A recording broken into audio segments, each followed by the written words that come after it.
1. Yeah. Okay. What is up, Star Atlas? How are you all doing?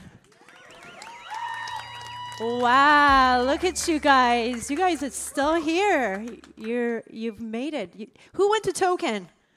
Who's been to Token 2049? Okay, you guys are rallying. Wow, I'm impressed. All right, all right. Well, welcome to the inaugural first ever Star Atlas Impact Summit. We're so glad you could join us wherever your ship landed from, near or far. You're here, you're with us at the Impact Summit, so welcome. We also want to say hello to our listeners who are tuning in on YouTube via our live stream. We're so glad you could join us in Singapore. All the way in Singapore. Welcome. We have a stacked show for you guys today.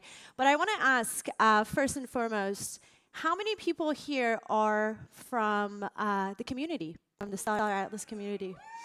Yeah. Can I have, by the way, I'm Metamona. If you guys don't know me, I am Metamona. I'm a former broadcast journalist, and here in Web3, I am a media executive at Nutcrop Media, and what I do, I build media strategies for Web3 gaming companies. So, having that said, can you guys stand up, the community members? Can you guys stand up? Stand up for me for a second. Awesome, awesome. So, when I was putting my intros together, I asked your captain, what do you guys refer to yourselves at? And nobody really had an answer. So I said, can I refer to you guys as Galians? Galians? Is that okay? All right, well, Captain Wagner himself has given me the green light to call you guys Galians. I said, well, stay up, because I want to do something fun with you guys. And what I heard and learned about you Galians is that you stand for something very powerful. And that is to give power back to the people where it belongs. And that's really what, yeah, go ahead. I mean, that's where it belongs, right? And Web3 stands for that as well. And if you're in Web3 and you also believe that power should be going back to the people, I want you to stand up too. If anyone believes that power goes back to the people, I want you to stand up. And I'm going to even take it one step further, okay? We're going to take it one step further. I want everyone in this building at Solana Breakpoint to hear what you guys stand for, which is giving power to the people. So on the count of 3, I'm going to count to 3, and I want you to put your fist in the air and say, power to the people. Ready? 1, 2, 3. Power to the people. Amazing. Say hello to the person next to you, behind you. Give them a little fist pump. You never know. You might be working with them. They might become your best friends here at Impact Summit. All right, you might be seated. Good job, guys. Well, we have a stack show for you today, but I'm going to let your captain tell you what's on the agenda today. The man who continues to lead the Star Atlas ship with vision and determination and keeps pushing the crew into new frontiers. I know him as the most resilient captain in Web3. You guys know him as Captain Swagner. So let's welcome to the stage co-founder and CEO of Star Atlas, Michael Wagner. Thank you, Mona. Thank you. Amazing introduction. Give a round of applause for Mona. And I do like the Galians nomenclature. We'll see how long it takes for us to get a cease and desist on that one, like the Atlassians, but hopefully not. Hopefully not. So hello and welcome. The day's here. The day is finally here. Breakpoint is always such an amazing time of the year for Star Atlas. This year, we happen to go exceptionally large, and I'm so proud of the team that's planned for this, prepared for this, all of the work that the team has been doing, getting us here to this moment, and I think it's never been more warranted to host the inaugural Star Atlas Impact Summit. Super exciting. I do want to say hello to the people at home. I want to say hello to Mom and Dad. I love you guys. I know they're watching because we've been texting just before I got on. So we have an incredible day lined up for you. You're going to be meeting with and seeing a bunch of the people from the team. We're hosting panels from people from all different departments of Automata, our studio, building Star Atlas. We have fireside chats. We have a keynote with me. We have some amazing presentations from the community as well. You know, one of the things that we really pride ourselves on at Star Atlas is the community. You know, our goal, yes, round of applause for yourselves. You know, the dream here is not just to build a great video game, it's really to develop out a decentralized digital universe, a galaxy that everybody can participate in, where there's opportunities for everyone around. And I don't want to spoil my keynote because I'm talking a lot about that in the keynote, but it had to come out because it's so big and the community is so important, not only to participating in what we build, but also to building it themselves and co-creating this world alongside us. So really excited to be kicking off today with a panel with our UE art directors where we'll be showcasing some of the thinking and ideology of our team on how we bring these ultra immersive digital worlds to life, but then rolling into content with the community. Whether that be guilds themselves or DACs as we call them, decentralized autonomous corporations that are building out and recruiting members for themselves and building their own tools, or people that are leveraging our IP policy, our open access IP, where you can create your own physical products, your own services, and we want you to monetize that, and we want you to succeed, and we not only allow it, but we encourage it. So today is really a celebration of all of us. I am incredibly thrilled to be hosting today, and I hope you guys just sit back, strap in, enjoy, and have a great day.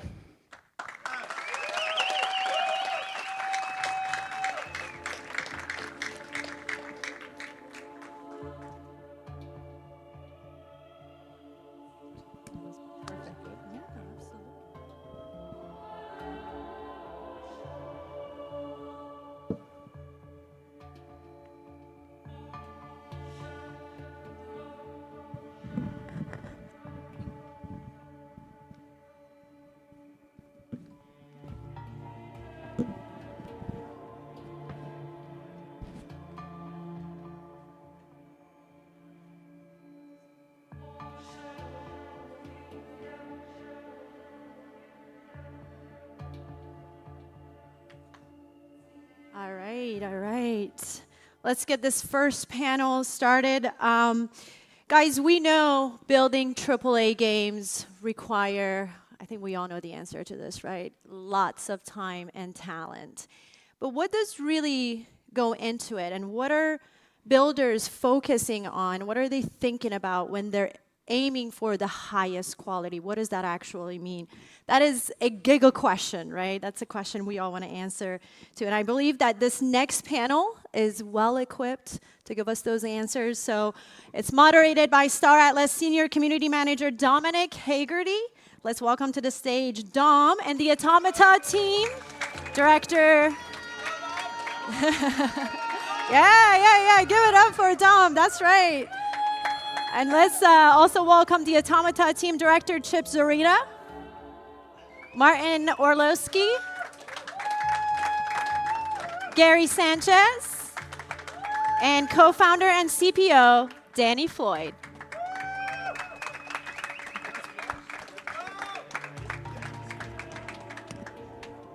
Hello, everybody. How's everybody doing today? Welcome to the first ever Impact Summit. I am honored to be doing the first panel with an star-studded cast to my left side here. I'm going to go ahead and introduce everybody. Danny Floyd, the Chief Product Officer over there. He started his gaming journey 22 years ago on Earth and Beyond. And from there, he worked at EA and then was the art director for Splitgate. Now working as the Chief Product Officer at Star Atlas. His vision is Star Atlas. He's the man with the plan. Next in line, we have Gary Sanchez. He is the Vehicle Art Director, and he worked at Cloud Imperium Games on Star Citizen, has also worked at Ubisoft and Apple Games. Moving down the line here, we have Martin Orlowski. He is the Animation Rigging Director, and he has worked on big blockbuster films like Star Wars, Guardians of the Galaxy, Planet of the Apes, and Avatar. And he also has some really, really cool experience with stop motion animation and has worked at Sony Entertainment. So a lot of experience there. And to round it out, last but not least, we have my main man, Chip Zorita, and he is our Game Systems Director, and he has worked on spacecraft and ground systems at the U.S. Department of Defense. So, like I said, we have a star-studded cast. I have a good round of questions here that I'm excited to get into. And I'm gonna start it off spicy. You know, first panel, first question. We're gonna start it off with something spicy here. You know, Web3 gaming. When you think of Web3 gaming, for some people, it leaves a sour taste in their mouth. And to be honest, for not the worst reason.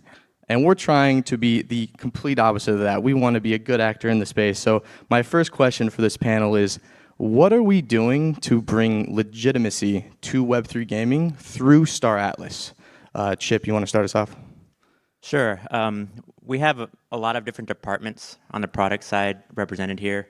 Me personally, I'm representing the gameplay side, game systems. And for me, it's gameplay. Web3, the innovation that Web3 brings with on-chain asset ownership, composability, extensibility, none of that matters unless the game's fun. So gameplay, day in, day out, that's what I focus on. I'm the same, yeah, same with Chip. So yeah, a lot of studios, a lot of projects out there like are really focused on Web3 gaming, and they kind of, to me, they looking at it from a different, wrong angle. They just so focus on the Web3 that they forget about the fun that the gamers expect from the experience. And I think we're doing this right, building block by block a big, massive gaming experience, massive universe that's hopefully going to be super fun to play with, and that's our main focus. Yeah. Quality and fun to play. I love it. Gary, what about you, man? And me, it's on vehicle side. It's more about. It's like the other game. In fact, it's trying to make the best in terms of immersivity for the graphics and the visual, and to have the ship the more realistic as possible. So there is no particularity, just exploiting as the most as possible the Unreal Engine 5 and the potential of the motor to make the Web3 good. Mm-hmm. So. Danny, moving on to you here. What do you think here with this question? Yeah, with with legitimacy, I think a big part of that is legit people, like people who've done things before in this industry. What if I can go back to like 2009 and we were looking at like iOS apps, my brother and me, we started a little development startup. And back then, if you were to go on the App Store and everything just kind of looked like, you know, Rush stuff just to put it out there, shovelware a little bit.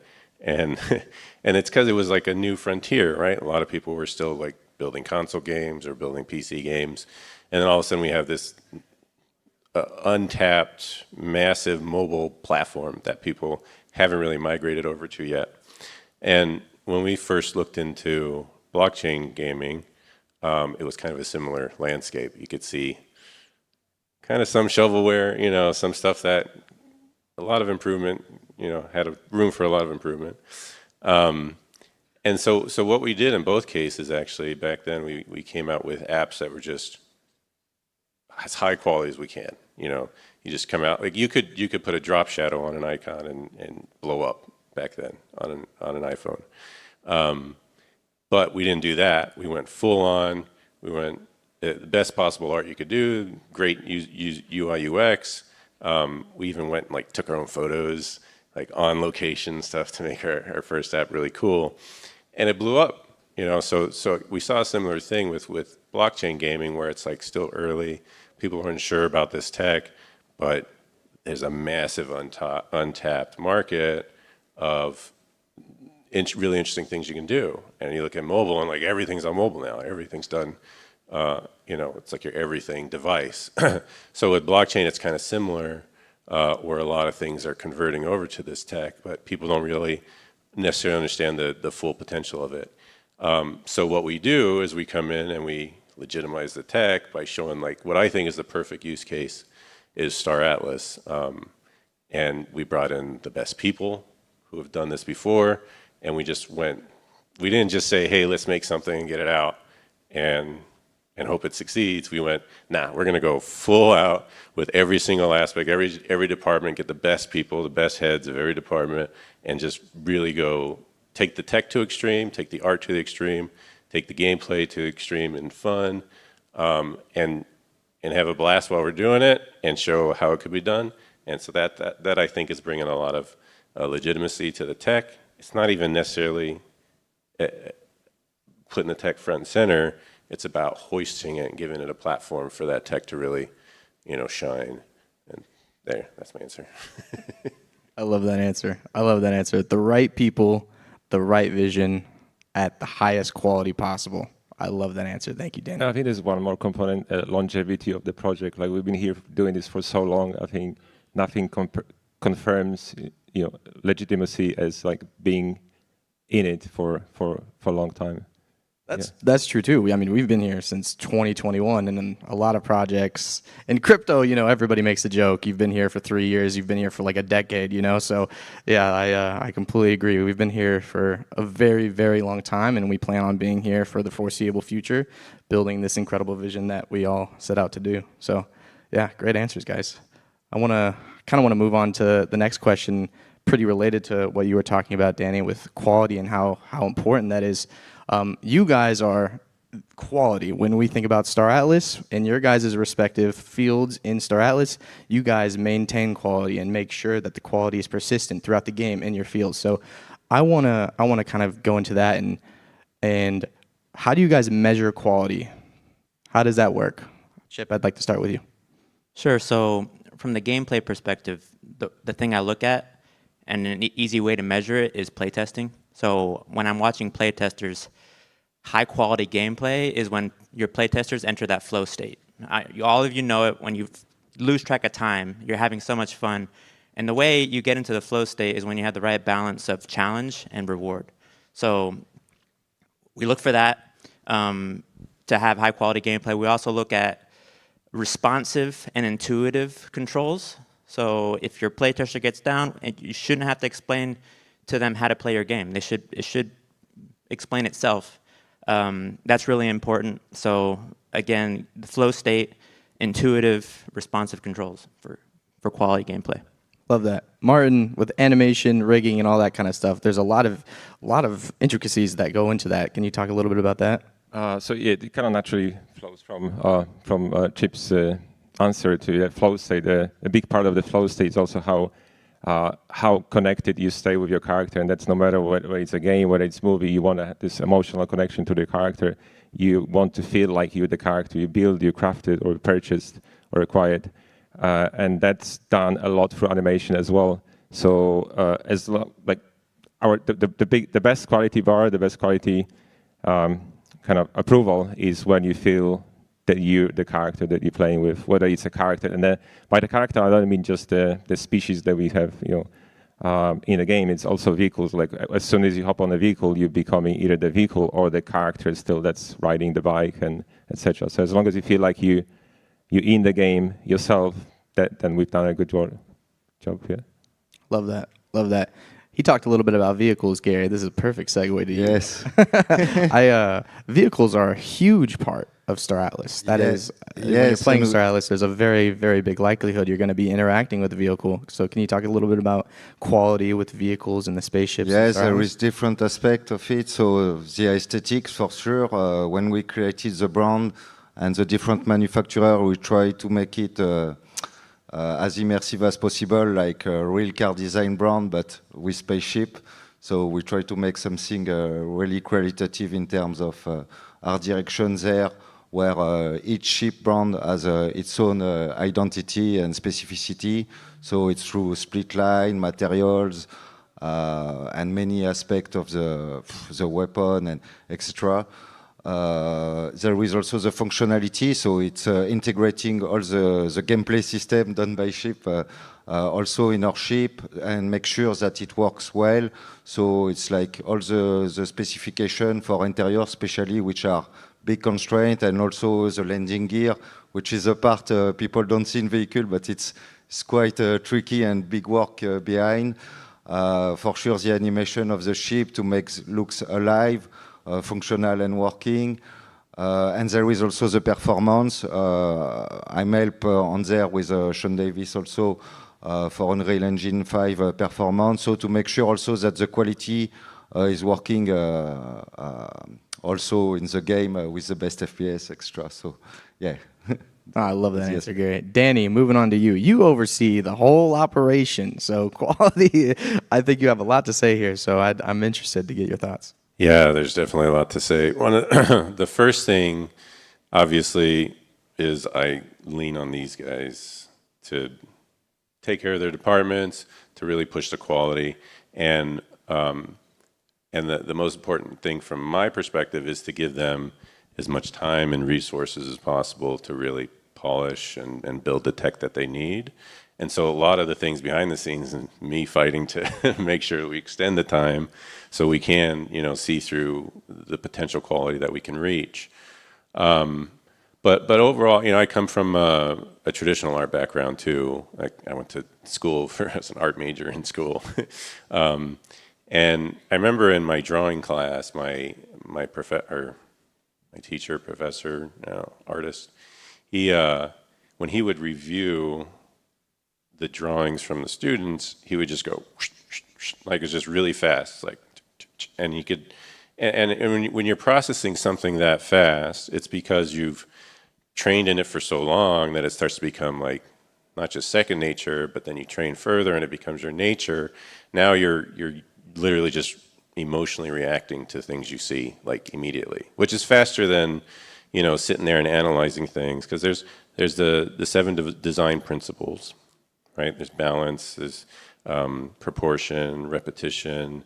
I'm not going to be ChatGPT right now, but you forget those over time, and they become second nature. You start, okay, now I've done the exercises, I've done the training, and then it gets to the point where it's literally just like I get physically ill if something is like off, right? If it doesn't have the quality bar. I'm like, oh.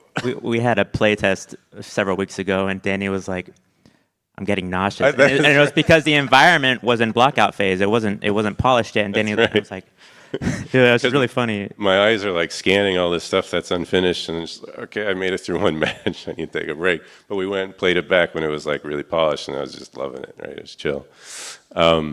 So that making, because I'm basically, we had John Berube as art director for a while. We had to downscale, so I took over art director for the whole team, and I'm game director. I'm also like storyteller, basically. You do it all. And so I have to process and context switch all the time, or all these different styles of art. But you as an artist, you don't really like necessarily specialize. You understand quality no matter what medium it is, and then you can apply that to a lot of different things. And one of the main things I do, especially with video games, is does it look like CG? And if it does, then it's bad, because machines are good at making more machines. So for like hard surface stuff or like inorganic materials. But when you want to bring something to life, like characters or how characters interact with machines and how those machines move around, you have to transcend that, and you have to really work at getting this machine to make something look believable and realistic and immersive. Because once you see something glitch out or things clip through each other, and now you're breaking the immersion for people who are trusting you to set you up in a nice immersive IP and the world building that you've done, all this work that you've done, and you see one little thing that goes off, like a coffee cup on the table of Daenerys' set that appears in the show. Now you break the immersion that so many people on the production side are working to maintain integrity. So yeah, that is a large part of it. Is just making sure things don't look like CG, or don't just look like they were just processed and at the minimum viable to push it. And we talk about these things, especially like with Martin and Gary. We go into like such detail on the types of secondary effects that we can do. Like even in the hangar, we want it to be like, there's a character sitting on one of the vehicles, and you move it, and it kind of like reacts to it. Things break here and there, but that's the intent. We want these little moments that go beyond and just, here's your ship.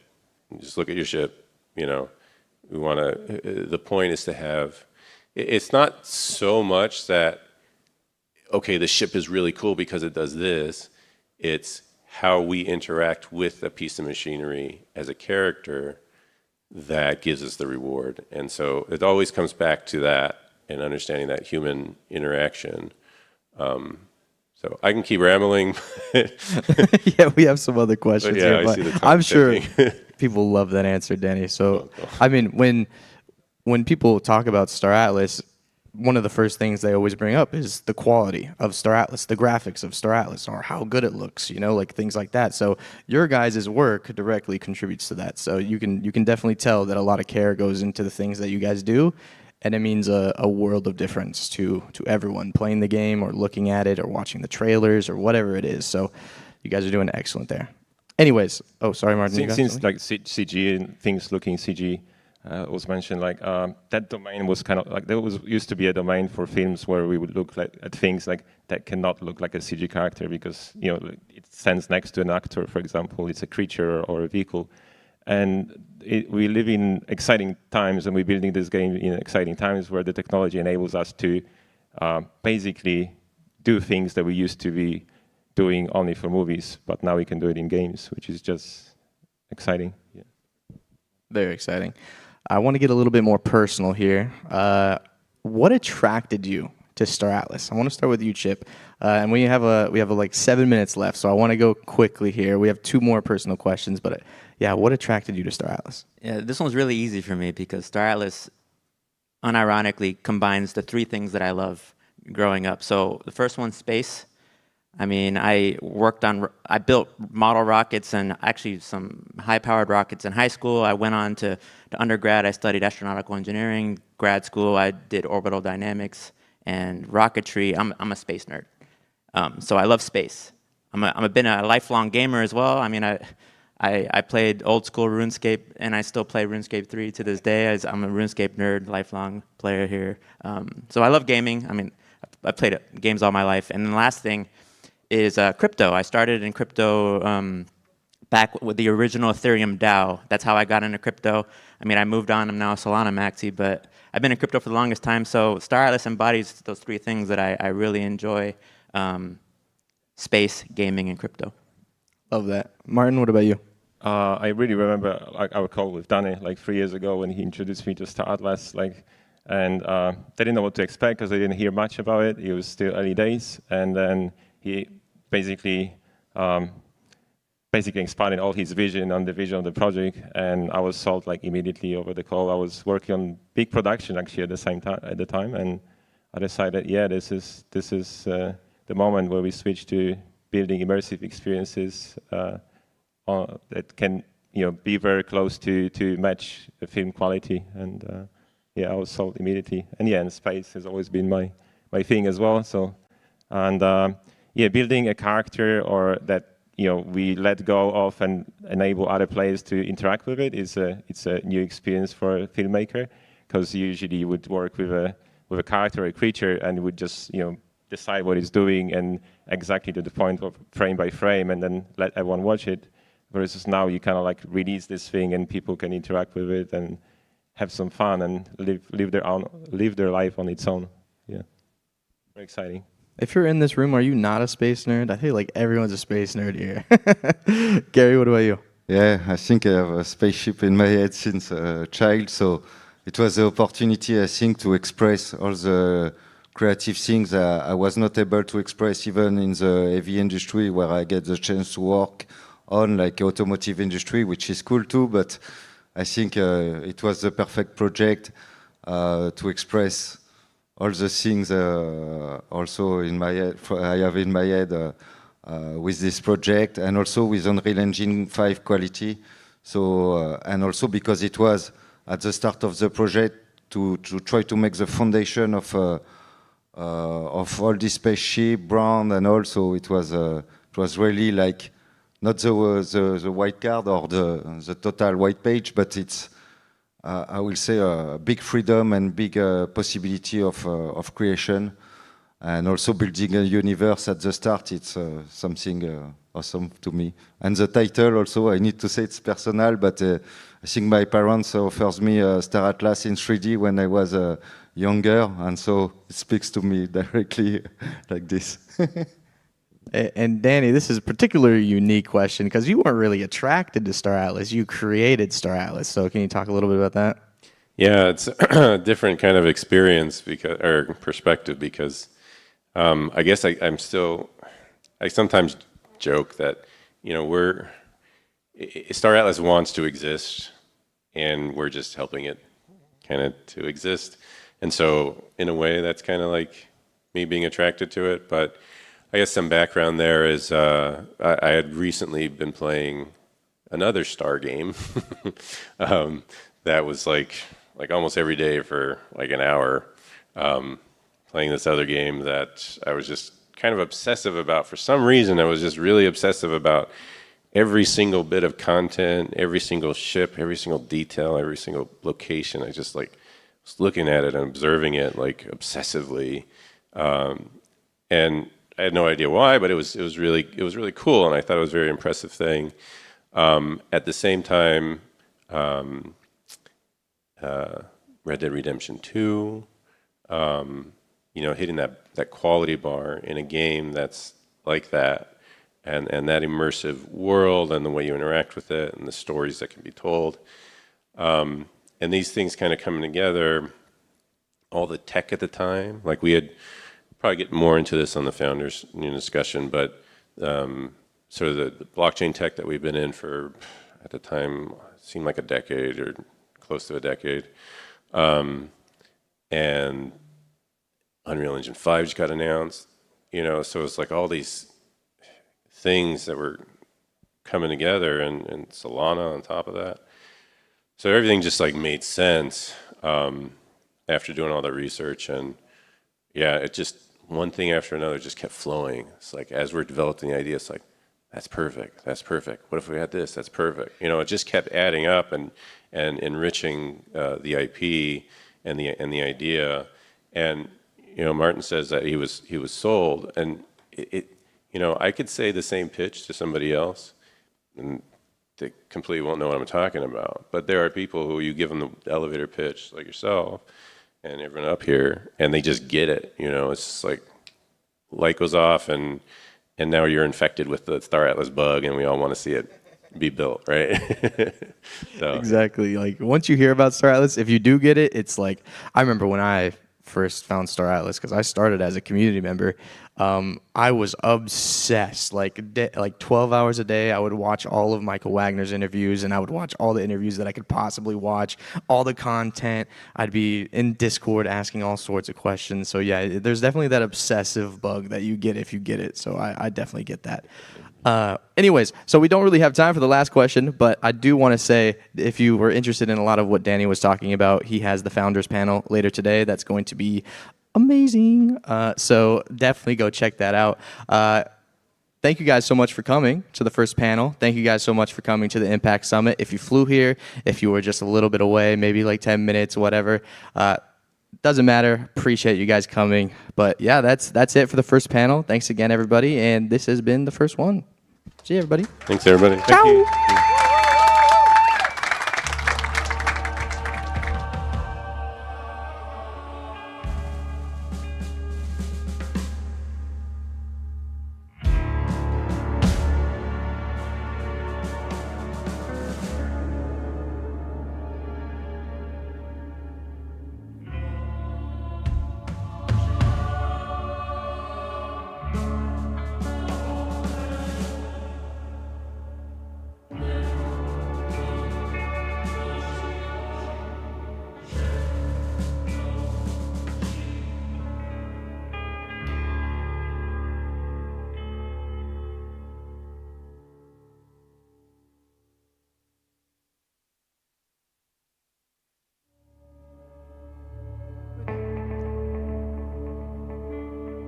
All right, how about that first panel?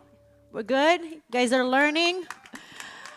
All right, guys, the Star Atlas universe is expanding, and it's expanding pretty fast. And the key to this growth is, of course, the community builders combined with the Star Atlas build program. So this next panel is going to talk about how to build with the Star Atlas IP and how you, builders, can build on top of that IP, which essentially you're building on top of the Star Atlas brand and programs. So this next one is moderated by our community director and the OG, who's been here since day one, before this community even existed. Before, let me look, how many? 172,000 of you were ever here. This guy was here first. Let's give it up. You know who it is. It's Santi. Get over here, dude. Come on up. Give him a round of applause. The real OG of Star Atlas community.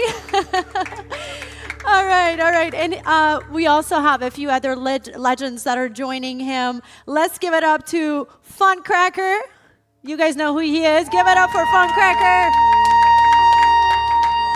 All right, Archetype, come on up. Give it up for Archetype. Steven, come on up, sir. Give it up for Steven. Lordo, oh boy. Look at this guy right here. He is representing, and last but not least, Nord.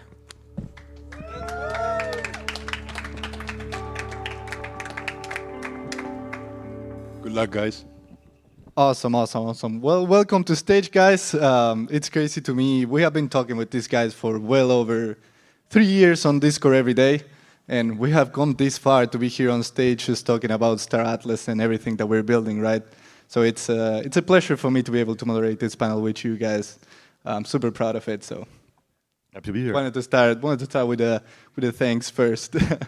But yeah, as you guys know, Star Atlas, as Mona said, is expanding very fast, and that's thanks to these guys. These guys are committing their own time to build on top of Star Atlas, thanks to one of our programs like the Build program, where you can find our IP, assets, APIs, and documentation to build on top of Star Atlas. But yeah, guys, I think we can start with some little introductions here, so the people on the stream and here can know who you are. Do you want to start, Funcracker? Yeah, for sure.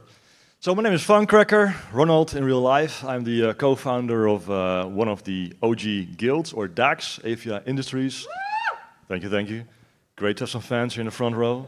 I'm also a DAO council candidate, so you can still vote. Thank you. Oh, on to me. My name's Joey. I'm an artist and a designer, and I'm the co-founder of Darkcore Roasters, which you might have tried some out here earlier on, and I'm also the founder of Atlas Grace. My name is Steve Sable, head of Tokenomics at PuriGachi, the community Web3 game, and I'm happy to be here. Thank you for having us. My name is Lodo, Skull and Bones. Been building for 3 years. All right, I'm Nord, also known as Craig, founder of the Super Phoenix DAO, and yeah, just looking forward to talking more about it. Awesome, awesome. So we have great representation here on stage with us. These are all legends from the Stratus community, real OGs. But I also want to give a shout out to the people from the live stream, from their homes also, that are building day in and day out in the Stratus community. But let's get straight into business here. I want to ask you guys, like, why did you take this chance of building on top of Star Atlas? Why did you decide to do this? Anyone can take it. You can start from Cracker if you want. Yeah, sure. So, in the end, it's of course a combination of several different things, right? First, of course, the passion for the game. I'm an avid MMO gamer, played World of Warcraft, many different persistent universe games, and this is really the persistent universe built on blockchain foundation that just fulfills, like, ticks every box, like that I could potentially come up with, like, what I want in a game. So that's, of course, the first reason why I'm here. And then the second is because of the composability and because of all the data being available on-chain, it's just so easy to build new tools and services and unlock knowledge for both, of course, the guild, but also the wider community. There's just so much to do, and there's also just so much passion in the community, and it really thrives and fuels us to just build cool stuff. Yeah, absolutely. I think that's a great reason. Like, Star Atlas, we provide tools for people to build on top, and you can go a step further and build your own projects using our ecosystem as well. So. I don't know if anyone wants to take it as well. Yeah, I'll go. I had a little bit of a late start building on Star Atlas. I sort of was helping the community build a lot of their projects. But then after sort of meeting with the community, like seeing how passionate everyone was and how helpful everyone was, I think that really encouraged me to do something of my own. And with Star Atlas providing the IP, resources, and just, again, the community just lending a hand wherever they can, it was a little bit all too easy. And I love seeing other people building on this platform. It's just like one big family, and I just can't wait to see what happens over the years as more businesses and more people grow in this community. Yeah, PuriGachi is a game within the Star Atlas metaverse game. Okay, so it just needed to happen. And what we're going to do is we're going to expand the Star Atlas metaverse to like far away and beyond. We're going to target projects and tokens far outside the ecosystem to bring people in to the Star Atlas metaverse. And we are going to be a net positive for the tokenomics of everyone that we interact with. And we're building like with Star Atlas to show that we can do a lot of good for Solana and the metaverse. So building or got into the game because I like space games. I see the power of the blockchain and blockchain gaming. So owning your own assets and being able to sell them after you're done with the game, basically. Yeah, it was a very attractive perspective. And I got into it and went full pool. I know for me personally, it was when, early on with the white paper, right, and then the economics paper, coming from a financial background, that was something I keyed in on right away. It attracted me to the game early. I got in, I joined a guild, I bought ships and all the things like a lot of folks did. And again, the underlying, I think, econ of the game is what really drew me in because I could understand it. It made a lot of sense. I think there's a lot of opportunity there. And almost from the beginning, at least for me, I started looking at that sort of business opportunity, right? So what that might look like, I didn't know. But the reality is, Star Atlas is extremely supportive. Everything they're building kind of lends itself to third parties and groups like us to design these things, to build and go after it. So that was extremely intriguing. And then obviously when the Super Phoenix ship came up, right, as it was out there and available for sale, that started getting the gears churning. And how does this work? How do we make this feasible? And so for me, that journey started probably a little bit over a year ago with the DAO, even though we've been relatively new out of the gate. But again, that financial component, which leads into kind of the idea of starting a business and working with Star Atlas on it and using the IP the way they're freely allowing us to do is phenomenal. That's what makes this whole thing possible. Yeah, I like those points. I think it's important also to note that you guys were first community members, right? And then got into the game, started diving deep, you got into the Discord, and found your niche inside the Star Atlas metaverse, right? And that is kind of what made you take the leap of building on top, right? Can you talk a little bit about that experience? I don't know where it wants to start. Like, how did the community help you? Like, why is it worth it to get involved? Sure, I'll walk it back, Santi. That's great. Because personally, the community was huge in me starting the Super Phoenix DAO moving forward. And obviously, I can call out right here on stage. Archetype's been a huge help in the project, kind of one of the initial partners, along with Viking Benny, who's I'm sure listening today, and in charge of Heimdall, one of the other guilds, has been huge in helping me make connections, kind of run a lot of the community Discord piece. He's running the social media today while I'm here, which is great. So absolutely, some of the partnerships and the people that I've met, through the community, through the other teams, have been absolutely instrumental in being able to pull this together in the amount of time that we've had so far. So. The community, when we started, was still fresh, of course. Our guild was fresh, like a month old when I joined them. They committed a mutiny from another guild. And the pirate way, of course. They're pirates, yeah, right? They're pirates. Yeah, and we've been a close group, helping each other as much as possible, and yeah. But you didn't know each other before, right? Like you met all in the community. No, we all had in common that we want to blow up shit. Basically. Fair. You're pirates. That's fair. Yeah. Steven, you guys also came, like, it's fully community born, right?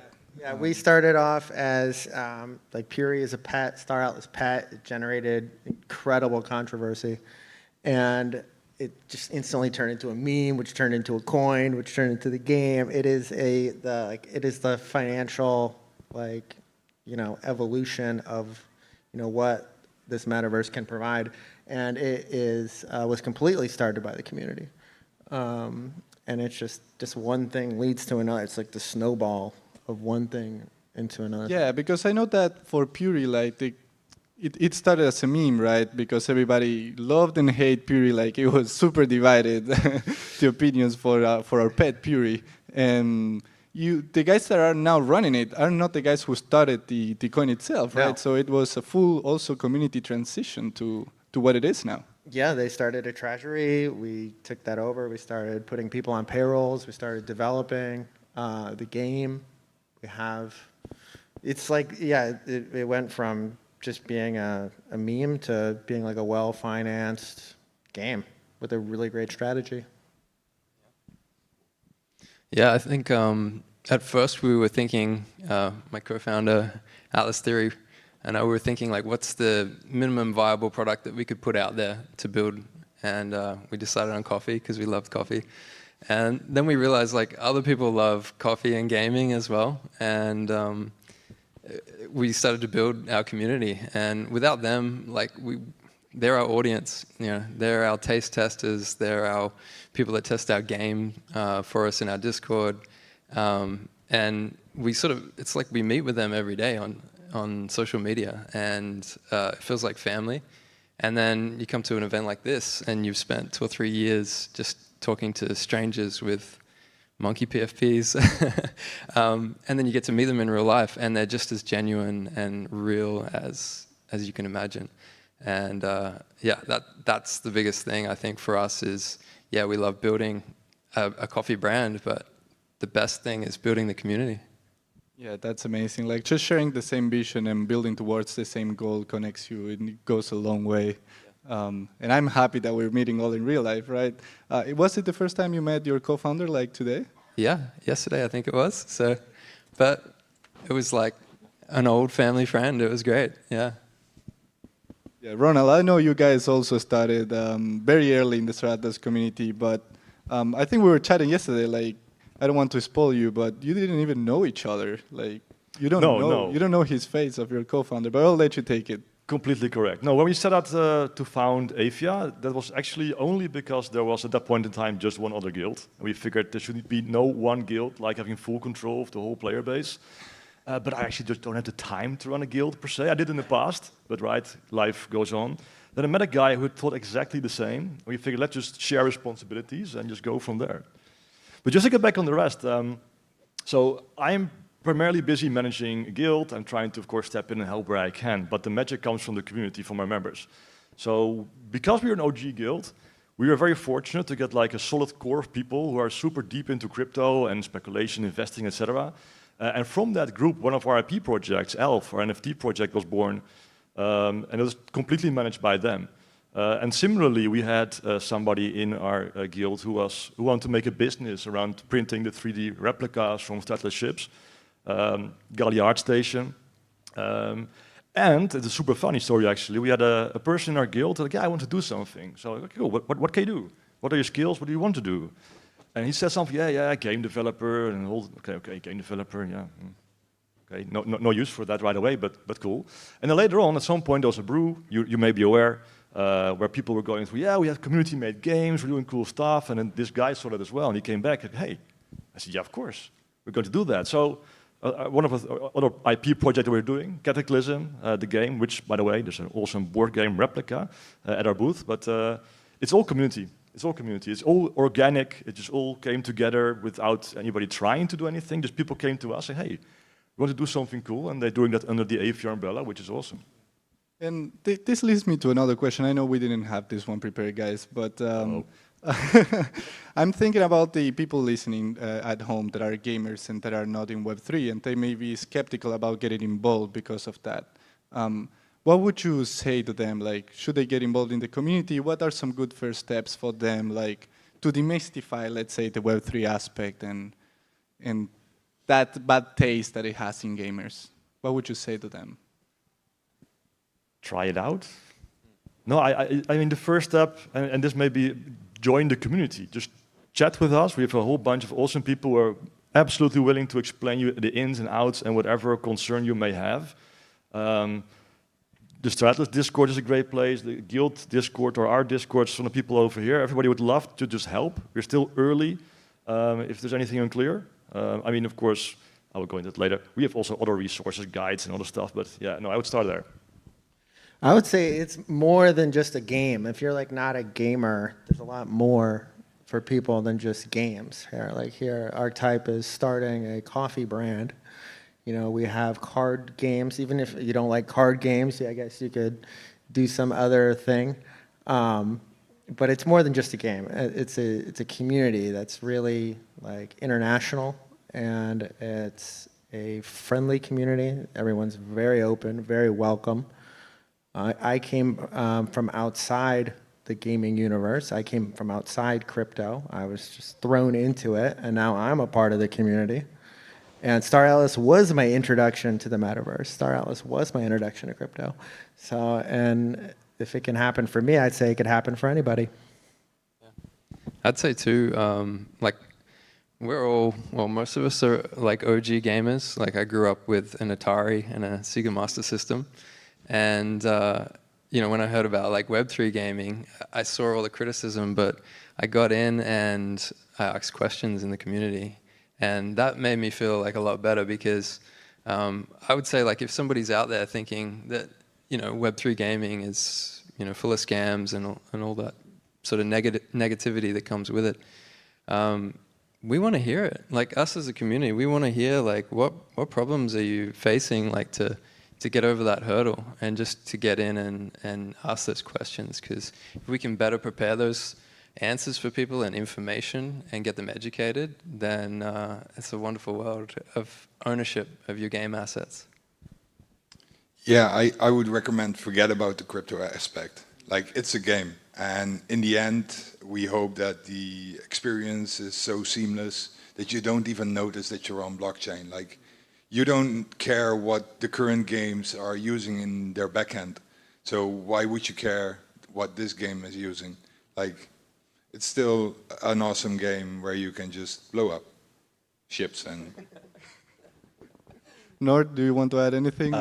Yeah, no, I completely agree. I think, you know, the idea is that it will become much more seamless as we go. But I personally agree with the theme that, you know, it's inevitable, right?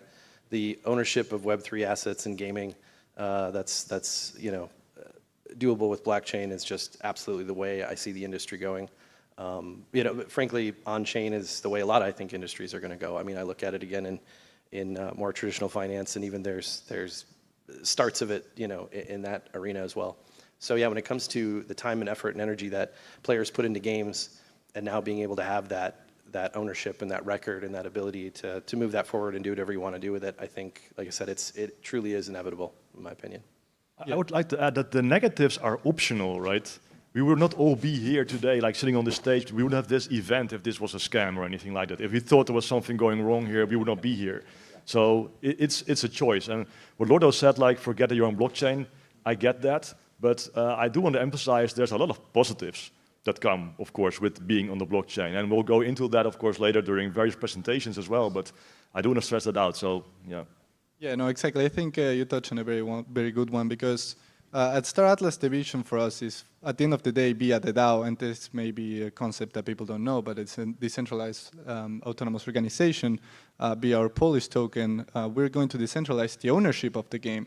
So our vision is to really build a game that, at the end of the day, will be completely owned by the players. And players will be you guys, and the guys at home will be able to vote for what you want to see in the game. And we go as far as you can vote Automata, us, you can vote us out if we're not doing a good job. So it's literally the power back to the gamers. So player owned. Fully player owned and driven, and that's where we're going, and that's why we're happy to have you guys. I hope you don't kick us out yet.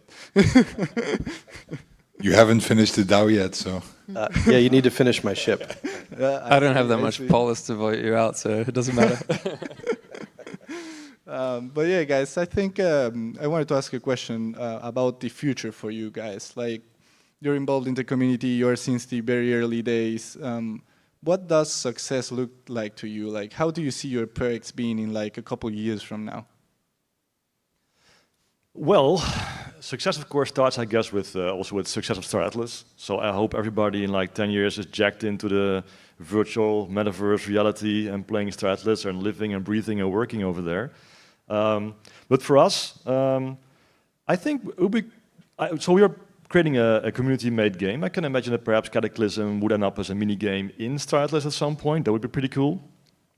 And other than that, Elf will hopefully just keep making people money and keep drawing people into Star Atlas and just giving solid advice. But yeah, no, definitely looking forward to just Star Atlas taking things to the next level, and we'll just join. And we'll probably come up with a ton of different new things we want to do, new things we want to branch out our current projects, just based on the evolution of Star Atlas over time.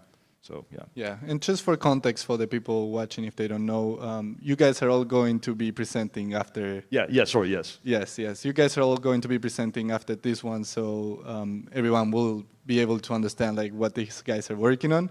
But I still want to ask you guys like, what does success mean to you in a couple years from now? Yeah, I think when you think about like a successful coffee shop business, you think of something like Starbucks, and you wonder like, will they be in the metaverse? And you think, why would a coffee shop be in the metaverse? And that took me a while to sort of get my head around. And these big companies, they're going to find Star Atlas. They're going to make their way in. And why would you scroll through like a 2D archaic website when you could walk into a shop? It might be Starbucks, it might be Nike, and you could pick the thing up and look at it, you know what I mean? It's so much more interactive. And it can also be a social hangout. So once you get that concept that it's a 3D website and people are going to want to come into your store, that got us really excited. And we know we're going to be competing with the likes of Starbucks or others, but we want to be the cult classic. You know, we don't need to have the big store like they do. We just want the OG people that would prefer to come to our store because of what we've been building over these years, and we have a different culture. And so I think that's what we're really excited for, and that would be success for us, is to have that status. Yeah. I don't like coffee, but I'm down for virtual coffee, so exactly, that's solid. Exactly. I love the long-term. This coffee's not very strong. Success for PuriGachi means our survival. Success will be if we get to actually see our goals through. Everything that we write down in a white paper, we want those things to come true in some version or another. We want to be able to purchase NFTs. We want to be able to create sustainable rewards. We want the game to survive past 3 months, 6 months, a year. And we want to bring a whole bunch of people into the Star Atlas ecosystem as we do it. So success for us means survival and actually achieving the goals that we laid out in our initial plans. Success for Skull and Bones would be to finish up our on-chain management what we're building at the moment, and having a couple of trophies from Titans that have lost life. That would be definitely an achievement for us. I love how you say that next to a Titan ship owner. Be careful. I guess success for us is going to not be that, right? Help us blow up the other ones. All right, now we're talking. We'll take that off stage. Right. So success for the Super Phoenix DAO, it is unique, I think, even in that world of Titan ships and ship ownership and whatnot, because with us, and we'll talk about it more in the presentation, but really we're trying to create the virtual entertainment hub for Star Atlas, right? So I've been telling a lot of people here just throughout Breakpoint, and recently, I feel like we're building a project that's going to, in my mind, kind of fill in the gaps, right? Star Atlas is building the game, they're building the game loops, they're building the missions. We're building the location, the place where people hang out, where they socialize, where they go to events, where they see live virtual events, et cetera. So all the social experiences that go between kind of those missions and those groups. And success will be Darkcore Roasters franchise inside the Super Phoenix where people can hang out, right? And them and many others, yeah. I love that. I love that. So yeah, I mean, these guys are building cool stuff. I'm super proud of you guys. I have seen you being born, let's say, in the Star Atlas community. I have seen you from the start, and it's crazy to see how far we've come. And for Star Atlas, for us, it's super important to have a community like you guys, because every successful game that lasts for generations are the games that are able to be modded, that are able to be community run, where the community can add stuff on top. And I do believe that with this community, with the blockchain aspect of things, in the future with user-generated content, we're going to be able to get there. And to the people on the outside, maybe watching the live stream, that are a little bit scared of Web3, I would say just get involved. You can see human faces here and a Grim Reaper as well. Don't be scared. Get involved. Get in the Discord. Get in their communities. All these guys will be able to guide you through the process. And we have a cool ecosystem that is being born, and we want to build it together with the community. So don't be scared. Get involved and join the Discord and their channels as well. So yeah, thanks everyone for being here, and thank you guys for your thoughts. Thanks for having us. Yeah, Thanks for having us. Thank you so much.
Check, check.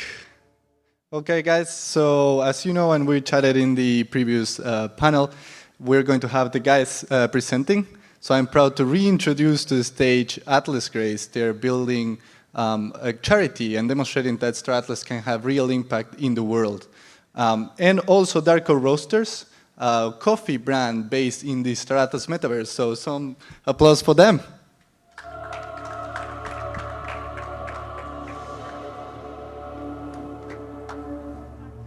Hey everyone, I'm back. So we've had the introduction. My name's Archetype, and I'm the founder of Atlas Grace. And just a little backstory on myself. I've spent probably the last 12 years, give or take, living in Southeast Asia, volunteering for orphanage, aged care homes, different NGOs. And I even ran a boys' home with my wife for a number of years in Siem Reap, Cambodia. And one thing that I've come to notice living in Australia and also living over in Southeast Asia is I've had a number of grace poured out on my life.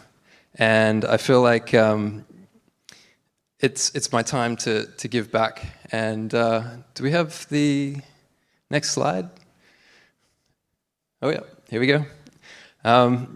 Yeah, so really grace, I just want to pause on this for a moment here because grace is very important in my life. Like I said, it's been poured out on me, and the definition of grace, I mean, if you're the one receiving grace, it's an unmerited gift. You don't deserve it. And for the one that is giving that gift of grace, you're not expecting anything in return. And so I feel like in my life, I've been had this grace just poured out, and it's my time now to give back in a way that I'm not looking for anything in return. So with that said, next slide, thank you. Yeah, so what is Atlas Grace? Atlas Grace is best described as a treasury that's owned by the community, and we hold Star Atlas assets, so ships, and the Atlas and Polis token. And I had an idea for this back in 2021. This was the original Twitter post here. And I'd won a couple of ships through a giveaway that Star Atlas was doing. And I thought, what better time to start than now? And basically just built in silence, just kept compounding and adding to this wallet. And the goal is basically to donate the emissions that come from this thing. And so as I started to connect with the community and I started to share this idea, people were really encouraging. And I made the wallet address public, and that was more or less for accountability for myself, basically. Once I say I'm going to do something, I want to do it, right? So yeah, basically built for the first year, and people started to add to this wallet, which was crazy. Community members that were just really getting behind it. And what was really cool about that is it built trust, it built friendship, and then most importantly, it no longer became an archetype thing, it became a community-owned thing, which is my goal all along, was to make this something that was far bigger than myself. So for the first year, that was the growth, just compounding. And then in 2023, started to donate to charities, and these are the charities that we've donated to. So all the emissions that come from the assets held in the treasury, 50% is compounded back in, and the other 50% we donate to charity. So you can see a number of charities here that we've donated to so far. We've been going for almost 2 years now with donations, and we've been able to raise over $1,000 so far to 20 different charities around the world. And that's just the beginning, because this is just part one, really, of what Atlas Grace is. So as I mentioned, I ran a boys' home for a number of years in Siem Reap, Cambodia, and we have a scholarship program. And these guys here are the original guys from the boys' home, and it's been wonderful to stay connected with them. They're all grown up now, they've got young families of their own, and they're our first scholars through our scholarship program, which is really amazing. And we're also doing free ship lending. So these guys are getting, well, they're now at a tier 3 scholar pack. So we educate them along the way with Web3 and self-custody and staying safe online. And then we get into the wonderful world of Star Atlas. And they've each now got around about $500 worth of assets that they're able to play with.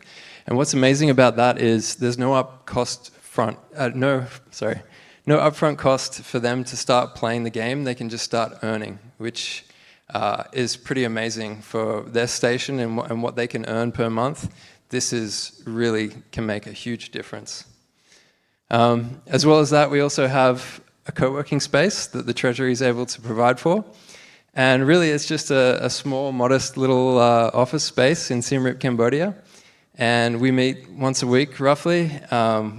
Guys are always dropping in, and basically it's a co-working space. There's Wi-Fi, there's air conditioning, coffee, cold drinks. It's just a safe environment, and they can come and they can use the computers, they can game, and we also put on free workshops. And I think that that's the real potential of Atlas Grace, is this education program and getting them into another area, which is the Web3 world. A lot of these guys, they're university degrees. They're smarter than I am, harder working than I am. And they come out of university with a certificate but no opportunities. And the average salary for a Cambodian is between $100 and $200 a month. So I mean, if they're willing to learn, if they can output the same kind of work that I am, then who cares what nation they're from, what color their skin is? They should be able to earn on an international level. And through Atlas Grace, through connecting with Web3, the Star Atlas community, and the Star Atlas Build program, I feel that this is the real future for Atlas Grace, and it's bringing power back to the people. And that's what we're all about at Star Atlas. And yeah, that's Atlas Grace in a nutshell. I'm going to pass it on to my good friend, Atlas Theory, and we're going to stay up on stage here and we're going to talk about Darkcore Roasters. Of course. Yes. Amazing work with Atlas Grace. It's been a true honor to co-found Darkcore Roasters with Archetype here. So we'll be bringing up the Darkcore Roasters slides here, and we'll get into it. But I'll just begin here. Darkcore Roasters, we hope to be the coffee brand of the metaverse.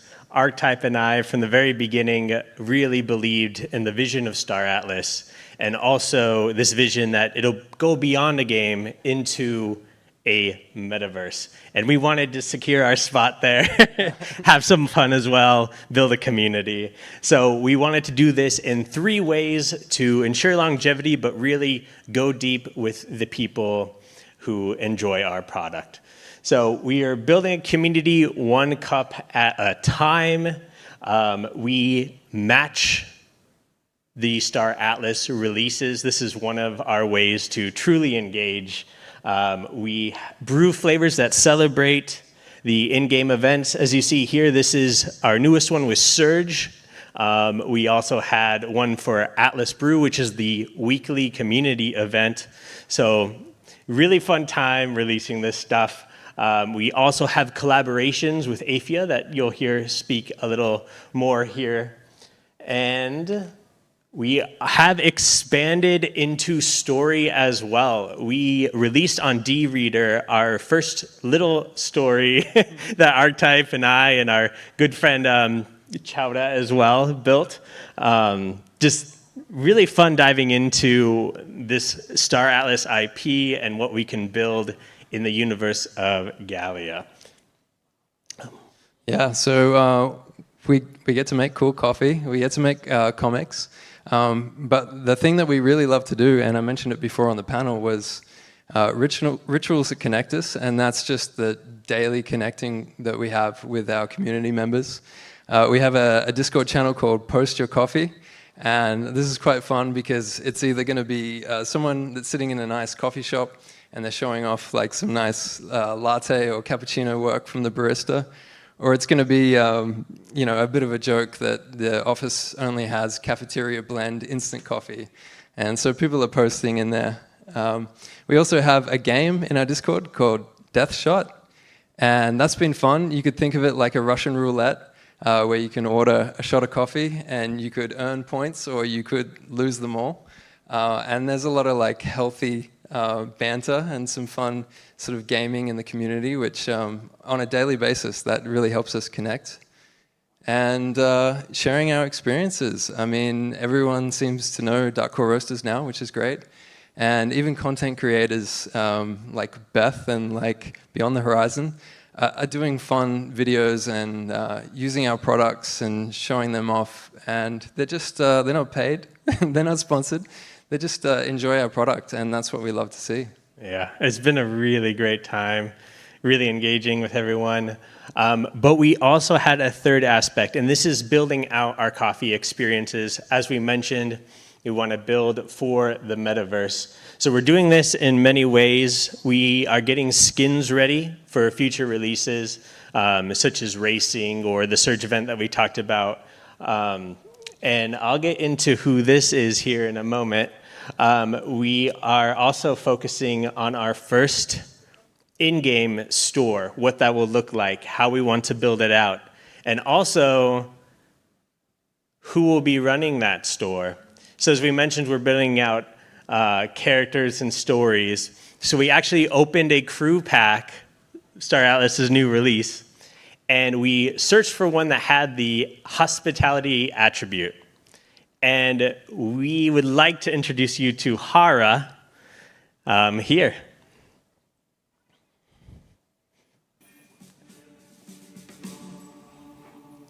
Hello there. How's it going? Hey, it's going all right. So this is an AI NPC that we built out. What about you? It's going well. In the mood for a coffee. Any recommendations? If you're in the mood for something zesty with a classic Arabica acidic bite, I'd suggest Faisal's Perk. Do you have anything decaffeinated? Yeah, we have Bicala's batch. It's a decaf medium roast with smooth-tasting notes of caramel and citrus. Full flavor, none of the caffeine. Want to give it a try? That sounds perfect. I'll have one of those. Here you go, one Bicala's batch.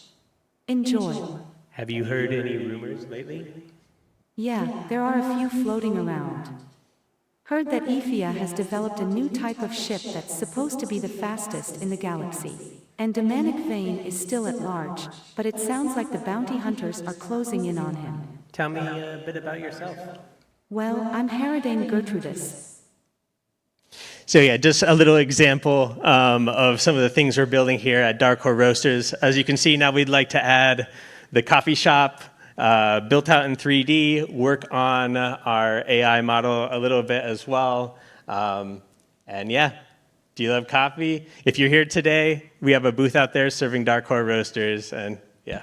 Yeah, and one other thing, if you post and you tag us on Twitter, we got a few little giveaways to have as well. So make sure you grab a coffee and take some photos, and thank you very much for having us. Cool, thank you guys.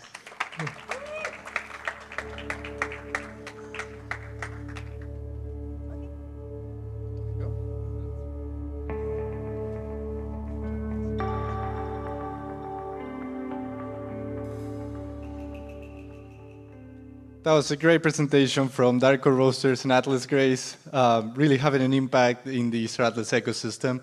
And I love that robot that they presented at the end. It's fantastic.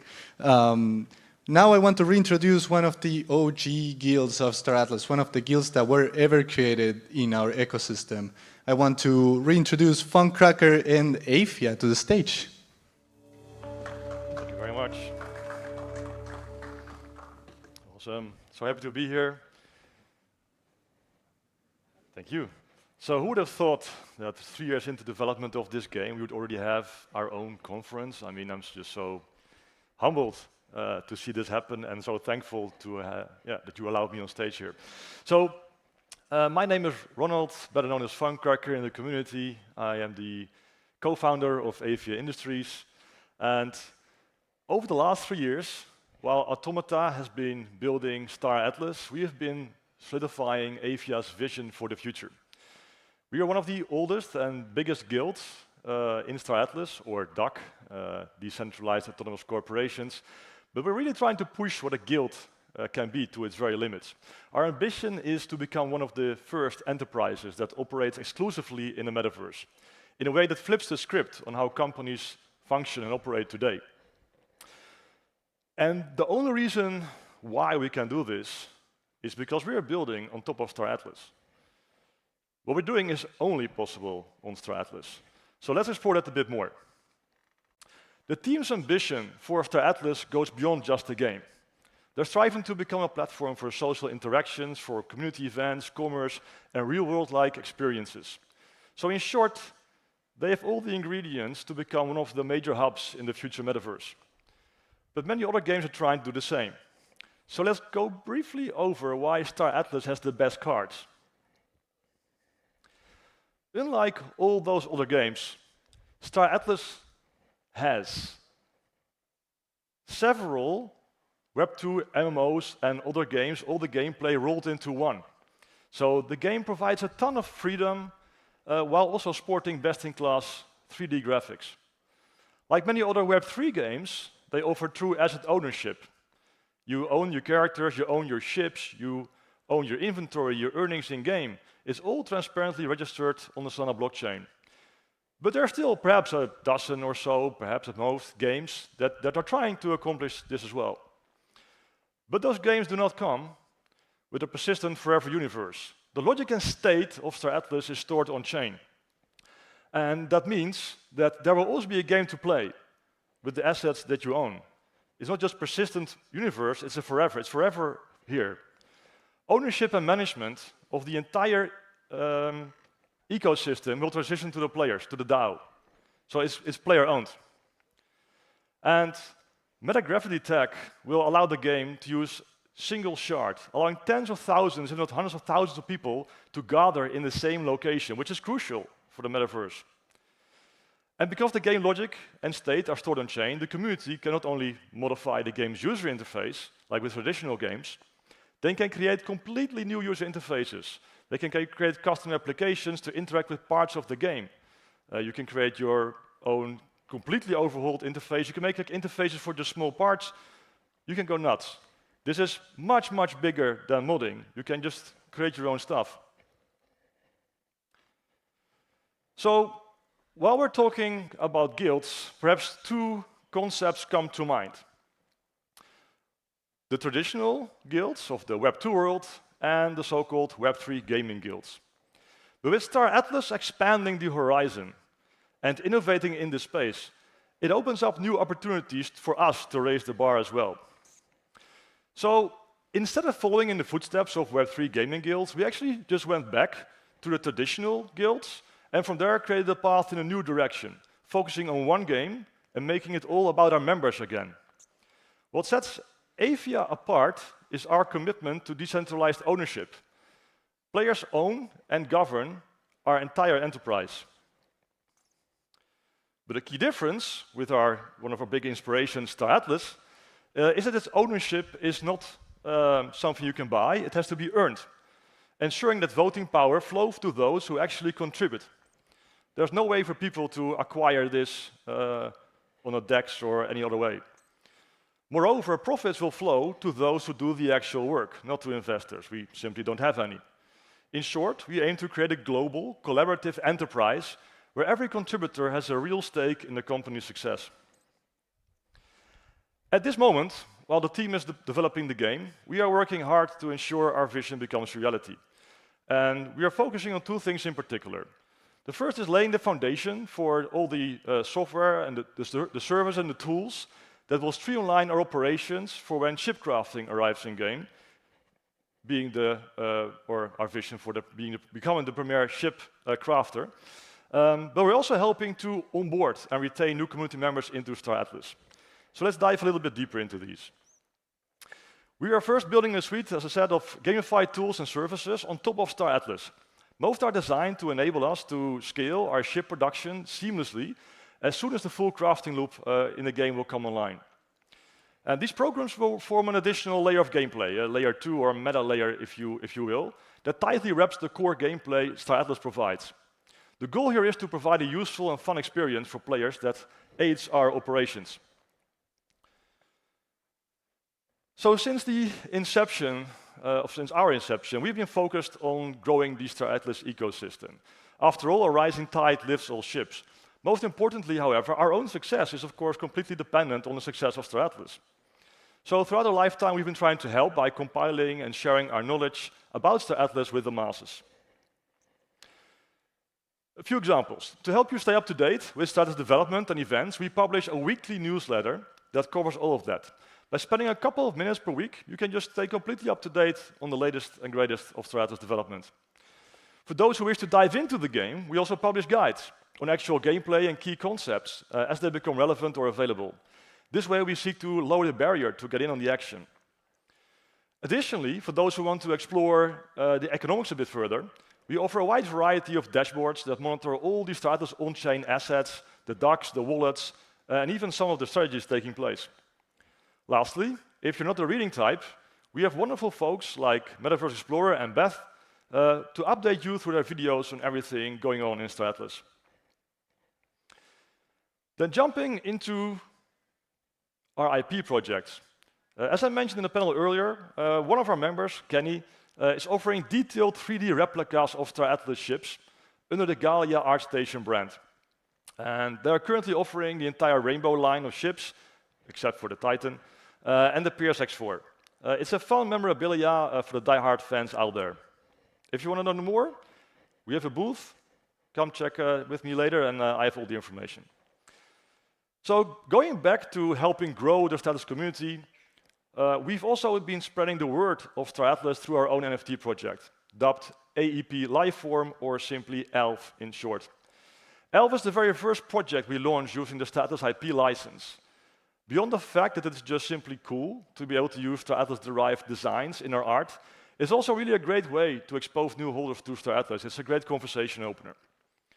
We sold out of all of our 2,200 plus elves in December of 2023 at a 3.5 SOL public mint price. Since then, the collection has been doing great. The floor prices never dipped below the mint, and our holders love all the opportunities and investment tips that are being shared. Beyond the monthly soul rewards, this sub-community within Aephia is really a treasure trove of crypto alpha. And then, of course, our big community-created game, Cataclysm, Battle for Iris, is our upcoming 1 versus 1 strategy card game that takes place deep within the high-risk zone of Star Atlas. In this game, which is a digital game, you will play cards representing ships and all of Star Atlas assets, and you're trying to beat your opponent in one-on-one combat. The game's initial release won't feature any blockchain integration just yet, and everyone will be able to play with the exact same deck of cards. However, if successful and if the community wants more, we absolutely do plan to bring it on-chain and incorporate the assets that you own. Currently, internal alpha tests are ongoing, but for those curious, we did bring a physical copy with us for you to try out at our booth. Definitely recommend you show up. It's really a great game, and so far response has been pretty positive. If you want to learn more about any of the topics that I touched on briefly today, please scan this QR code. It's in the lower bottom. As I mentioned, we do have a booth. We have some stickers and some cool cards. You can play Cataclysm, and we are here all day to tell you more about Aephia, our IP projects, how to get involved in the community, Star Atlas. You can just come to us, and we'll help you out in whichever way we can. So thanks again for allowing me to be here today and for giving us this opportunity to present. And wishing you all a great day, and go Star Atlas. Thank you.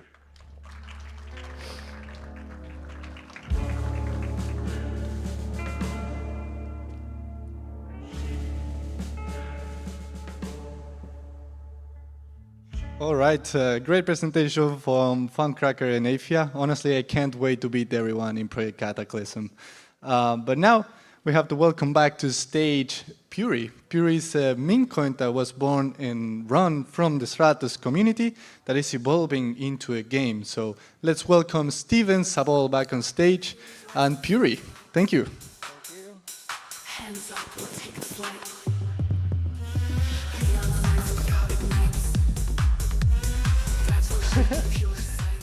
How fun is that song, everybody? So thank you very much. Thank you for having us today. PuriGachi was born from the fertile soil of Star Atlas. And without Star Atlas, we could not be here today. So I want to thank Danny. I want to thank Michael Wagner. I want to thank everybody for making this possible today.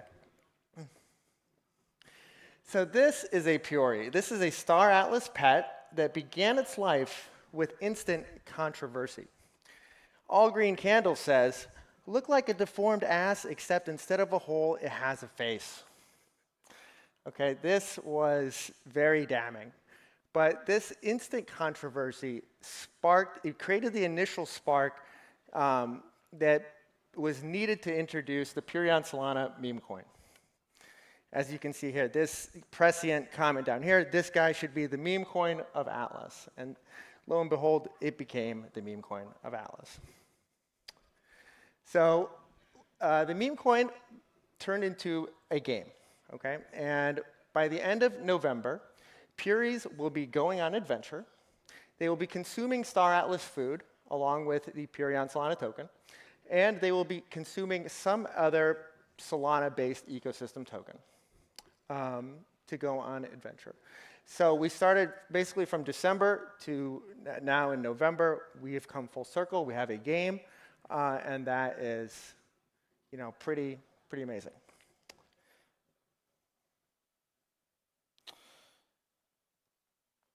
So the ability to create self-sustaining growth is a hallmark of successful economies, both virtual and physical. Right? And PuriGachi embodies this principle. Now, to those that doubt the viability of metaverse economies, I want you to look at our journey. I want you to study our journey, and because our journey demonstrates that the grand vision of the Star Atlas metaverse is not only possible, it's actually already here. Okay, it's the ability to create spontaneous projects and growth and an environment that that facilitates this, which is like truly the full vision of a metaverse. So it's already here. So now let's discuss what sets Puri apart, okay? And this is clearly, it's going to be our tokenomics strategy. All right, so our tokenomics strategy is based on 3 different goals. One is survive the crypto cycle, right? In order to survive a cycle, one must break from the cycle, okay? 2 is to create stable player earnings. Now, for most projects, they don't actually have stable player earnings. Their earnings are dependent on their ecosystem tokens. We break this link. Our earnings are not dependent on our ecosystem token. Our earnings are actually going to be in USDC. And if you can control your earnings as a game, you can control player retention, okay, which is a huge problem. And then lastly, we focus on Web3 collaboration, which I say more like Web3 domination. So our strategy is to go full in on the metaverse, right? And we are looking to collaborate with anybody and everybody, right? And whether they like it or not, okay? We are seeking to collaborate with them. In order to achieve our goals, we have created something called the Adventure Survival Kit. Okay, now before setting off in adventures, every Puri needs one of these Adventure Survival Kits, and they are crafted using Star Atlas food, the Puri on Solana token, and some Solana-based ecosystem token. Okay, so here we have a Bonk kit. Over there we have a Polis kit, a Jupe kit. And these aren't just clever in-game mechanics, all right? So these are tools for collaboration. They facilitate the onboarding of players from other projects, basically from any other project within the ecosystem. We can create one of these crafting kits. We can focus on their specific token. We can use their NFTs to go on adventure. They actually don't have to lift a finger to play our game, and we're going to collect the revenue that they generate. Okay. So we know the risks, right? Surviving the crypto cycle. In the United States, 40% of businesses fail within the first 3 years. Now, in crypto, that is way worse, okay? 72% of projects failed in 2022 that began in the previous bear market, okay? And that's just crypto projects. In gaming, it's even worse. In 2022, more projects failed, Web3 games failed, than actually started, okay? An astonishing 107% failure rate. Obviously, that's a problem, right? And although there are many reasons why Web3 gaming projects fail, the most significant is the failure to recognize the risk posed by the state of the crypto market, right? These risks can impact player earnings, existing player retention, new player acquisition, and the ability to raise capital, right? Our response to the high rate of failures in Web3 gaming is not to accept that failure is inevitable. Instead, we create a funding structure that allows the team to operate without regard to this cycle, right? Rather than settle for a 1-year runway, we instead prefer an infinite one, okay? Infinite runway tokenomics, cue the music, cut the lights, ensures that funds raised from NFT sales are preserved, right? We operate on interest earnings. We don't actually just we don't spend our capital, right? And this gives us the unlimited runway. Now, 50% of our NFT sales revenue goes towards creating a fund for player rewards, and the other 50% for the sustainability of keeping the project ongoing. And unlike most projects, we never sell Puri. Okay, so we're not going against our player base, right? Like we don't actually sell the Puri token. We operate on interest from our initial mint and in-game fees. Okay, now this is the reward sustainability fund. So to stabilize player rewards, we've created this fund here, as you can see. And as mentioned earlier, 50% of every NFT sale goes directly into this fund. And the initial principal is invested solely in USDC. Now, this is giving us an example of what someone's looking at, and what they're receiving. In this case, someone has gone on a bunch of adventures. Let's see here, 2,000, 1 month, 1,000 here. And they're getting $15 back, for the month of September. And they're going to keep getting these rewards back. And they're going to get it every single month. And this acts as a universal basic income for our players. Right? By creating a stable floor for player earnings, we decouple the link broader crypto market conditions typically have on player retention. Now, so we've seen this with Star Atlas, we've seen this with Genopets, Aurora, like you name it, right? Basically, the player base, the size of the player base, has followed their token prices, right? And so by decoupling this link, we ensure that we don't have that problem. We are actually learning from the past rather than perpetuating the problems of the past.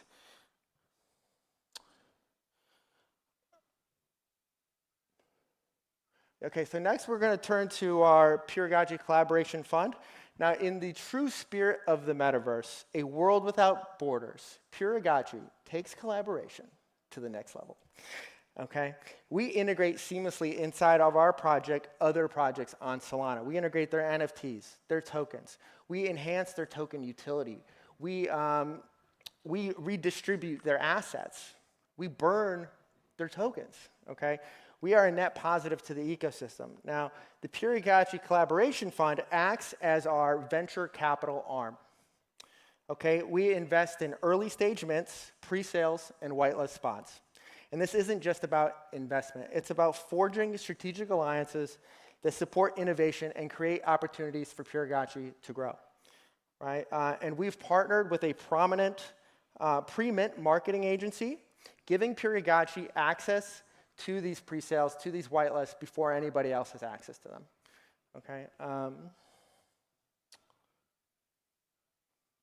And so here's an example. So NFTs acquired through our PuriGachi Collaboration Fund can be used as player rewards for profit or just held. And by offering NFTs as rewards, we create pretty much a treasure hunt where every adventure holds the promise of discovering a rare, unique asset. In this case, this asset is the Volania Faerun Origin Hero, mint price 99 USDC. Whoever received this, I mean, this is a pretty magical reward to receive. So let's get to the heart of it. And I know there's a lot on the slide, and I'm not going to ask you to read the slide, but I'm going to say that why should you own a PuriGachi NFT? I'm here, after all, to convince you to buy one of these things. And I want to say it isn't just another Web3 game, right? It's a game changer. Oh, my God.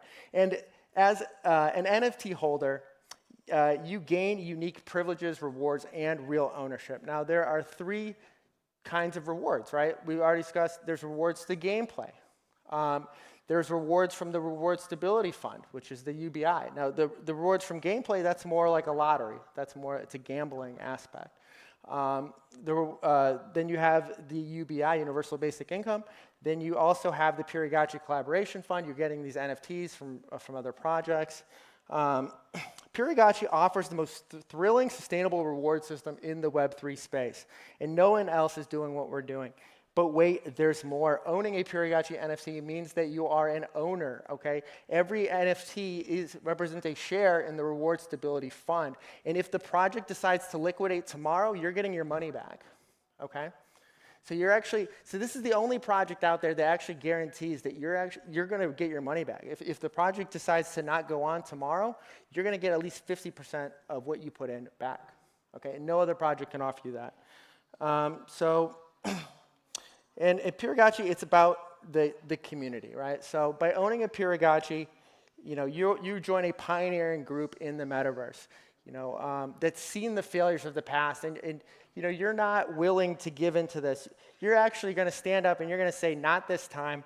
We're building something that can last. And that's a beautiful exercise. And that's my pitch. Thank you very much. I'm Steve Sable with PuriGachi.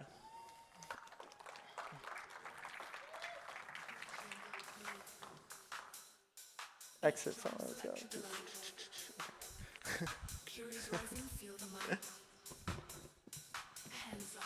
Thank you very much. Thank you.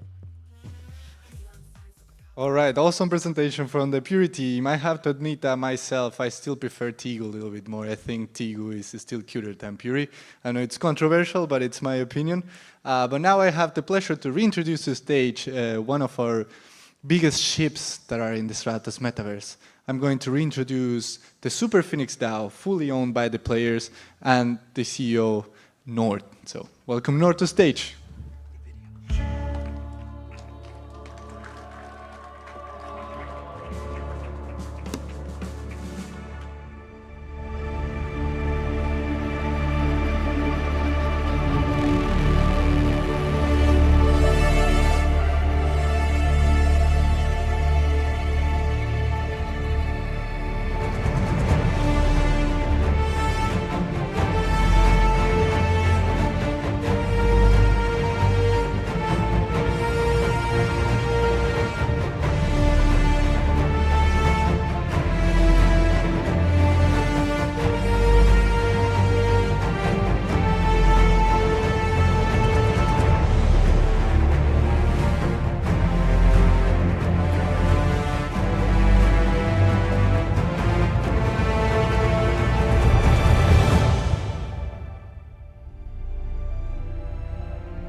So I hope everyone enjoyed the trailer.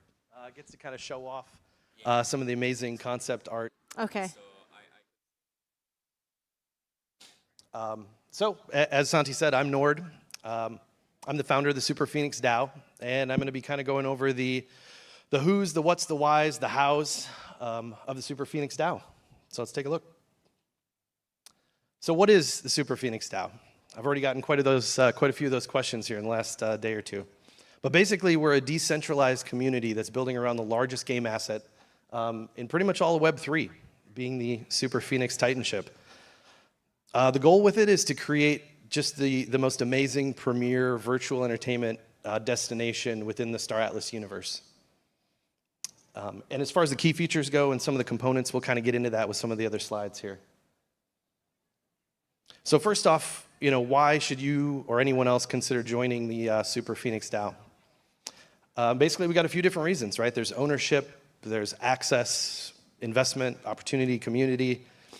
And so really, when it comes down to ownership and any kind of Web3 gaming assets, ownership's really key in my opinion. The ability that it allows you to truly own a piece of this kind of a ship and this asset is pretty amazing. And you can participate in the governance, the decision making, and really just have kind of a say in what we're building. As far as access goes, we're currently listing the NFTs. They've been out on the market, and they offer a lifetime membership through the core NFT collection. They're currently available in Magic Eden. We listed them or launched them about 2 months ago.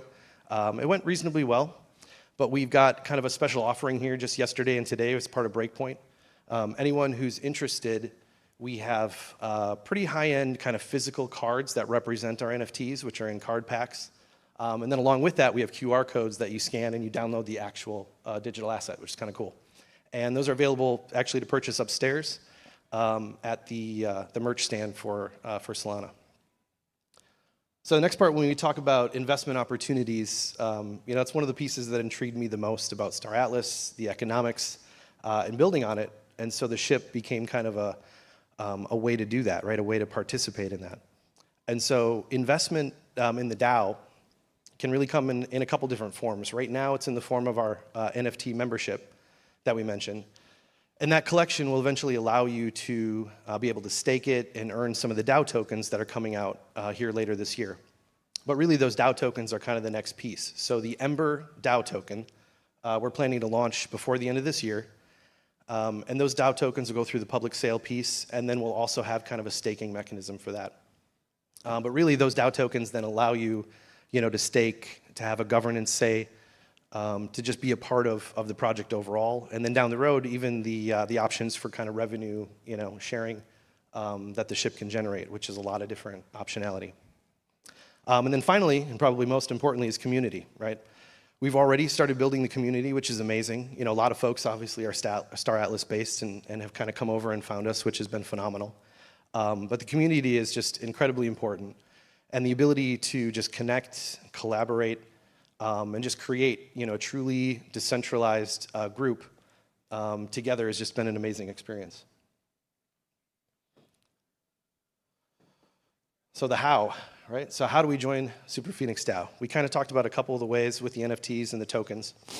And effectively, you know, the NFTs are the ownership we mentioned earlier. But really, the DAO itself and the Ember token, which I mentioned is coming out later this year, and the staking, the governance, the participation, that's where you can get in and actually elect the leaders that are going to run this ship, that are going to run this DAO. You'll be able to do voting and, you know, presenting new ideas to the DAO and kind of submitting your, you know, your place in what we're creating, whether it's the entertainment space or whether it's the kind of in-game mission space. That's really what it's all about and getting involved. As far as the investment piece of it and kind of the opportunities, we touched on that a little bit. But within the DAO, there's going to be quite a few different kind of verticals as far as investment opportunity and revenue distribution that goes with it. In addition to just kind of your general token appreciation, there'll be staking rewards in these pools. And eventually, like I said, revenue that comes from in-game operation of the ship, as well as our systems that we have built out for ticketing, for entertainment space, for social engagement, social spaces, which I think are wildly important. And some of the conversations we're having with other, even non-Web3 entities has been phenomenal, right? We're getting phenomenal feedback, a lot of interest from some corporate brands and some other folks in kind of the entertainment industry who are looking at this as kind of a good segue or a possibility for, you know, Web3 gaming, et cetera. So we're really excited about that. As far as what we're doing next, where we're going, in the short term, like I kind of mentioned, we've got, let's kind of skip down there, obviously the DAO token, Ember, coming out later this year. And then along with that, the staking pools for both the current existing NFTs as well as the new Ember token that people can buy. As far as the airdrops, we had some rewards that are scheduled for our early holders, folks that participated in the mint a couple months ago. And we're actually rolling some of those out as we speak. The first one's ready to go now. We're just going to do that after we wrap up Breakpoint. But longer term, that's definitely where we're going to push the focus to the entertainment side of the house. So the inclusion of creators and artists and musicians is extremely important. All focuses next year are really going to go toward that entertainment piece and how we can start to create those entertainment experiences and bring them into kind of the virtual space and what Super Phoenix is building.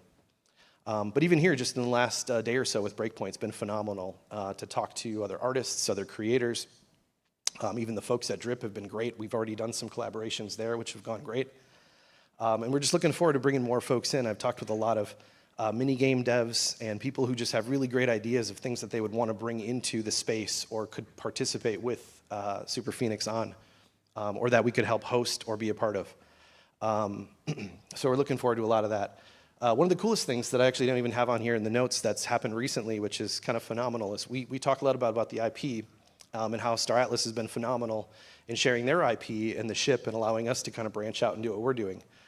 But now that we've started creating the Super Phoenix as its own brand, what's been amazing is now I've had people reaching out to me looking to use the Super Phoenix logos, the NFT cubes that we've created, and spinning those off into different sub-IP projects, which is very cool. Something I hadn't even considered we would be at this stage, but it's very interesting and a lot of fun. So again, the long-term growth, kind of expanding the DAO, expanding the project, and really getting in there with creators, professionals, entertainers, and going after kind of the virtual space. So finally, we'll just kind of wrap it up with, you know, what do we do? What do we do next? Where are we at? It's obviously still pretty early for the DAO, but we're moving. We've got a lot of stuff already shipped. There's a lot in the pipeline, and we're looking forward to it. So the best thing I can say is really dive in, join the community, check us out.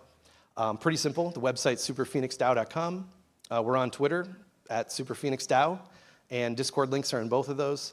You know, jump in the chat. We've got a few hundred people strong already, and continuing to grow. So again, creators, investors, artists, enthusiasts of all kinds, everyone's welcome.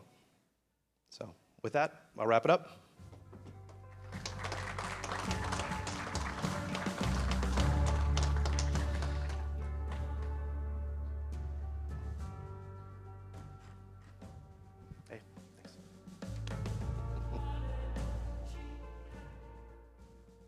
Check, check. Great presentation from the Super Phoenix DAO. I'm looking forward to having my apartment in there, hopefully close to the beach inside the Super Phoenix DAO. And now it is my pleasure to reintroduce the guys you don't want to run into if you're in the high-risk zone. If you see them close to you, it's better to just warp out of there. It is my absolute pleasure to reintroduce Skull and Bones and Lordo, the Grim Reaper.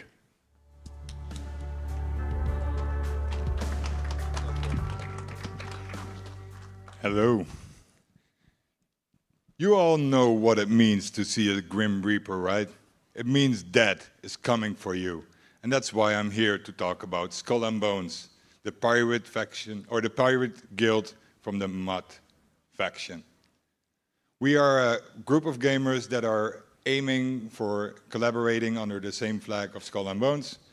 We want to work together as equals and enable end-game content for our members by building a shared fleet together and managing it through our guild, which in the end hopefully will move to the high-risk zone and reduce the personal risks that you need to take with your personal assets because the guild will take the risk for you. In the past 3 years we have been building. These are a couple of the things that we have been doing. I will take you through a couple of them. I will not bother you with all of them. So let us get started with the SMB DApp. This is an environment that we created to interact with our members. We started off with a whitelist function, so only our members can get access. It does on-chain raffles. It has a job board. And we are now building the squads multi-sig integration there, which would allow you to interact with the Star Atlas locker directly from your multi-sig. We will be adding a token and voting there as well. From there, we go into the Rogue Market. This is a trading UI for the Star Atlas marketplace.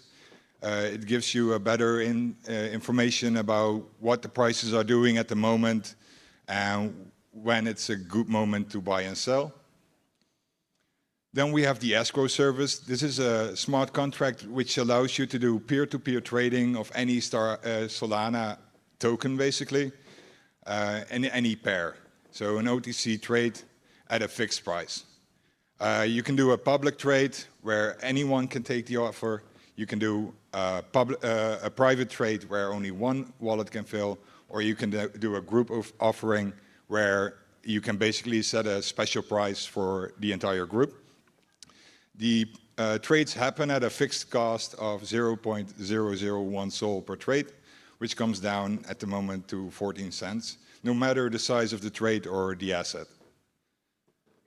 Then we also built the HOTAS program. It's for the UE5. It allows you to set up the joysticks already. We know that Star Atlas will be building this integration themselves, but we didn't want to wait.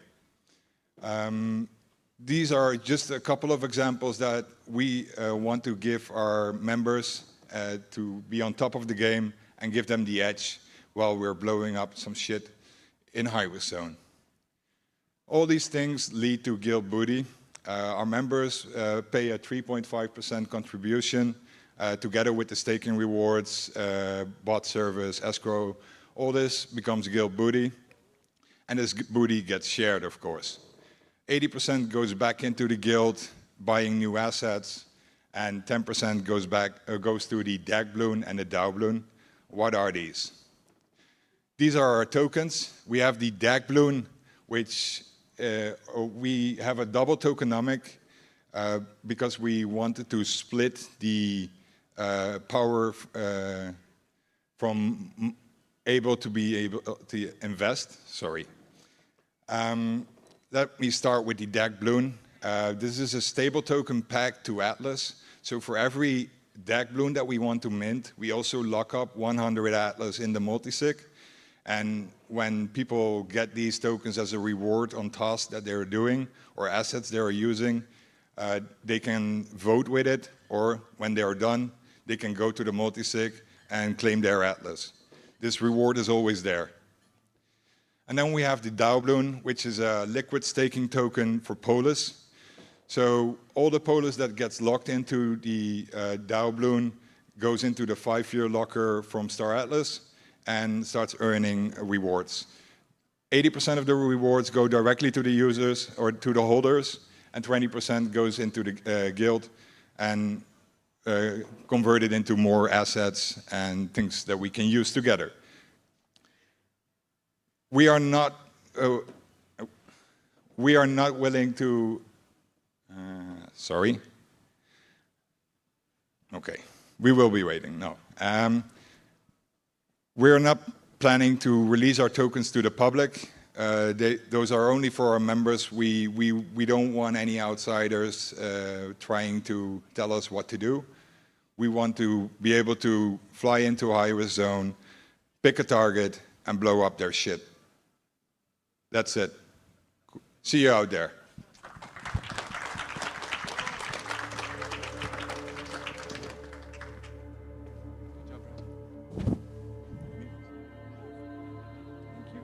Awesome presentation from Skull and Bones. Love it.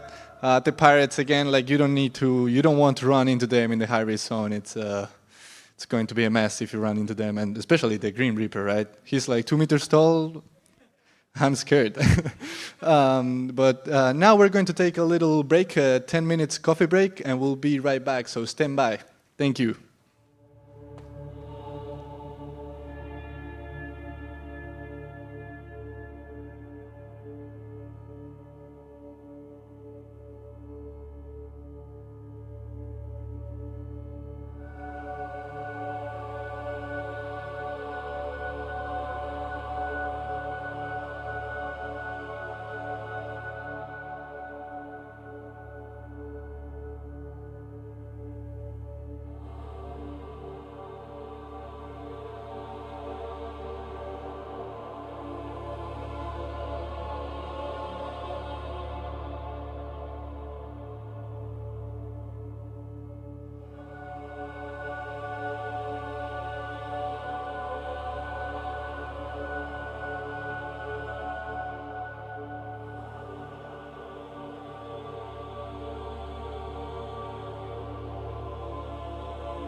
All right, thank you for standing by, everyone. I know we had a little break, but now we'll continue with our run of show. We still have a lot of presentations and panels still coming, but let me introduce one of our partners. You can never build a vision like Star Atlas, a massive vision like Star Atlas, without proper and scaling multiplayer tech. So for that, we're going hyperscale with Metagravity and Tobin. So welcome Tobin to the stage.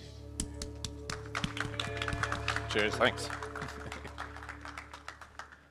Hi everyone, very good to be here today. My name is Tobin. I'm the co-founder and chief business officer of a company called Metagravity. Delighted to be here with our friends and partners Star Atlas for the second year at Solana Breakpoint in the Star Atlas Impact sessions. Just wanted to take 10 minutes just to tell you a little bit about Metagravity and why having a network partner like us is super important to the future of hyperscale gaming. For those of you who know the game industry well, most of you here, you'll know that there's been this very strange, sort of enigmatic, monolithic problem in the game technology stack for the last 10 years because of the scale of and the performance of CPU instances tailing off in the late 1990s. There's always been a limitation to the size of a simulation that you can support in a single instance of a video game. And that's the problem that's been really, really difficult to solve. It's a deep computational challenge, but glad to say that Metagravity has now actually solved that problem. So the limitations of scale and cost for video gaming will be a thing of the past. Super important because games have got much more rich and complex and dynamic from a rendering and from a fidelity and from a gameplay perspective because of the power of GPU instances. Players' expectations are rising. Kids expect bigger things than they did when I was a young lad. But the limitation on server technology has really sort of been stuck in a rut for the last 20 years. But lots of games have been built and amazing games have been built because game designers have been really, really clever about how do you build amazing experiences within the limitations or underneath the limitations of server technology. Horizontal scaling instancing is the most common one. So if you want a large number of people in a game, you have to have multiple rooms of, say, 100 people and scale those instances dynamically. A lot of MMOs use a technique called zoning, where you have a large map and you have parts of the map with the server against it. It does actually limit how players and how the game design works because you cannot allow people to congregate into high density areas because then your servers crash. For the last 10 years, people have tried to solve this problem using a technique called spatial partitioning, including my co-founder Rashid, who some of you may have met this time last year. That technique looks great on paper, but actually doesn't work in practice. There's too much data that has to synchronize in real time across all these different servers. It doesn't support interesting use cases like shooting. It's incredibly expensive, an n-squared curve in terms of cost of servers. So Rashid took a step back and started thinking about how do I apply different branches of pure mathematics to the same problem of taking a large simulation, distributing it across multiple servers without the limitations of spatial partitioning. And 2 years later, we're here with a platform that actually is proven to work. We've coined the phrase causal partitioning, which is basically solving the same problem but in a fundamentally different way of taking a large simulation and distributing in real time across multiple servers. In any data center, we work on top of any data center provider. We work very deeply embedded with Unreal Engine and Unity. So very early on, we saw that this, on a pure scale cost comparison compared to the previous approaches, that Metagravity's causal partitioning solution was significantly different. It wasn't just incrementally better. And we showed simulations with 100,000 players in a single shard quite early on at less than $1 per user per month. So, a significant improvement both in scale and performance, which allowed us to make a promise to the industry that we will build the best infrastructure that performs the best, deliver the best cost, the lowest cost, make as easy to use as possible, and really to become like the most boring company in the industry because we just want to enable all the game developers to build amazing experiences without the limitations of cost and scale on server technology. As I said, we do that by working on top. We're a middleware company that sits on top of the server technology and works deeply with any engine, so Unity, Unreal, but any bespoke engine as well. The secret to our success is that you don't have to change any of the game code So for the first time ever, you can port over a game that's already been built or one that's been released 10 years ago and just isolate the netcode integrations and integrate into our network as an alternative. And so that's brought a whole new sort of level of commerciality to the industry. And we make it as easy as possible to work with us. In the future, there will be templates and SDKs available in the major marketplaces on Unreal, Unity, AWS, etc. Where out of the box, you'll be able to build a game from scratch with the networking already pre-programmed, already linked in. You don't need network programmers in your team. And that could be a 1,000-person CCU or a 10,000 CCU game. We also work, as we've been doing with Michael and the Star Atlas team, in a quite a light touch, but a very powerful way where we become the network programming team and really focus on optimizing that netcode and let the game developers focus on what they're great at, which is building the most awesome experiences. So Star Atlas has been an amazing partner for us, both their vision and their capability and what they've been delivering. We've been through we've been working together for just over 12 months now, and we've done some really good building blocks for what the future will look like. Yeah, and we started out with the spaceport sort of experience where I guess the vision was to have a space where the community could congregate and to socialize and to interact. It looked amazing. The design was incredible. The code was incredible. It was just empty. So we basically helped them move from a small scale experience of hundreds of players to a 30,000 trial. So with 30,000 players in the spaceport. So a great first step in terms of our relationship. We then got thrown into the challenge of can you actually do shooting, because that wasn't possible before on spatial partitioning. And we worked together and did probably what was the world's largest third-person shooter scale test. Set up for 2,000, got just over 1,000 people to turn up at the same time at peak, and had an amazing experience in a live production environment to demonstrate the power of the technology, but also the exciting gameplay that Star Atlas is working on. What you're seeing outside is the evolution of that, but really focusing on hardening the gameplay to make sure that it's at a competitive level and really sort of perfecting the gameplay and the networking. It was a choice to do the scale of thing that we did that we're doing today. The technology is set up to be super scale whenever the community wants it. Michael's going to talk a little bit about the future. I'm not going to steal his thunder. We have been working behind the scenes on some other fundamental building blocks around vehicles and about AI and how do you optimize the cost of delivering super sophisticated AI NPCs at scale as well. So we're really looking forward to the future, and we're really glad to be part of the story. Thank you. Oh, one thing. One of the hard things in this is how do you get people to turn up at the right time to do a scale playtest. So what we've done is set up a community called the Hyperscale Alpha community that anyone can join, and you'll see all of our scale tests that are used on our technology available there, and you can join them and play along and see how the future is unfolding. Thank you. Am I handing over to Michael? Here we go. 3, 2, 1, engage.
1, 2, 3, 1. All right, here we go. What's up, Galleons? How are you? Are you guys having a good time? Nice, nice. Guys, before we go into the Big Bang, because you're here for the Big Bang, right? Can we take a second and acknowledge the amazing work that's been done by this incredible team? You may not know who they are, but they are here behind these walls, keeping this whole show organized. I know you've been experiencing it. Can we just give them a round of applause to the incredible Star Atlas team? They are the reason we are here today, so we appreciate you guys very much. All right, well, this is the keynote you all have been waiting for from a man I like to call the most resilient CEO in Web3, who in the past year has really faced many challenges, and he continues to just push this ship forward with his vision and determination. And we have to give credit where credit is due, because this man is the captain that we're all looking to have to push Star Atlas into new frontiers. So you might be asking, well, what have they been working on? What has Captain Swagner and his team been working on? Well, he is here with the latest, so let's not make you wait any longer. Let's welcome to the stage Michael Wagner, CEO of Star Atlas. Thank you, Mona. Thank you, Mona. I obviously really appreciate the kind words there. Perhaps the most resilient CEO, but I'd also say the most resilient team in Web3, and I'd also say the most resilient community. If you're battle tested, let's hear a round of applause right now.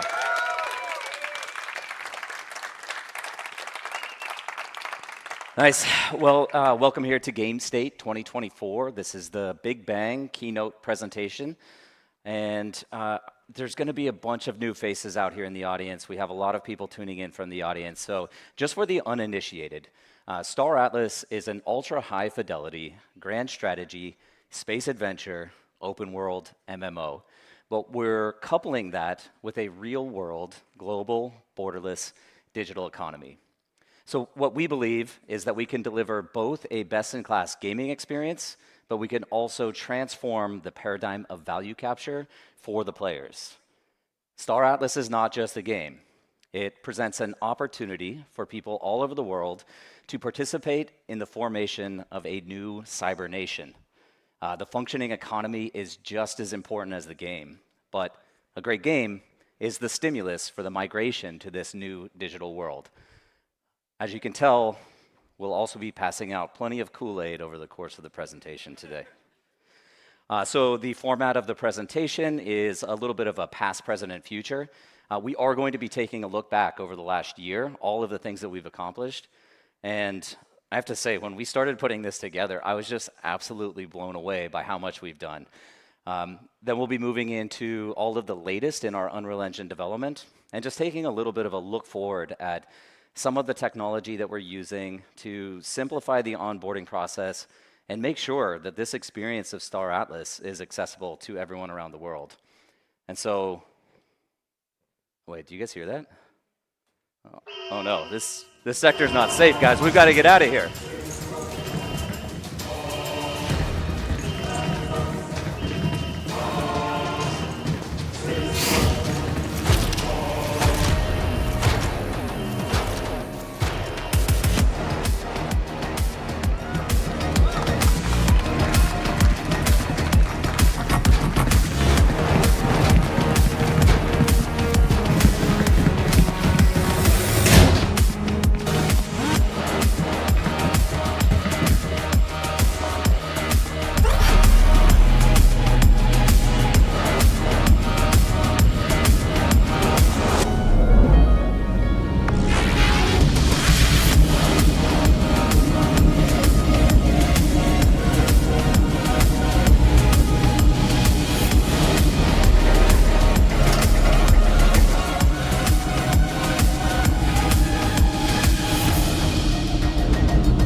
This team seriously makes my job so easy up here.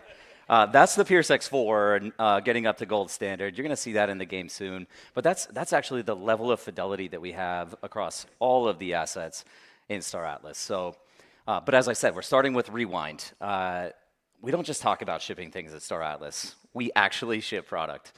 This last year has been incredible. So just starting in December of 2023, we released 2.1.9 of our showroom client. Now, for those that don't know, Star Atlas is playable right now. This is downloadable on Epic Game Store. Little plug, go to our Discord and get a free game access key. It's playable right now, and this showroom module has a number of experimental modes. You can do hover racing, both in a traditional competitive format or combat racing. We have time trial racing with leaderboards. Our flight trainer and dogfighting arena, if you want to get into a little ship versus ship battle, as well as our third-person shooter gunplay. Just as a rewind, let's take another look at everything that came out with 2.19.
Right, and then in February of this year, we launched the DAC platform. Now, DACs are decentralized autonomous corporations. This is essentially the guild ecosystem of Star Atlas, and we really think guilds are the lifeblood of Star Atlas. Happen to be wearing a Rome shirt this year. Please, guys, no fighting amongst the crowd. But no, we have amazing guilds. So when we launched the DAC platform, this was full on-chain DAC registration. I do actually want to give a special shout out to Aephia and Victor in particular here, because they're taking all of the on-chain metrics from the guilds and loading that into a Flipside dashboard. Some people are on the notorious Wall of Fame or Wall of Shame. I think that's very cool. But ultimately, this is a marketing platform. It's designed for you that are running guilds to recruit new members and rise in the ranks. Just taking a quick look at some of the numbers here, we've had 179 DACs formally registered, average size about 20 members, almost 3,000 total members across all DACs. And what's really powerful here, just right down at the bottom, is DACs are holding over $100 million worth of game assets right now. So very, very powerful. In March, speaking of Metagravity, we rolled out Surge, which is a faction versus faction team-based shooter and extraction gameplay mechanic. The question here was, how big can we go? How many players can we get into a single instance? Right? And through Metagravity, we have that hyperscale user concurrency.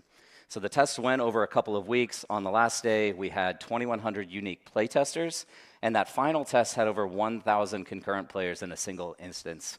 And as Tobin mentioned, this is probably the largest successful test of user concurrency in a shooter gameplay ever. So ultimately, the idea here is that this helps us get to an open world MMO of global scale. So let's take a little look at how that test looked.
All right, that one brings back some fond memories.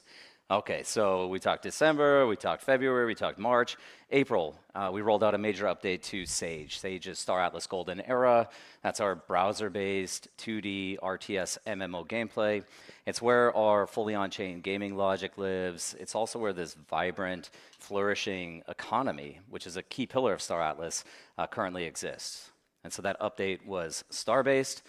Starbase saw a transition over to a loyalty point system. The idea is that players are crafting components, they're contributing those to Starbases within their faction, they're upgrading those Starbases, they're earning Atlas as they do so. We also brought out on-chain progression and early access for people that are playing now to be able to pre-level their account. So XP systems for the account, as well as some of the sub-licenses that players will need to have going into the future. Today it has 1,200 daily active users, about 5,100 unique profiles, a GDP year to date of $15.8 million, and daily average gross earnings of about $15. Now, just to put that into perspective, in countries like India and Thailand, the minimum wage is approximately $15 per day. So, point is, the economic opportunity here is very real. In July, somewhat surprisingly, we released our DAO, the Decentralized Autonomous Organization. Big thanks to Yves, actually, if he's out there somewhere. There he is.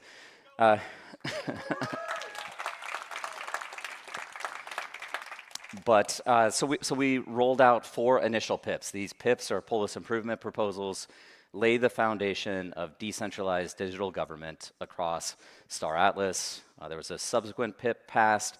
There was the sponsorship of the Nabathon. That's a hackathon that ended about a week ago. Winners are being announced here today. That was for 6 million Atlas, or about $12,000, fully community funded. We have council elections going on right now. There were 23 candidates that applied for our council. That's been narrowed down to 12, and over the next week will be narrowed down to the final and first 5 council members of the Star Atlas DAO. Let's go. A bunch of them probably out here as well. One of the really cool metrics is that we have an average participation rate of 35%. This might sound kind of like boring governance stuff, but the truth is there's this concept of voter apathy in DAOs. People don't really care. They want economic incentives, but they don't really care about contributing to governance. Now, we don't have any economic incentives in voter participation right now, and the fact that we're seeing 1/3 of the total voting power out there contribute just really demonstrates how passionate our community is about participating in this system and this evolution. And then finally, just quickly pointing out too, since inception, we've carved out dedicated revenue streams from the gameplay that funds the DAO.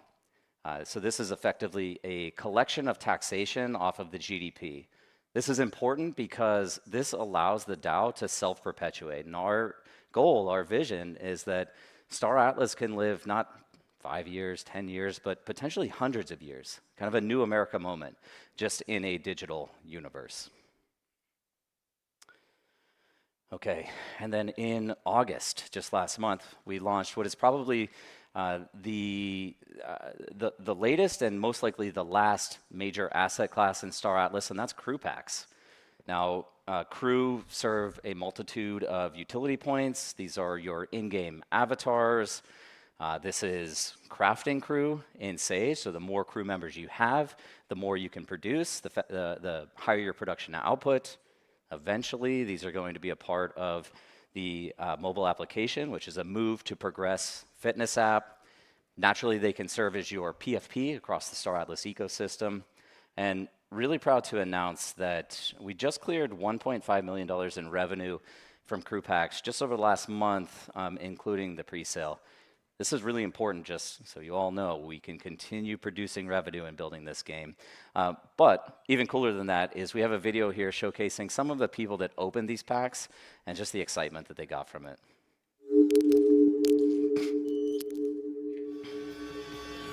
Got some good beats on this one, so let's go. Whoa! To start us off, a legendary. This is Silver Pack. Let's go! Oh my god!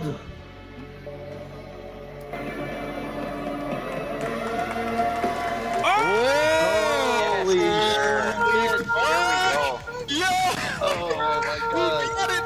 He got it! Unbelievable. Bro, get the f out of here. Man playing. Oh wow.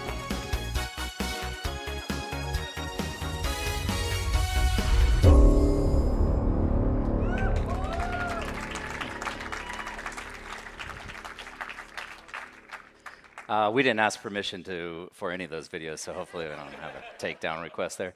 Okay, but we don't always hit all of our goals, but I am very proud to announce that we are launching the Star Atlas mobile app in Q4 2023. And these are the latest mock-ups. Oh, wait, yeah. Okay. We're not launching it in Q4, but still very much on the roadmap. It's a product that I still very much care about. We will be giving you some updates on that in the near future. But what's next? What's next? Here's some of the really exciting stuff that's up and coming. Unreal Preseason. Now, Preseason is effectively a suite of products that we've put together that are designed to capture the hearts of a multitude of different gamers. So a little something for everyone in here. Ultimately, it leads up to our public open launch of Season 0, which is a story-based campaign starting on the Ooster homeworld of Aoki, and will be the official beta launch of Star Atlas. Now, we'll be talking more about that over the course of this year, but the entire build has a major emphasis on multiplayer. So this includes things like competitive and team-based shooter modes like Surge, deep space exploration, social centers at the central space stations, combat racing. You'll be able to strategically command entire fleets. And we have curated economic loops intersecting all of different aspects of the game. And what I do want to emphasize is that all of these are effectively subsystems of the wider MMO. So we're not really building mini games, we're building systems that become what Star Atlas ultimately is. And they're all designed to give every player a chance to go from zero to hero.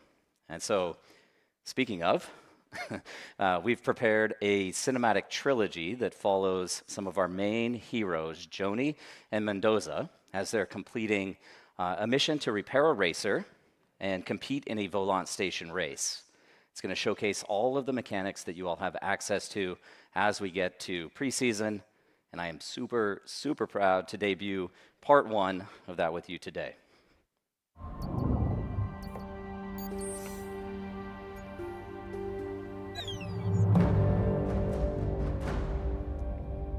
No one tells you the secrets of the galaxy. The galaxy provides, but you have to find it yourself.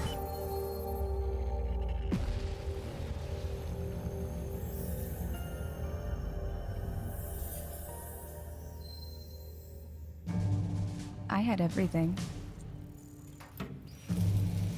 Wealth, power, purpose, beliefs. All gone. But sometimes to evolve, you need to burn everything down. Sometimes you need to learn new things.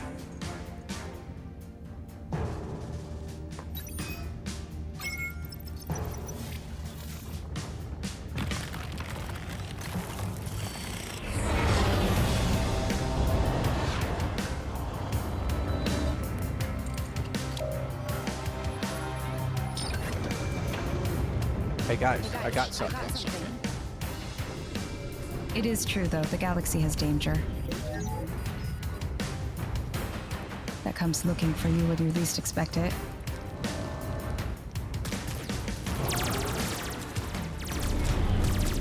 It's hard to know who your friends are.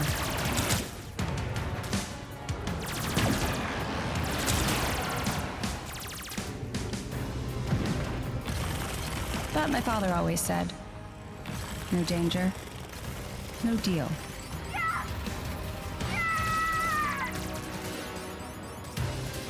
He also said that sometimes you need to take what is yours.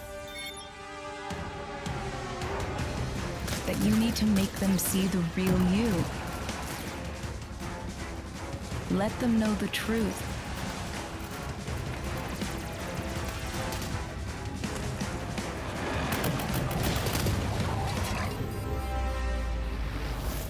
That was before he pulled at the strings of reality.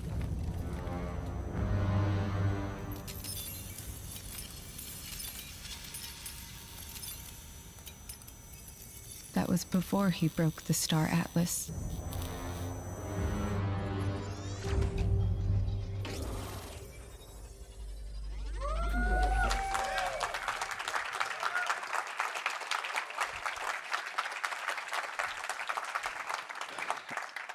I can't wait to see parts 2 and 3. Netflix, we are accepting calls if you're interested in making a show with us.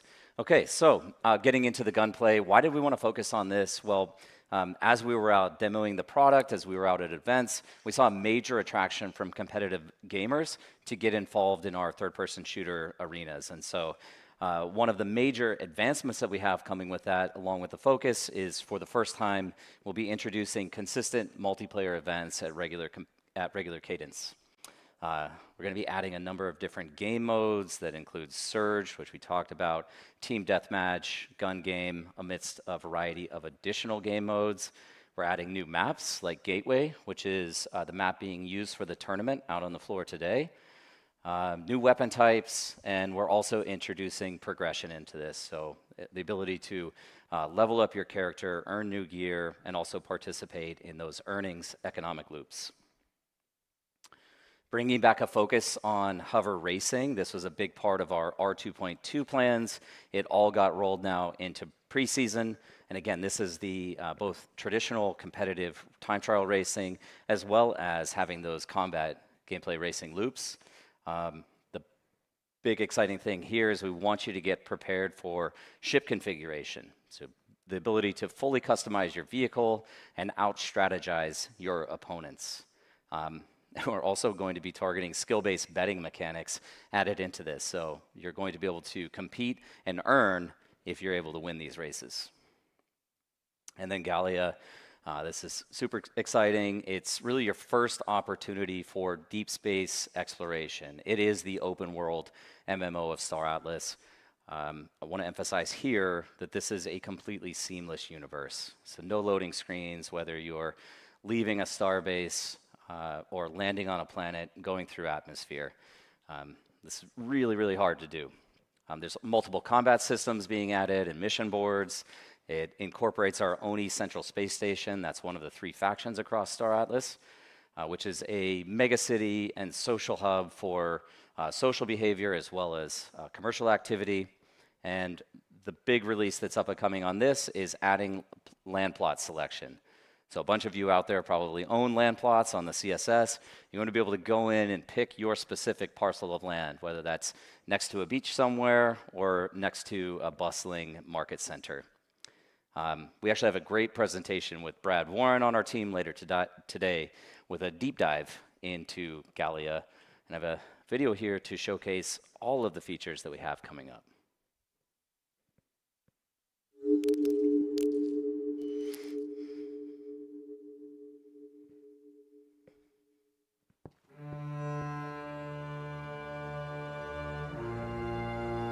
The fastest way to know if something will work for you is to try it. Learn to proceed without certainty. Life doesn't come with a trial period or a money-back guarantee.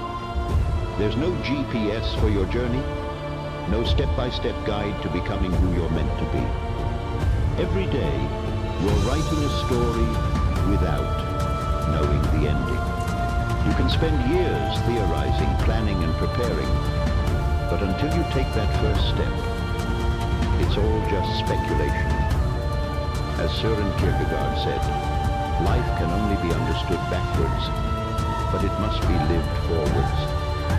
You can't wait for certainty to start living, because by the time you're certain, the moment has passed. Certainty is an illusion. Even the surest things in life can change in an instant. Proceed without certainty. Let go of the need to know everything. Rat, listen to me carefully. Go back to Ryoki. Keep the gut safe. Don't trust the elders. Don't find you. Sir, I did not copy. Repeat.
I'm pretty psyched.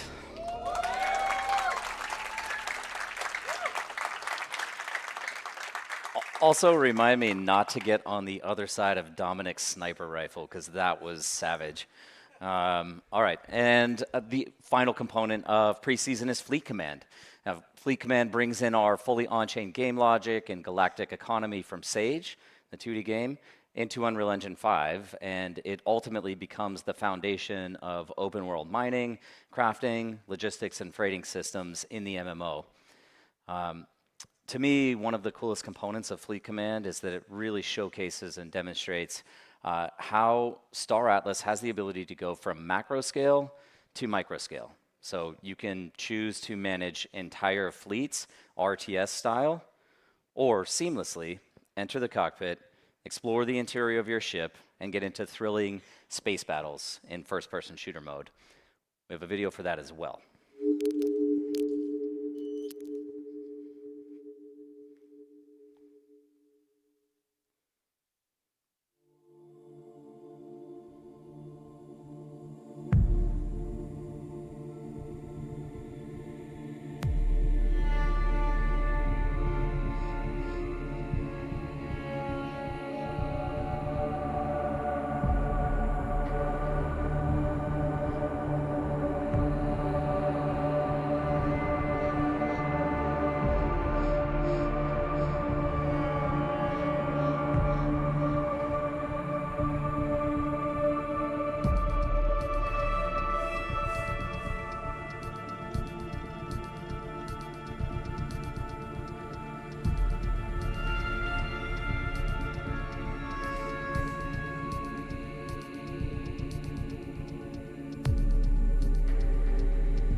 a cosmos in which we can explore.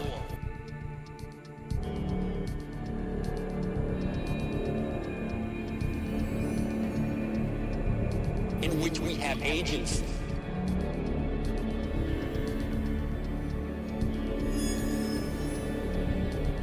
We finally get to go intergalactic.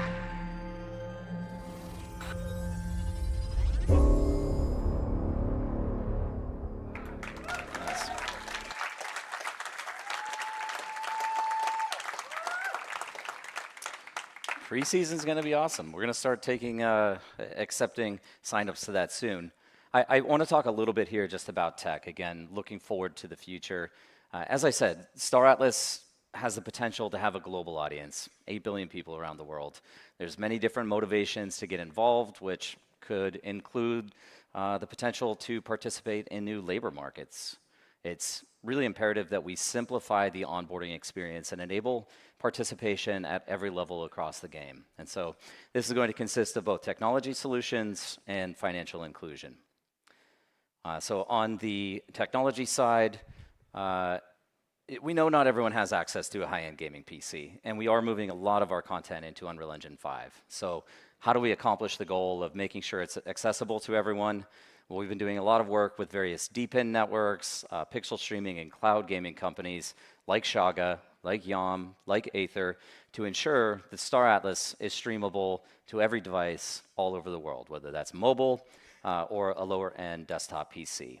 We're also working on wallet abstraction. It's a sensitive subject for me, but wallet abstraction is moving the wallet setup process back a bit in the user experience. So you can experiment with the game without having to go through the process of setting up a wallet and securing your seed phrase right up front. And of course, if you do that, you're still going to be able to claim your resources or any income that you've made later if you decide to set up that wallet. I really think that we also have a massive opportunity here to gamify the education process because, you know, we have a really fun gameplay experience here and game missions. And so ultimately, we can encourage self-sovereignty. Other than that, adding easier methods for non-crypto natives to get into the game. And that's through our partnership with Uphold and Topper. We're adding Topper ATMs throughout the game so you can easily cash on-ramp into the game or off-ramp from the game. And finally, we're providing non-economic, free-to-play access points to the game with our own dedicated network, AtlasNet, as some of you know it, or Apollo, as we'll refer to it going forward, where you can bootstrap an account with a single click to start experimenting with the game. And on the financial inclusion side, I'm extremely excited to announce that we have a fleet rental system rolling out. This has been in partnership with groups like GG Collective and specifically led up by Forged, as well as a couple of Shadow Loyalty members. You guys may know some of the Sly Labs tools. So Groove and Anthony have been working on this. And this gives users the ability to get into the game easier with a lower cost barrier to entry. And we'll be adding pay over time options to that as well, so you can essentially finance ships and use the earnings from that ship to pay it off over time. On the economic side, we're adding a deeper focus on specialization, some more options for players of all sizes, moving beyond the loyalty point system of Sage today and adding in fixed earning opportunities, more robust peer-to-peer trading opportunities, additional crafting options, and more that I'll be talking about shortly. And we're also going to reduce the transaction count through various passive game modes. These are going to be RNG enabled or randomness enabled. So smaller players can earn higher proportional rewards as they play. And then adding enhancements to our Atlas Locker with more benefits like fleet rental, fee discounts, recipe unlocks, discounted crafting fees, and more. We want people that are earning Atlas and saving that in the locker to have even additional benefits. And today, which marks the 1-year anniversary of the Golden Carnival. Maybe some of you don't know that. Some of us do remember that with fondness. We used this to kick off Sage 1 year ago. You essentially craft golden tickets from the game, using resources from the game. You'd enter those into a weekly raffle, and you'd have a chance to win ships, halves, crew, and more. Well, in celebration of the 1 year anniversary, we are doubling down on this, We're going to run it as a promotion for the next 4 months with over $4 million in rewards going out to players. So I really want to say a huge thank you to the team for all the work that's going into this. A huge thank you to the community here. I've never been more excited about the future of Star Atlas. We've been through the worst, and we're here today. And I can't wait for you all to experience what we have coming in the future. I am going to leave you just with a little teaser of part 2 of the cinematic. Thank you.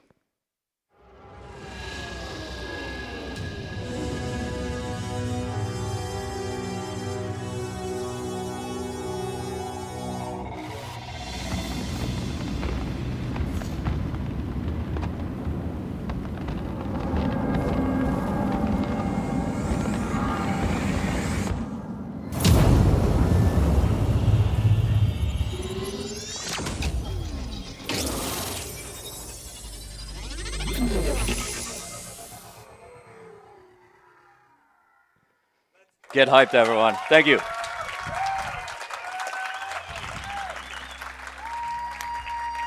All right. I know you guys are all hungry. We got some galactic lunch for you right outside this room. Guys, make sure the tournament is at 2 p.m.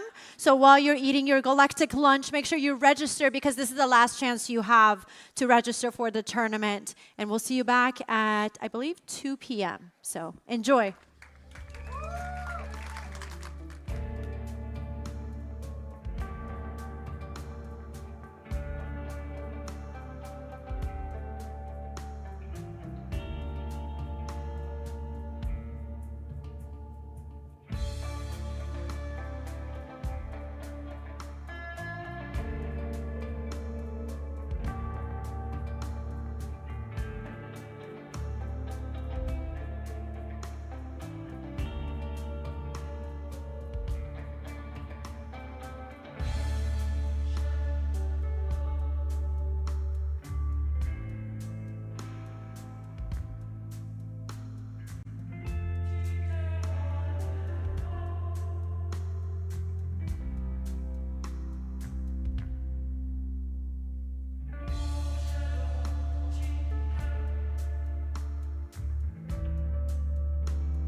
How was lunch? Did you enjoy that galactic lunch? It was delish, right? Welcome back. All right, let's jump right into it. This next fireside chat is going to dive into the new paradigm Web3 brings into game economies, a very hot topic, and how Star Atlas is leveraging it to build sustainable economic systems. And I can't think of two better experts who are going to lead this conversation, the CEO and co-founder of Star Atlas, Michael Wagner, and the head of game economy, Chris Gay-Smith. Hello, hello. You guys are going to be sick of seeing me by the end of this. Ooh. All right. Chris, you have the great pleasure of working with me on a pretty regular basis. How are you doing today? Oh, I don't know. Apparently some guy was talking earlier, showing a bunch of loud, pictures earlier. So I wasn't there, but I heard. This is legitimately the banter that goes on back and forth behind the scenes. Yeah. Chris, tell us a little bit about yourself, man. You've been working with the team for a couple of years now. Incredible hire for us. We've got some great things to talk about with the Sage economy and really just Star Atlas economy going forward. But for anyone out there that isn't familiar with you, what should they know? Yeah, so I started working in Web3 gaming in particular about midway through a PhD in economics. Finished that up, and one of the first things I did was start working at Star Atlas. So been here for just over 2 years, and yeah, it's been really incredible to literally craft the Sage economy from scratch and see it go live and just see all of the players, and especially at events like this, be able to see the faces of the people who make the Star Atlas economy work. Yeah. Yeah, so most people, my assumption is a lot of people, when they hear the term economy, they're thinking a lot about, particularly in Web3, thinking a lot about kind of the financial side of things, or they're thinking about the money side of things. But game economy actually touches a lot of directly the game development and gameplay mechanics. Maybe you can inform people a little bit more about where else are you involved and how else do you impact things like balance across the entire game? Yeah, so I think you hear Web3 game economist and you think tokenomics, financialization, lockers, this type of stuff, which are all things that we have in Star Atlas, but we also have an extremely robust video game economy. Full commodity markets, players are producing and crafting and consuming all of these unique items in our game, and it's all fully on-chain. So yeah, there's a bunch of unique characteristics to Star Atlas that aren't present in a lot of other games. That on-chain feature, a lot of games will just have really Web 2 assets in their game. So if you're crafting some item or some potion, it's just actually a Web 2 asset, and it's not really actually on-chain. Versus Star Atlas, where we have an entire commodities market with dozens and dozens of items that you can mine, craft, and consume that are each represented on-chain. Each one of them is an SFT. So there's a lot of challenges that come with that because we can't just reset the server or reset everybody's account if something bad happens. So if prices start to go down, we can't just hit the replay button. We do have to work with everything in a permanent way. So that's why we move pretty slowly with the economy. We make sure that we've got enough data to work out, what's the best thing to do, how do we solve this problem. So yeah, it's a very robust game economy. And I will mention, just because I've been chatting with so many community members, the economy definitely it goes outside of just Sage and Star Atlas. You've got Aephia, you've got Rome, you've got GG Collective, all these incredible guilds that are doing economic things. They're creating markets outside of our game economy. So yeah, it's a massive ecosystem. So I want to make sure that credit is appropriately applied here. Game systems design and Chip and Brad, they do a lot of work on things like modular balance of, say, how the ships work, but you're also involved in this process, or at least collaboratively working with them on these types of systems as well that has nothing to do with money, but like how does a module impact the way that a ship performs, right? Yeah, so yeah, exactly right. While I do a lot of, okay, how much should this system produce and how much should it consume? if there's some certain action, and I make sure that that balance is right. We have an incredible design team who's actually coming up with, okay, how should people move? How do they move around? What are the actions they can do? Scanning, mining, crafting, what are those recipes? What are the different items? So I like to think of myself as the person who comes up with all the numbers, and the design guys are the ones who actually create the interface. And those numbers have proven to be performing quite well, at least from a sustainability standpoint, which is really one of the core tenets of Star Atlas. It's, we talk about it all the time because we've seen a lot of game economies fail, or not even over a long term, but over relatively short periods, just catastrophic collapse. But with sustainability being such a core tenet of Star Atlas, where does one, how do we achieve that, and two, where does the role of specialization, do you think, kind of come into all of that? Yeah. So a couple of questions there. I mean, I think a lot of game economies, especially in Web3, like I said, it's permanent. You can't go back. There's no undo button. Yeah, exactly. Yes, there's no undo button. Control Z, everybody, if you can. Go on. So a lot of companies, what they end up doing is they'll mint 3, 4 tokens, and basically just replace the old one. And in fact, they'll say like, oh, it's a token, but it's actually Web 2, because they do want to have that undo button. But so we've had pretty great success with Sage. It's been out for a year. I want to say the anniversary is today, September 21st is when we released it. And we've gone through a lot of changes. Initially, we started with the Golden Carnival, this kind of relatively quick, punchy economy where people are crafting these tickets that they can turn in for a random prize. And then we switched over to RFRs, which were a fixed amount. So you craft this item and you get a fixed amount of Atlas. An effectively uncapped amount of Atlas could be produced in a single day. And then we finally moved to what we have today, star-based, we call it. And that's where there's a fixed amount of Atlas that's emitted every single day, and people have to vie for that fixed Atlas. And they get a proportional share based on their efforts for that day. So we've gone through a lot of transitions, and there are transitions, the economic transitions from even before Sage. And the key kind of design tenet that I use for like the econ side, first of all, I should mention, I do a lot of simulations. It's excellent to have data. So we were able to collect a ton of data from RFRs before implementing true Atlas emissions in the game. So using data and data analytics and simulation is one of the key ways to make sure you're creating a sustainable game economy. But the other thing is, especially when I'm working with the designers and we're coming up with these systems, consumption always comes first. It's not what should we emit, it's what should we consume. Every single action in the Star Atlas economy, except for like unloading and loading cargo, consumes something. So we always think about what is this action going to cost the player. And we start with the cost and then we look at the production. And that helps us create really stable production and consumption in the economy, which leads to stable prices.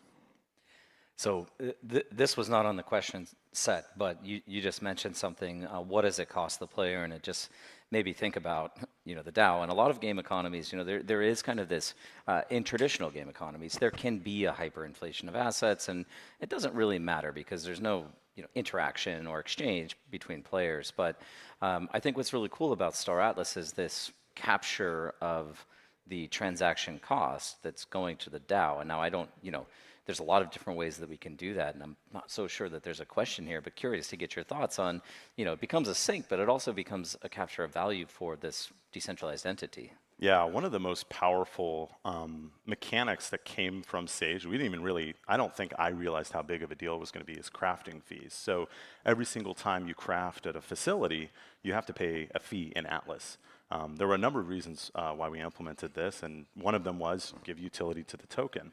But what we ended up doing was we actually ended up creating probably, by almost an order of magnitude, the most the most revenue that the DAO had gotten ever, pretty much. So the DAO gets a portion of Galactic Marketplace transaction fees. So if somebody trades something, the DAO gets 2% of the value of that trade. When they're crafting something, they also pay a 7% market value fee to the DAO. And the DAO, I think it gets about 7 times as much revenue from that crafting fee than it does from the Galactic Marketplace, which is kind of spectacular because it means that the DAO is now fully funded, basically. I mean, it can, and we see with the competition going on outside right now, that was funded by the DAO. So they have all this this awesome architecture that we're building. So yeah, we've got the fees for crafting, and we have a lot of fun, exciting stuff coming up, thinking about other things. Yeah, I mean, it's in a way, it's just not just a total destruction of value, which I'm largely against personally, but we're not just taking stuff out of the game, it's actually creating value for this other entity. It's still a token sink, and it has future potential value. But just on the note of sustainability, this should be obvious, but how does sustainability benefit the Star Atlas ecosystem and our player base? Yeah, I mean, number one, retention. Players, especially, I was talking to someone earlier, it almost feels bad to use the word player because our players are such robust. I mean, they're economic agents, they're citizens of this digital nation state. So those people, they're not going to feel comfortable putting their finances or their financial, capital into this game because it is it's a game that has a cost to play, which is actually a very important feature. But they're not going to do that if they don't trust us. So having a sustainable economy, having Sage being run for so many months now without really any issues, obviously we've had our fair share of hiccups, but we've been able to overcome those. That's super important for people feeling comfortable. We've got all these guilds here that have placed confidence and trust in us, and keeping that is extremely important.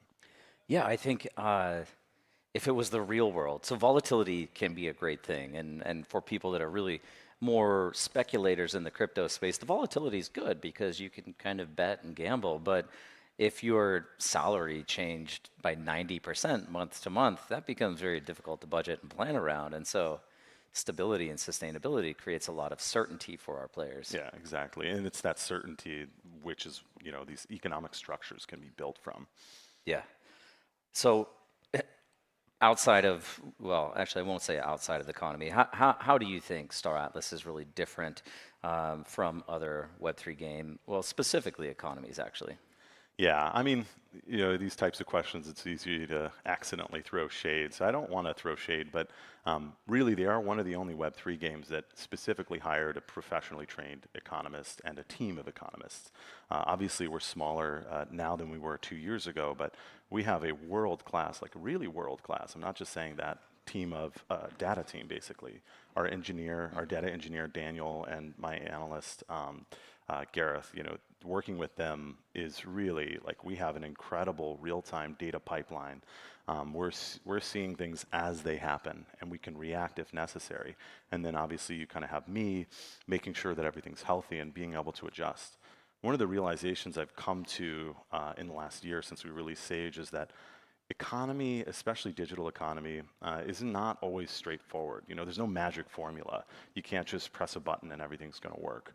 So being able to react and use kind of the principles that we've been using for hundreds of years in markets, that's extremely important to the success of the project. So I really do think, just in terms of the raw talent that we have on the team, that is what differentiates us. But again, going back to the more kind of gameplay economics, the consumption side, making sure that we're consumption first, we're thinking about how can these processes be cyclical as opposed to this never-ending fire hose that's just constantly spitting stuff out. So I think between the design principles of consumption and then obviously just a world-class team, that's what differentiates us. Yeah, it's a great point. I mean, I don't know of any other Web3 teams that are putting out quarterly state of the economy reports. I mean, some of the data that I used in the presentation just before this was, things like GDP and how promising GDP is as a measure and a metric. And I think some of the values have kind of tapered over the last couple of quarters, but when we were looking at annualized Q1 data, it was like the per capita GDP exceeded, something like some of the 30 upper 70th percentile, I want to say. Yeah, yeah. So I mean, and that's another important thing. You know, we're developing metrics, slightly off topic, but we're developing metrics that have never been developed before. We're coming up with new ways to look at economies, especially these digitized economies. And with that, you know, comes, obviously you talked about market volatility. So, you know, it's really interesting to work with these new and fun metrics, but also markets that are going crazy. But still, 15 million to date for GDP is pretty impressive. Like, we're not quite at what we were in March, our projections, but still really killing it. I completely agree, in particular for that product, which is performing very well. We haven't seen a ton of growth out of Sage, but we just talked about Fleet Command coming out, and kind of excited to see where that goes and how the economy expands from there. So what are the downsides, though, to this like real world, real financial incentive model that we have? Yeah, I hinted at it earlier. It's tougher to work with it because it's permanent. There's not, you can't just hit that reset button. But yeah, volatility is a gift and a curse. Volatility gives you liquidity. It gives you, the potentially, it's almost a marketing thing, where you have people who come and explore the game because maybe they saw the token or the NFTs or something on, TensorSwap, and they say, oh, what's this? But it also comes with downsides. We know from our own research, our internal research, that, and we've researched this across multiple projects, that token price is almost, I would argue, causal predictor of daily active users. And a lot of it just comes down to the fact that a lot of these players are, I mean, we saw the metrics earlier, $15 a day on average, earnings, gross earnings. You think about players that are on the margin of profitability, and once that price goes down a little bit, profitability, they fall out of profitability. So it's something where stability is good. We like stability for that purpose. But yeah, the volatility comes with the territory of having a much more robust, much more expansive economy than we would if we were closed, like something like EVE Online. Sure. So let's talk a little bit about asset values, because we have kind of a parabolic curve between our various asset types. Now, from inception, the goal is how do we satisfy demands from a wide variety of users? And again, I was speaking about this earlier, but the idea that we believe we have the potential for a global audience, that means that you need to be able to satisfy like the very, very smallest buyer of an asset, but you also want to be able to provide an asset for the whales, so to speak, the larger wallets in the ecosystem.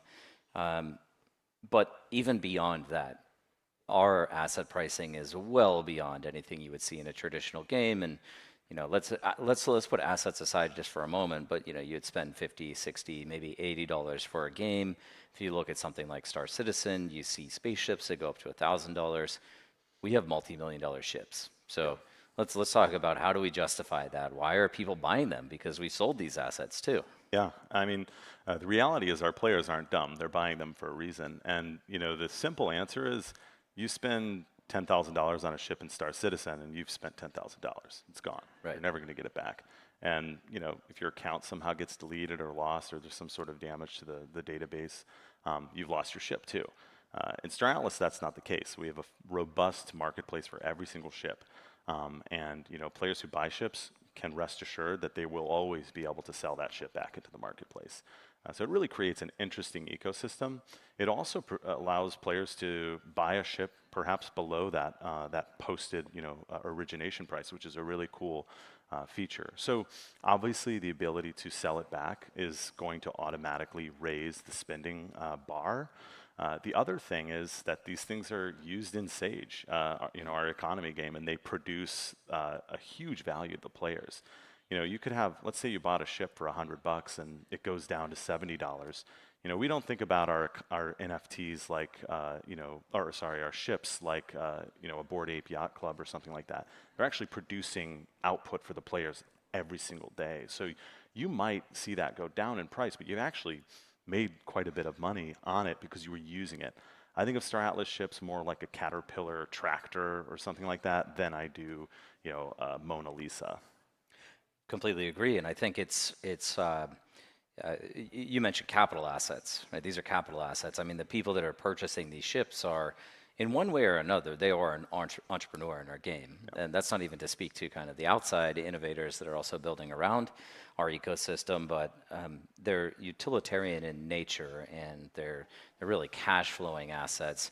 So let me actually just dive a little bit deeper into that on back on the specialization track, because there's a lot of different asset classes that you can buy as well. And you know, part of what we talk about a lot is in terms of creating sustainability. Well, there needs to be a degree of specialization, because if everybody can do everything, then where's the demand for transactions? And you know, ultimately the idea is Star Atlas is not this hyperinflationary economy that's based on token emissions. That's a subsidy, and that's helpful, but we want players to specialize and trade with one another. And so, you know, can you kind of elaborate on how these different systems throughout the game over time, because they're not there today, we're still working on game systems as well, but over time, how you see these evolving in a way where, you know, that person that's mining hydrogen and crafting fuel actually is producing a sustainable life for themselves. Yeah, I mean, I've actually gotten into arguments with my game economist friends about, you know, what does it mean to be a game economy, to be a real economy in a digital world. You know, some people argue that Candy Crush isn't an economy, and some people argue it is. And I'm on the camp of Candy Crush is not an economy. I think you need trade. I think you need interaction for there to be an economy. You need a market. And especially for a project like Star Atlas, I mean, Automata is the publisher. We're producing this content, and we need to be able to monetize it. And so one of the ways we do that is, hey, the more successful this economy is, the more successful we are. Secondary market revenue, you know, is really critical to that vision. So the more people are interacting with each other, the more innovation, the more trade that's going on, whether that's production in the Sage economy or trading on the marketplace, that's generating value for us, and it's generating value for our players. It's also, you know, it supports the prices. If everybody was able to do everything, like you said, there'd be no reason to trade. There'd be no reason to interact with anybody. And what makes an economic game fun is this interaction, being able to arbitrage, being able to exploit, you know, problems in the system and fixing or, you know, filling that gap in the market.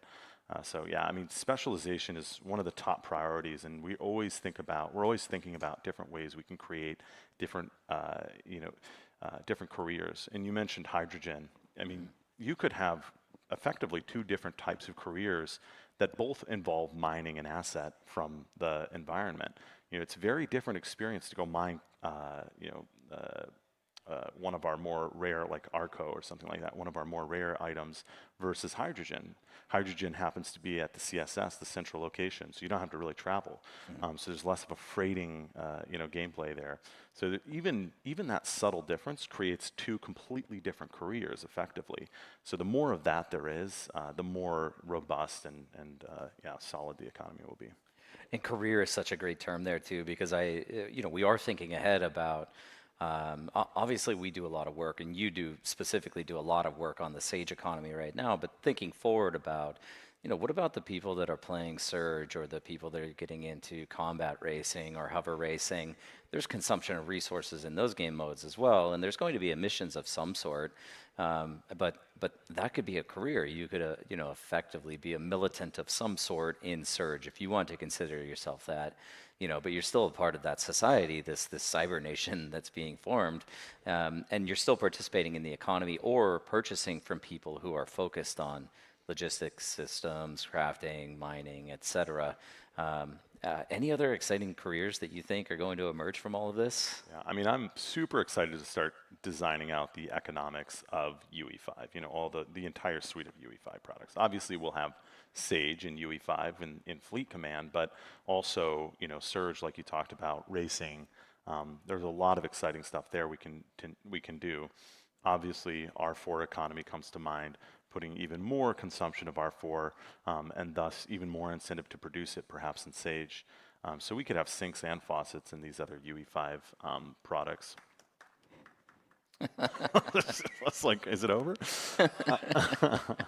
But yeah, so I'm just excited for all the new products. Every single time we come out with a new product or a new game mode or something like this, it introduces a lot of exciting opportunities. And that's probably the one thing that's lacking in Sage right now is this we call it twitchy gameplay sometimes, but this like skill-based effort. Like, hey, if I beat somebody in the tournament later today, I'm going to get what is it, like $12,000 in Atlas or something like that, or 5,000. Yeah, you're going a little crazy, Chris, but yeah, 5,000. Yeah. Hey, the DAO's funding it now. Or no, that's Nabathon. So you introduce this into the economy, and it's awesome because it's A, another career. B, it's a totally new entry point. Right now, we'll fully admit that Sage is it's a gameplay mode for people who have, large fleets, who are able to, focus on, massive production of these goods.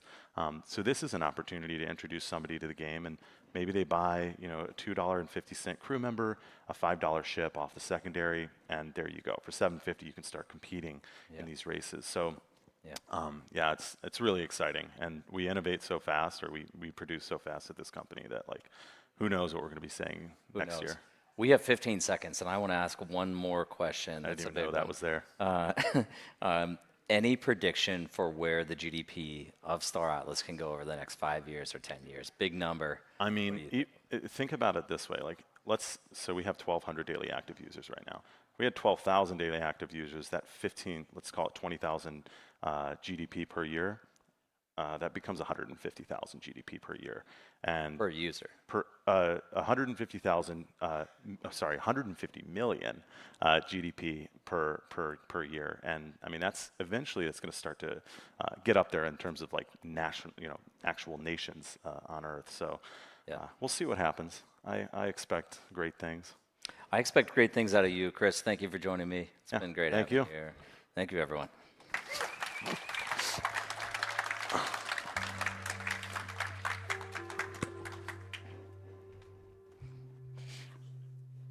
I will take that.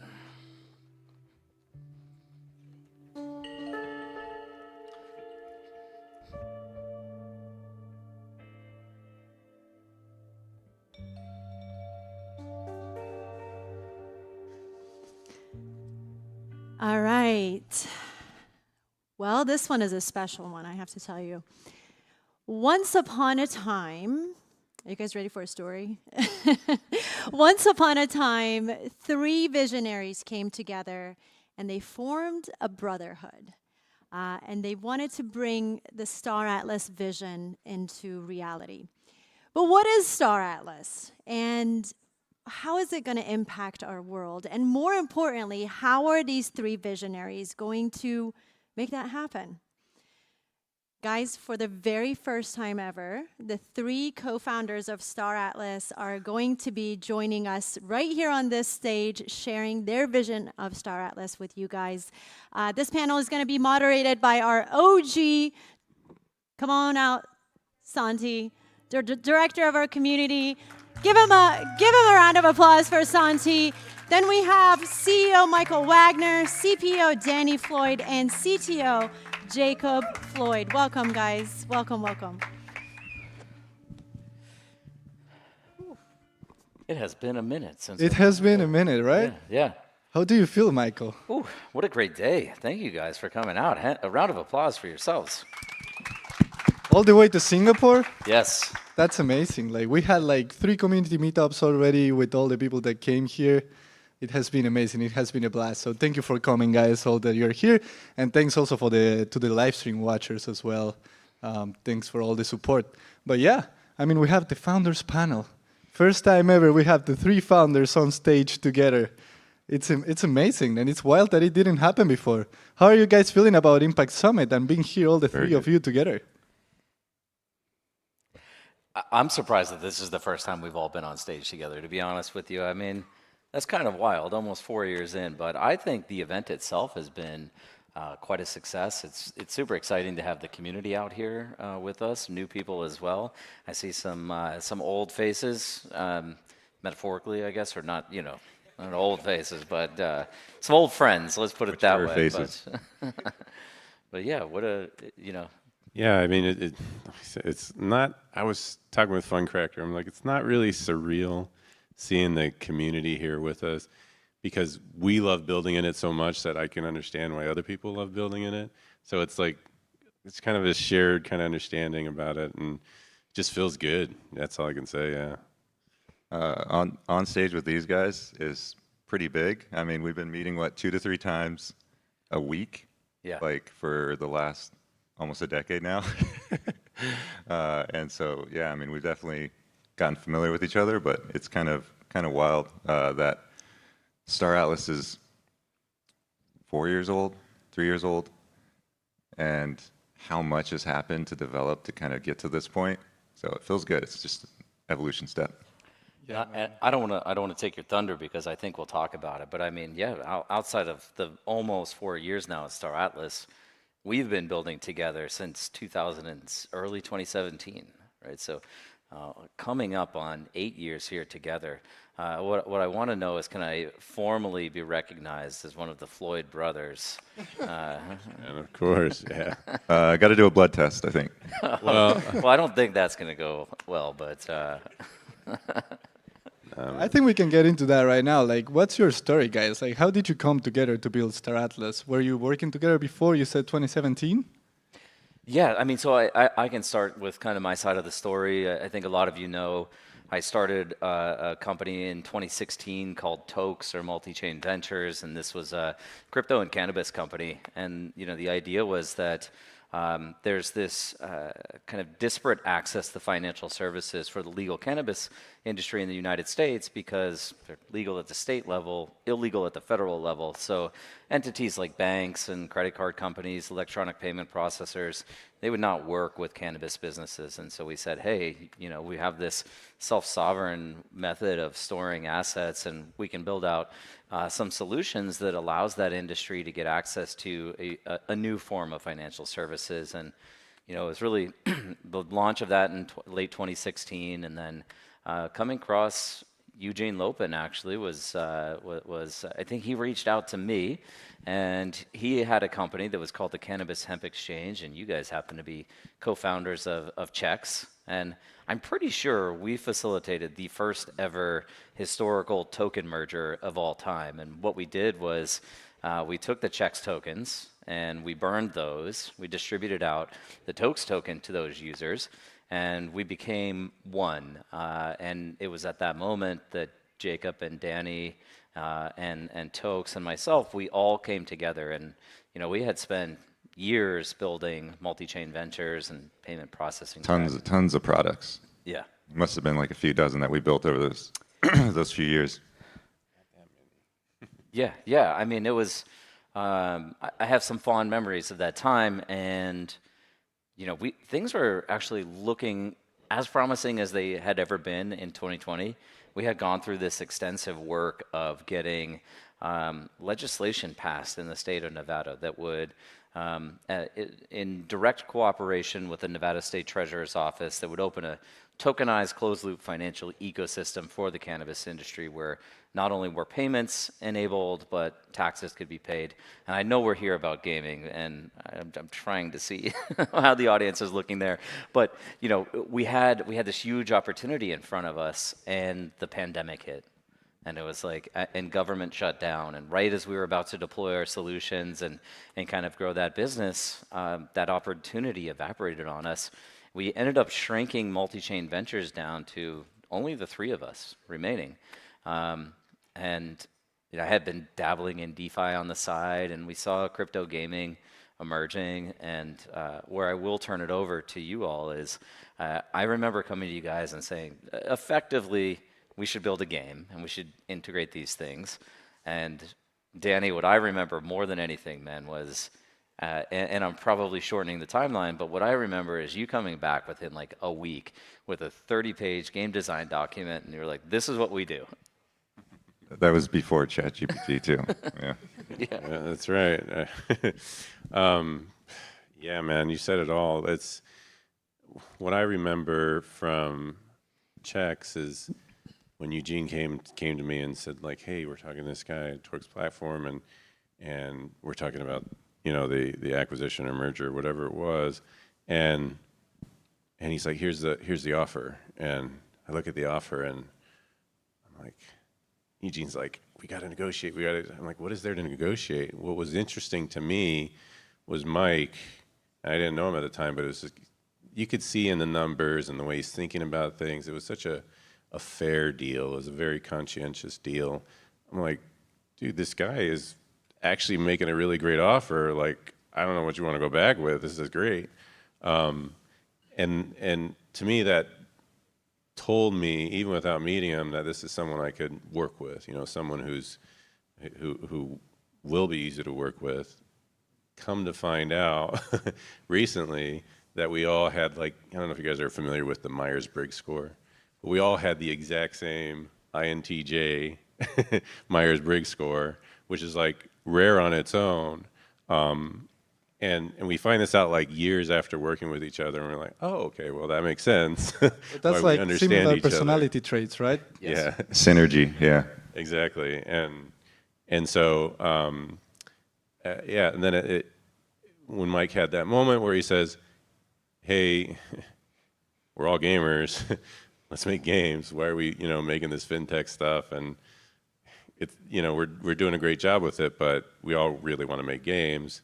And so then he basically tasked me with, you know, coming up with a game that works. And so I looked at all the blockchain games out there, and there was just nothing quite hitting.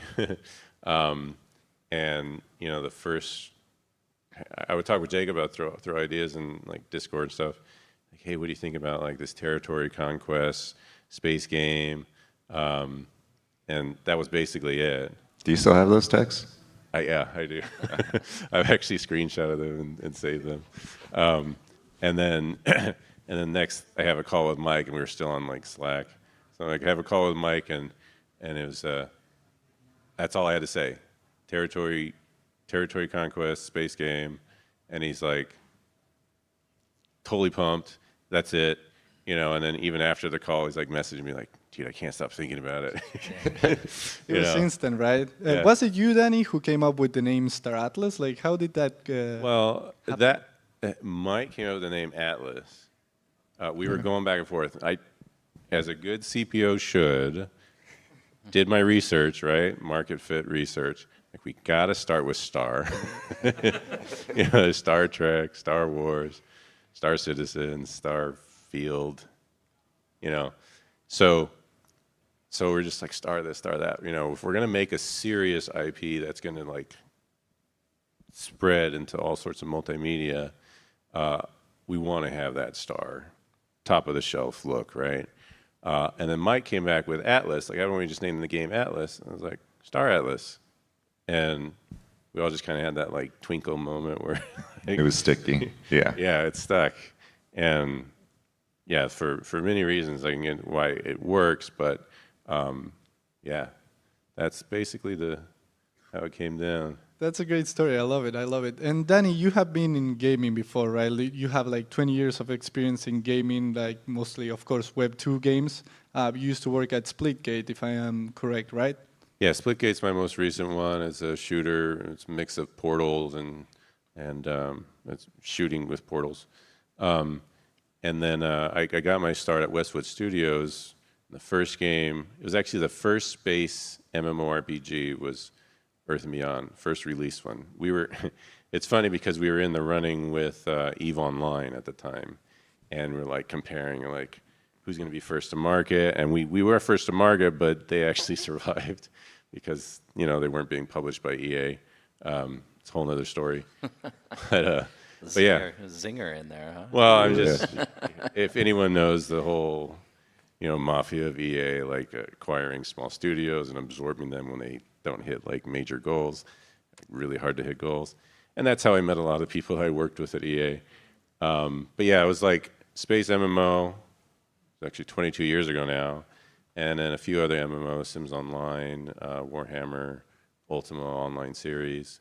So I got a lot of experience in the MMO RPG genre, some shooters, they mentioned, and 2 other shooters.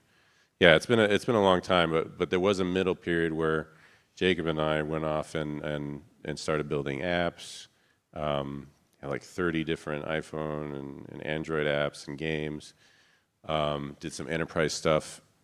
This is related to Star Atlas because we did this dry goods logistics shipping platform, and it was kind of gamified, but it was an enterprise level platform.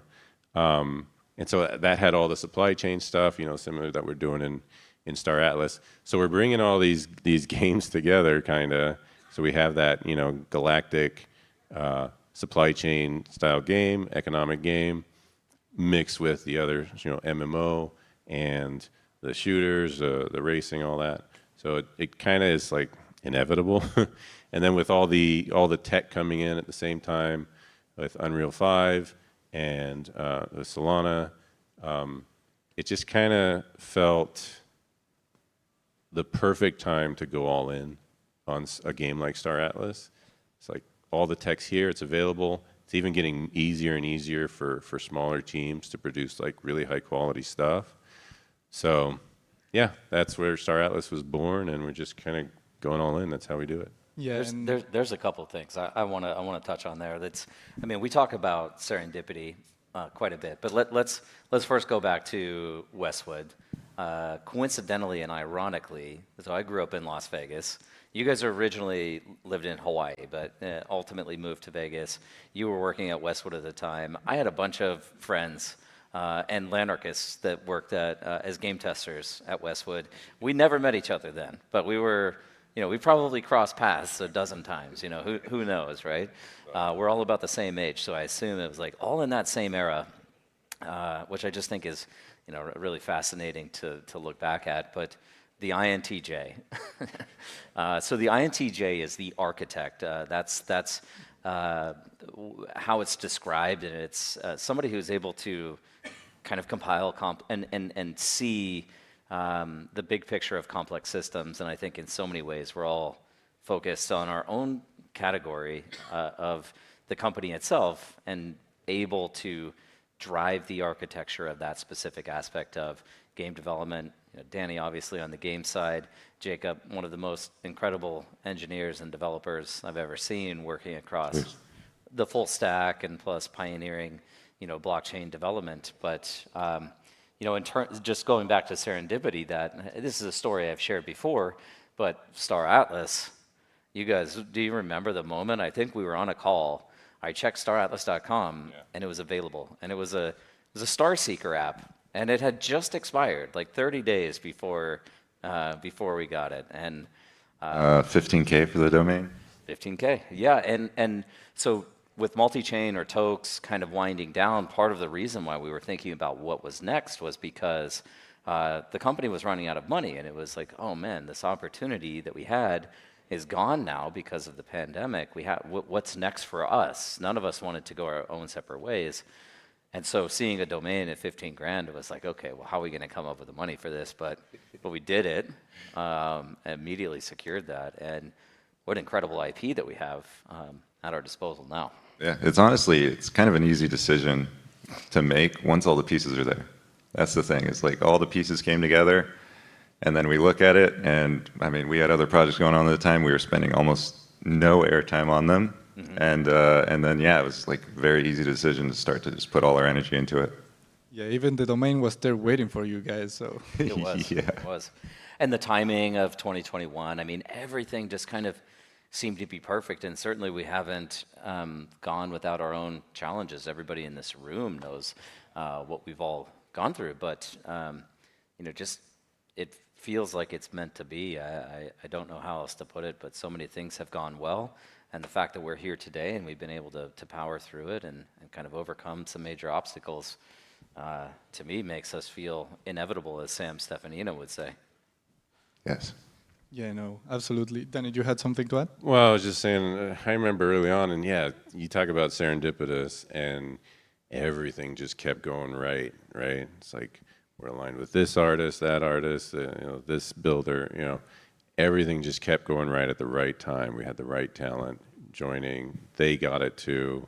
It was was almost too easy, and I kept sitting back like, nothing ever gets built this easy.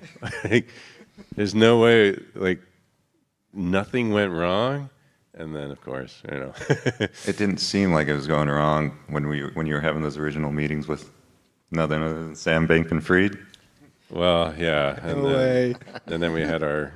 And then we have our struggle moment. You know, that's the story, right? Now you have the conflict that comes in, and we'll get into that. We'll get into that. Gotcha. Yeah, exactly. But yeah, guys. So everything came together for you guys to build the vision. Things are starting to move along. But you also had to build. You decided to build a game using crypto, right? So that was the first challenge that you were facing. Like, it's not a secret that gamers hate crypto, or they used to hate crypto. So that's a challenge that you had to take on, but you still decided to build using this tech. But so what are you doing to change the way that people are perceiving this tech? How are you approaching that? Well, I'll just say this. I mean, I think, yes, I think there's skepticism in the traditional gamer community for things like Web3. I've talked a lot on interviews about where that skepticism is derived. I think it has a lot to do with the evolution of monetization policies of game studios over time, where it almost seems like every time a new monetization strategy comes out, it's more and more exploitive of the user. It's like, how can we get more money from the user? And you know, some of this is, I don't want to necessarily say good. It's not good exploiting the user, but if we think about live ops games where, you know, you're getting continuous updates and there's DLC and it's a title or an IP that you love, it's reasonable, you know, to pay the studio to continue the development of that. And so what I think people perceive Web3 as is it's a cash grab, or it's just a way to get more money from us, and where's the real, you know, value that we're actually getting out of it? And what makes it difficult is we don't have any, we have yet to see a title truly launch that has mainstream appeal, that not only convinces users that Web3 games can be real games. There is great content to be consumed, but we also can work on the other side of that equation, which is demonstrating, you know, there is real value in having marketability of the assets that you purchase. And the fact that we're not locking a user in to buying something from us and never being able to trade it so that we can sell another asset to a new user, that is huge for the players. And now, to go down a little bit of a rabbit hole, you know, the idea that, say, Star Atlas assets go down in value, right? Well, that's kind of good for the next person that comes in should somebody decide to exit the game. The alternative is you have zero value intrinsically from day one as soon as you buy the game asset from the studio. So the simple fact that marketability exists, even with underlying volatility, I think is of tremendous value to the user. And you know, obviously, I was just on with Chris in the keynote. We talked a lot about the idea of a cyber nation and the different ways to participate in all of this. But you know, I'll turn it over to Jacob and Danny to speak maybe towards that actual content side of things. Yeah, I've said this before, but I don't think all games need to be Web3. I think the bad taste in gamers' mouth is because, like you said, Mike, like some of these games just don't need it. I mean, I think obviously that Star Atlas is the perfect use case for this. The underlying galactic economy that we have makes it make sense. You know, where all the resources, all the crafting, all the freighting, traveling, the whole supply chain being on chain. Now you have a game that people who like those supply chain games, you know, have something to do, and then on the other side of that, what are you crafting for? Like, yeah, you can upgrade your own ships and, you know, have faster freighting and stuff like that, but there's a whole other type of games that, you know, normally probably wouldn't need it if it was just self-contained, like say the racing game.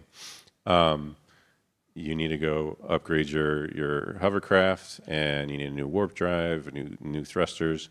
So what do? Okay, you go to the local marketplace and in the game, and you're walking around on foot, you know, just like any other RPG, and you're buying these items to upgrade your ship. But where do those items come from? It's not just in a normal game, just appear out of whatever. You just, add some numbers in the inventory and it's there in the shop. For this, now we have this P2P economy where players are the ones who are actually sourcing the original resources, freighting it to another station, crafting it, deciding what to craft based on, how many players are locally playing the racing game, and then delivering it to those marketplaces, all these things that we can do. It's got real cargo manifest to take it there. There's little fees you pay along the way, that kind of thing. And then the whole thing's tied together on the blockchain that's, we don't have control over erasing things. And it becomes this whole player-to-player exchange that different types of players can kind of vibe off each other and make a whole thriving galactic economy. So for our specific IP, I think it makes total, lot of sense. I mean, it's kind of inevitable. And recently we saw eFrontier, and that didn't surprise me at all. Been following them through Project Awakening, and it's there's no way they wouldn't go to blockchain. A couple of years ago, they were like, don't worry, guys, we're not going to go to blockchain on our main shard.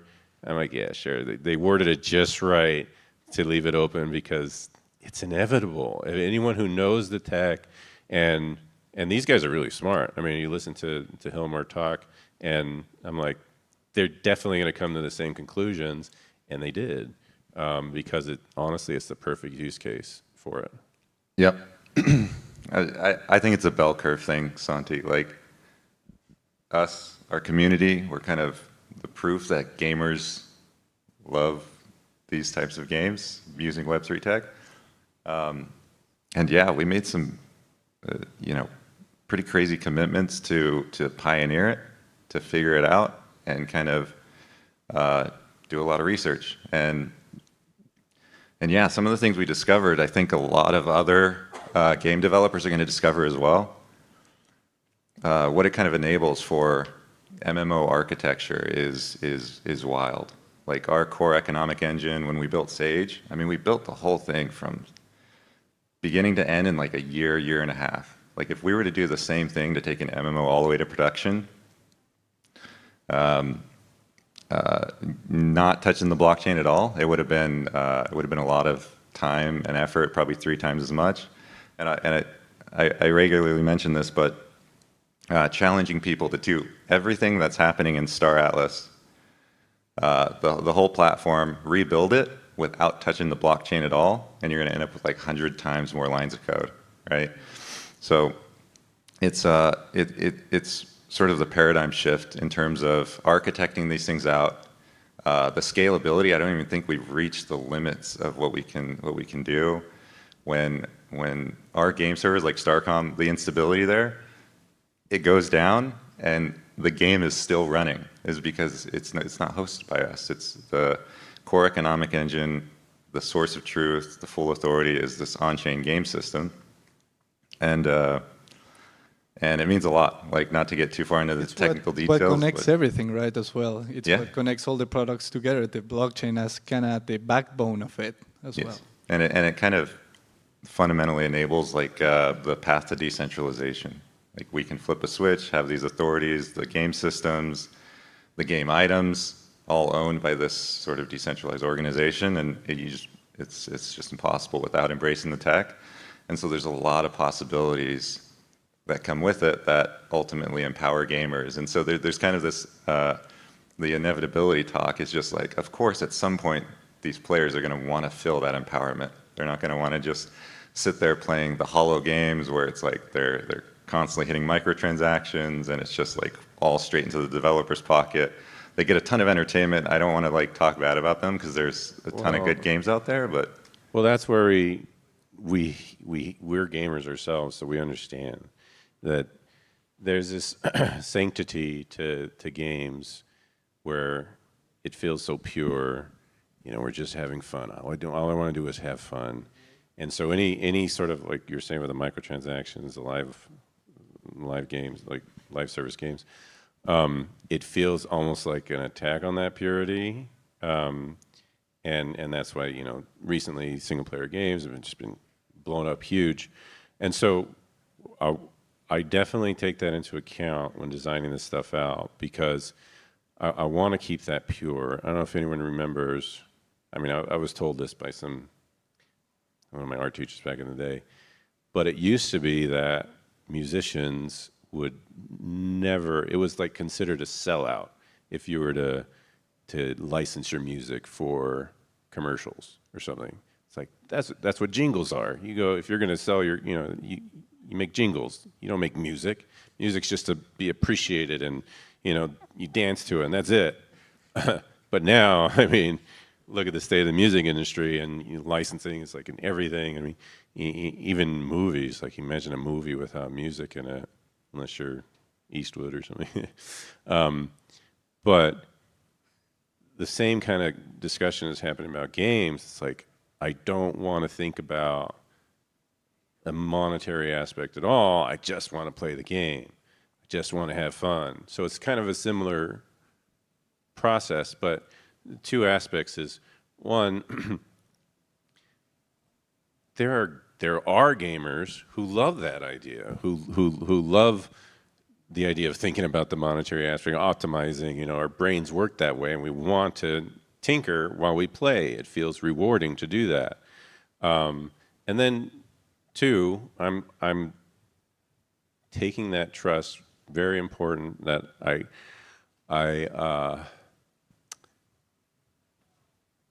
we're setting you talk about wallet abstraction, we're setting down the line before you're even dealt with the crypto. So being on chain makes it actually easier than all this traditional stuff. Like, you can literally just start playing. You don't need to create an account. You need to sign up and get an email verification. You just literally hit play. The wallet can be created in the background. You just start playing. You're already online. You have an account associated with you. And then you just play as normal. You go take a mission, you know, go sign up with some other crews and start earning. The only thing is, if you want to extract out of the game, now you have to like figure out the whole wallet thing. But you could literally just keep going and not have to worry about extracting, and just keep playing with everyone. And so I don't think anybody, you know, comes in, enjoys the game, doesn't even know that's on blockchain, doesn't even need to know. And then if they find out, you know, if you find you have $5 in the back of your pocket, in the back pocket, you know, who's going to be mad about that? You know, so we're definitely thinking about that, and I think it's a great evolution. But that core game that you just want to be fun and just want to be left alone is still there, and nobody's going to stop you from enjoying it. I'll be enjoying a lot of those too, but there are more than just that loud gamer who says that this is something they don't want. There are gamers who want to do this too. Yeah, but the game is fun, right? So they enjoy the game first, and then they get exposed to the ecosystem itself with the blockchain in their monetary aspects. Like I sometimes say this too. It's like, I remember, or I'm old enough to remember when Steve Jobs announced the iPhone, and back then people were just like, okay, but does it make calls? You know? So he's like, oh, these apps, yeah, but does it make calls? Like, yeah, of course, it's a phone. Yeah. And then it's like, is your game fun? I'm like, yeah, it's a game. Of course it's fun. That's like, we're definitely gonna make it fun. I mean, spot on. That's the game implies it's fun. Mobile game, blockchain game, console game. It's got to be fun. It's understood in the same way a iPhone or smartphone makes a call. But now that everyone matured with the smartphones, you've got, it's everything device, you know? It's lifestyle device that everyone has, and you can't live without anymore. Yeah. So that's where we're going. I think in so many ways. I mean, if we want to go down the crypto degen route, like, gaming is the ultimate Trojan horse for mainstream into crypto, though. And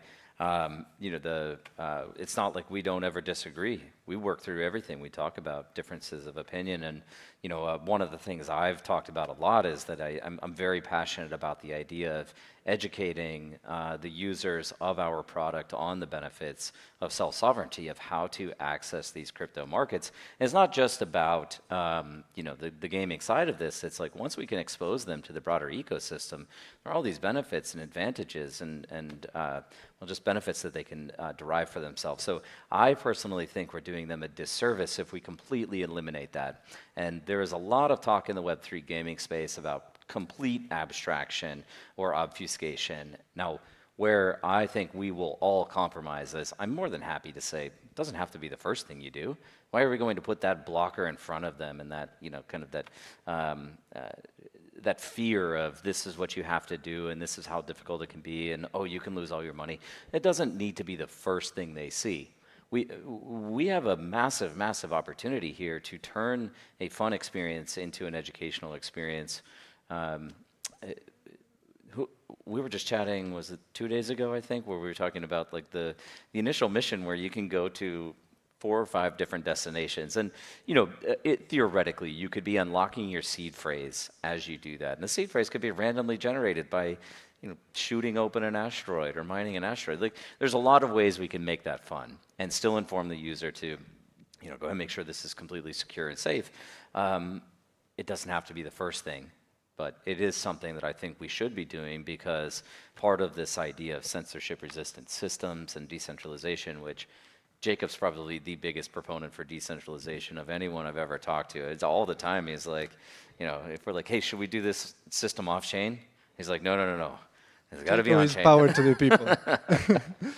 But yeah, guys, I want to keep moving. We have only 7 minutes left, and I want to touch a little bit on the vision for Star Atlas. We touched about having a fun game, having the Web3 aspect, but how does that all come together? Like, with the Web3 aspect, with everything, like, what type of MMO is the Star Atlas really like? What is the end vision, and how are we going to get there? I know it's a big one. It is a big one, but the things I say internally and externally, it seems like, and Mike mentioned this in his keynote, but it seems like these are a lot of products that are coming out, but they're actually just a bunch of features that we package as products, and everyone gets to enjoy the development along the way. If it was a traditional game company that was like the publisher, developer studio format, then they would kind of like develop in private,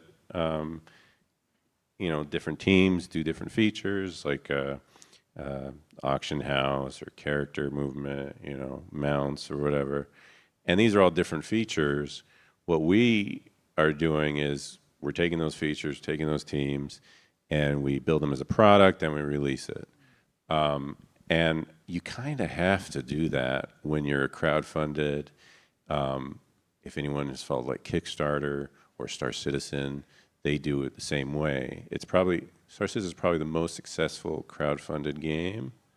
And they've really kind of nailed the model that you have to be almost radically transparent, as Jacob said, where we develop basically everything in the open. I mean, we have these like Breakpoint where we come out, we show everyone, look at all the stuff that we've been building. We share all the time as town halls, like the Atlas Brews, and the Discord is just like, I have to like try to hold on to anything that I can keep private just so we can have some fun surprises later. But that these products, as we're releasing them, like I said, are features of basically Star Atlas 1.0. And by the time we get what we're doing is we're breaking them into like a seasonal cadence.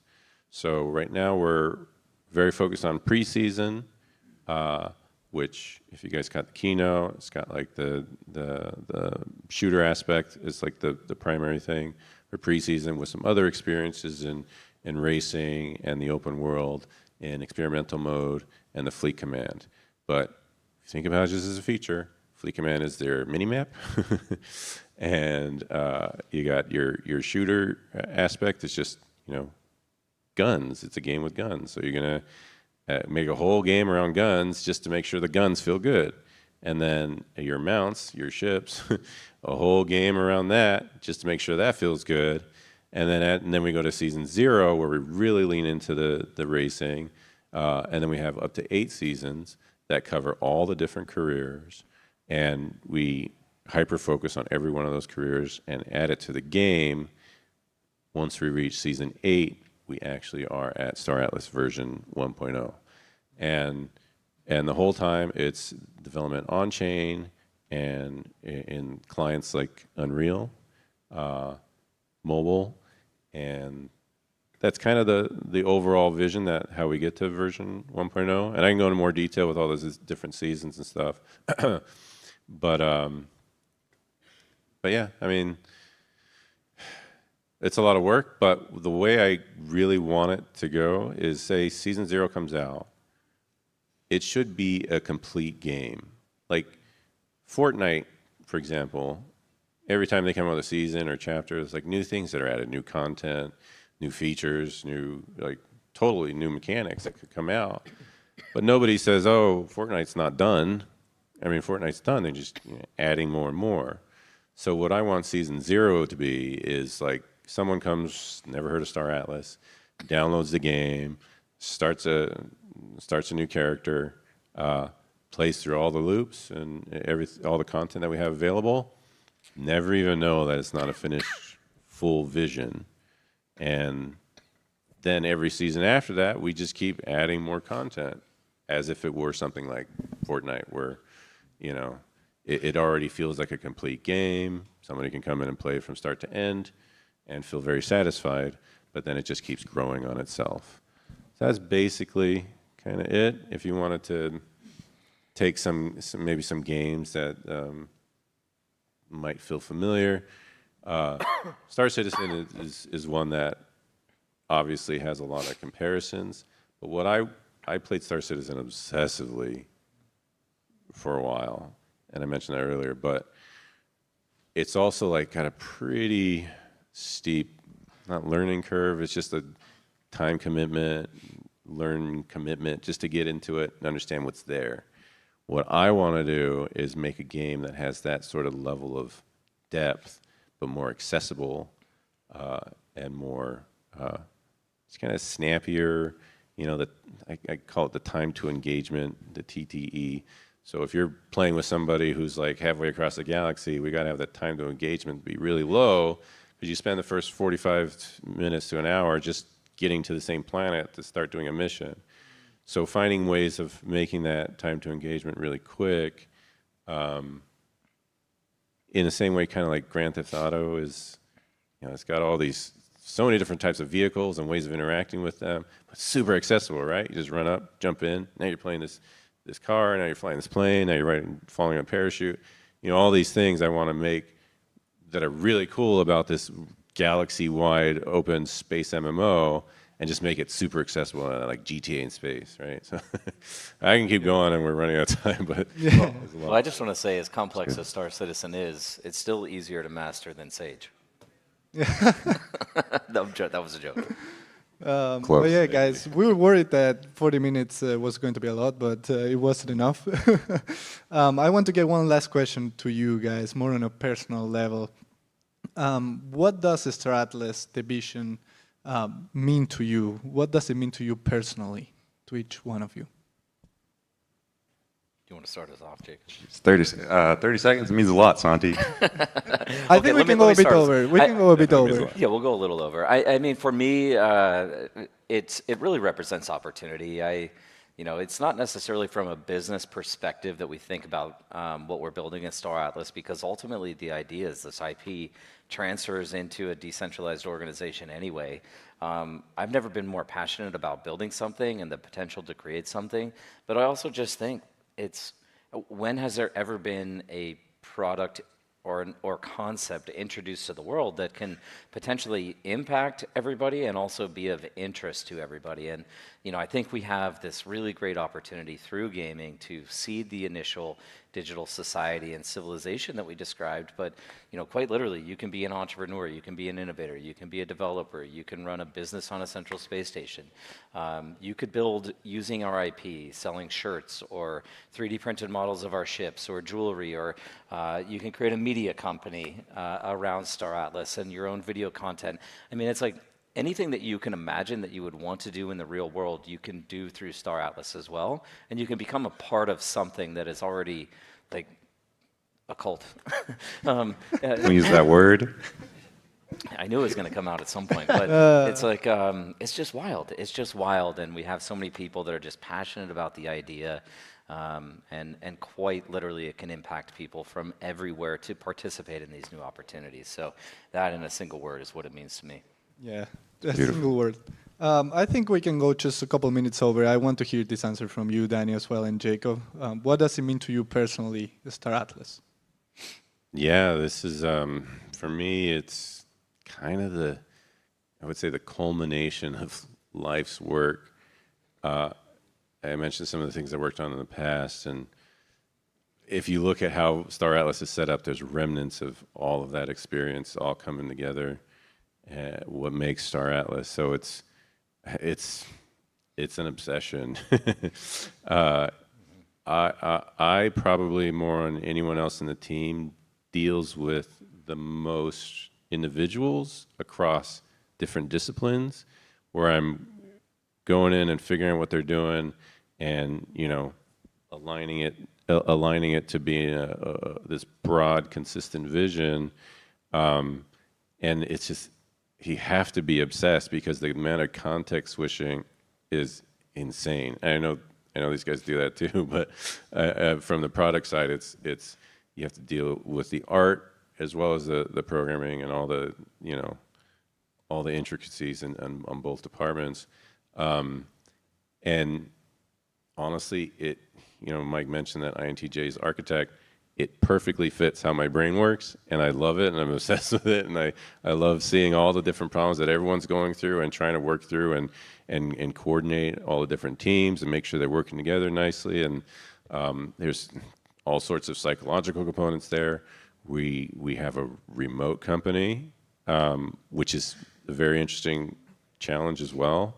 I see threads on X sometimes that are like work from home or remote work, and there's always like really heated exchanges, but I'm like, dude, we really nailed remote work. Like, I've never seen any company work so well, fully remote across the world, and we just nailed it. And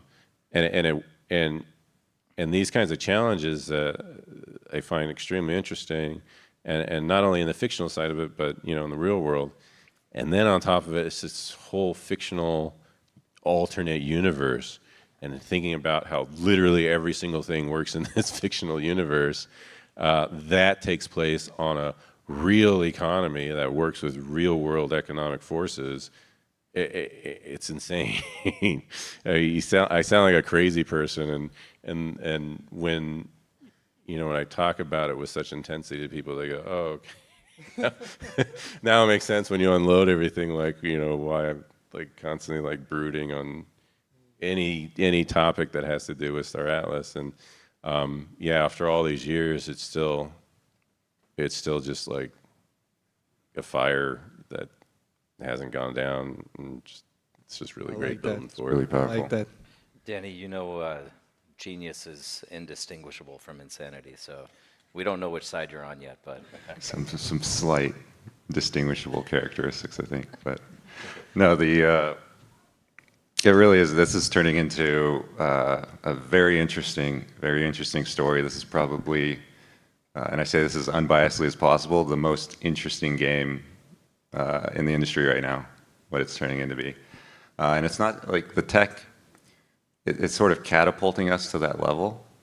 But one thing that's really clear while embracing the tech, its decentralized nature, kind of permissionless open backend, empowering the whole community, the player-owned sort of ecosystem.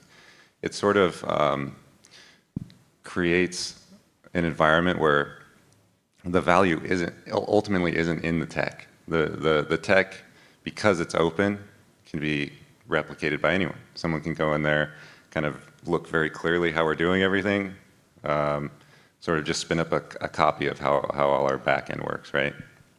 But what the takeaway is, and again, eFrontier, they have a very similar playbook. Like they just last week or so kind of released their white paper, and a bunch of us on the team just spent hours reading through it, loving it. Like they're doing so many awesome things. But what really that highlights is the value of the IP, right? That's the one thing that can't be copy pasted or replicated. And it's one of those things where it's on-chain or off-chain, like game or graphic novel or whatever you're building, like you're building Star Atlas products, you're empowering the IP. It's very powerful. And so, yeah. I loved all the answers, and I think all the different perspectives from you guys are very well reflected in the product itself. I think that Star Atlas, when you look at it, it clearly has a little bit of all the three of you, you know, and that's what makes it super special. So, yeah, thank you so much, guys, for this panel. A round of applause for our three leaders.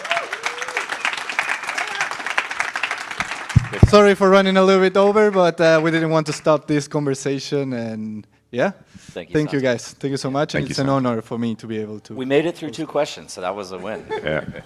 Thanks, everyone. Thank you.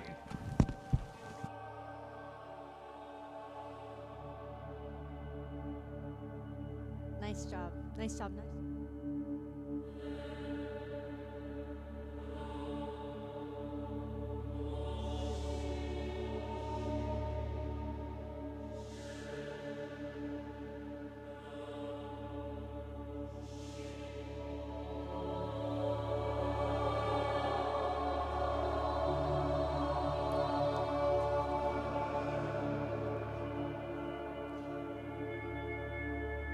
All right, that was the first time the three founders, for the first time ever, that they had been on the same stage together. How was that? Are you guys inspired by the future of Star Atlas?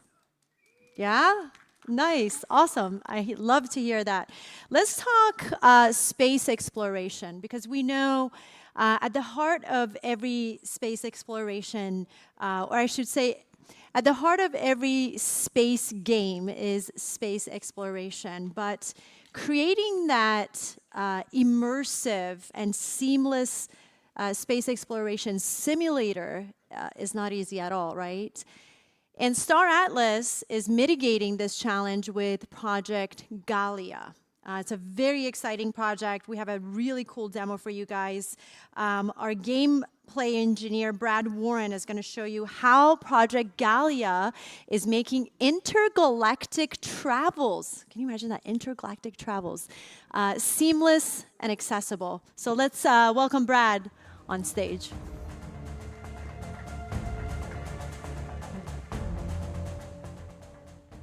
All right. You guys hear me? Cool. What's up, Breakpoint?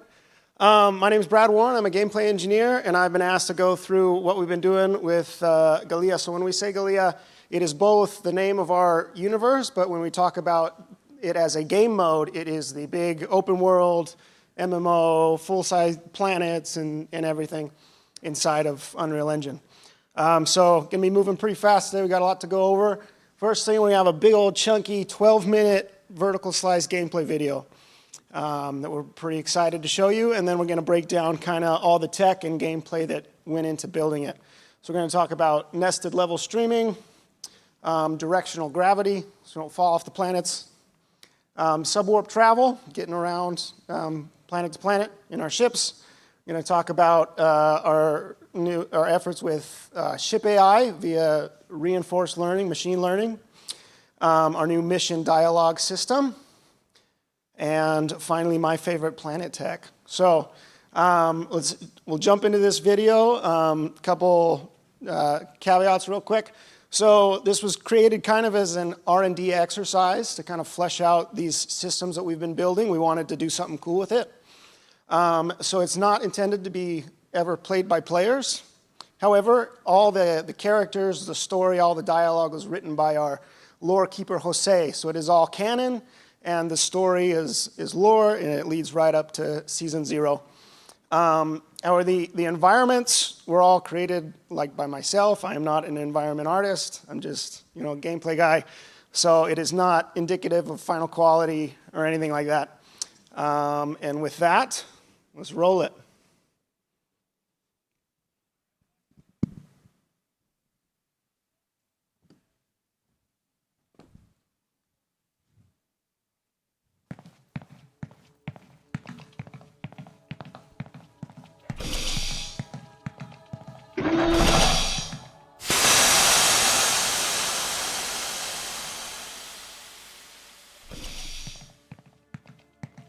Rapbot, over here, now.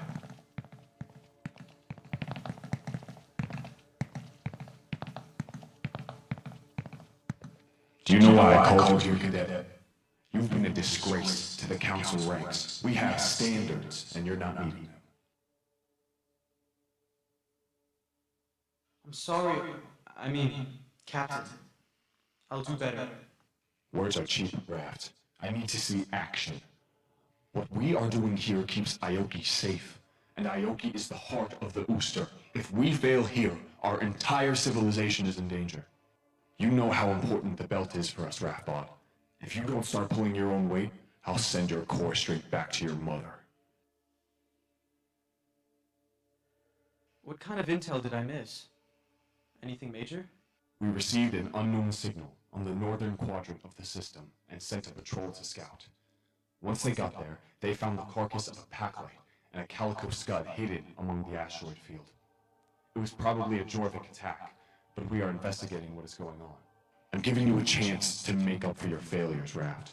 The scud is the only lead in this incident, and we need answers. I sent it for analysis on Aoki, but I still haven't heard anything from them. This is where you come in. You will go to Aoki and meet with the Sergeant Belk Idit, who is responsible for the scud analysis. Check the ship status and return it here if it is ready. A simple task, but one that needs to be done right. I'll get it done, sir. Where do I start? Meet Sergeant Belk Idit. He has been overseeing the ship investigation. You will find him in one of our hangars in Aoki. Check the ship's conditions, and if it can fly, bring it to me. No delays, Raft. Since we are short on time, take my F4 and get moving. I'd better not find a single scratch on it once you're done, for your own sake.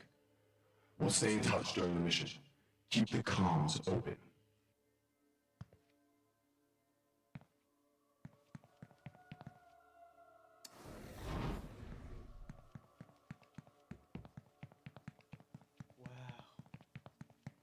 I can't believe I get to fly an F4. This mission might be the best punishment I ever got. Did you say something, Raft? Nothing, sir.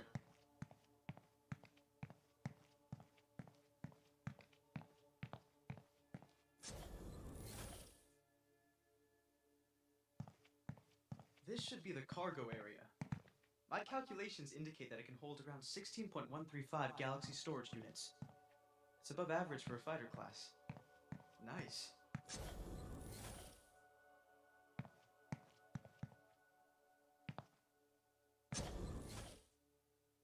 Whoa, now this is what I'm talking about. Is this a Gans shockwave rifle?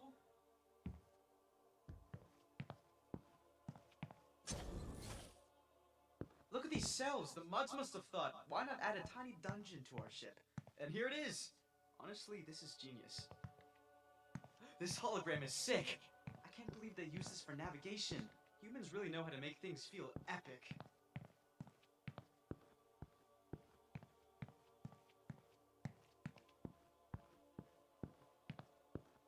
Whoa!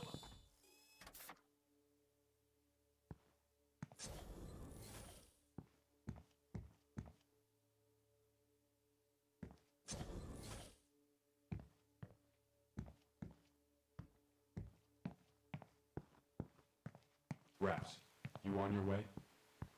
Just checking the instruments before takeoff, sir. Alright, I'm on my way.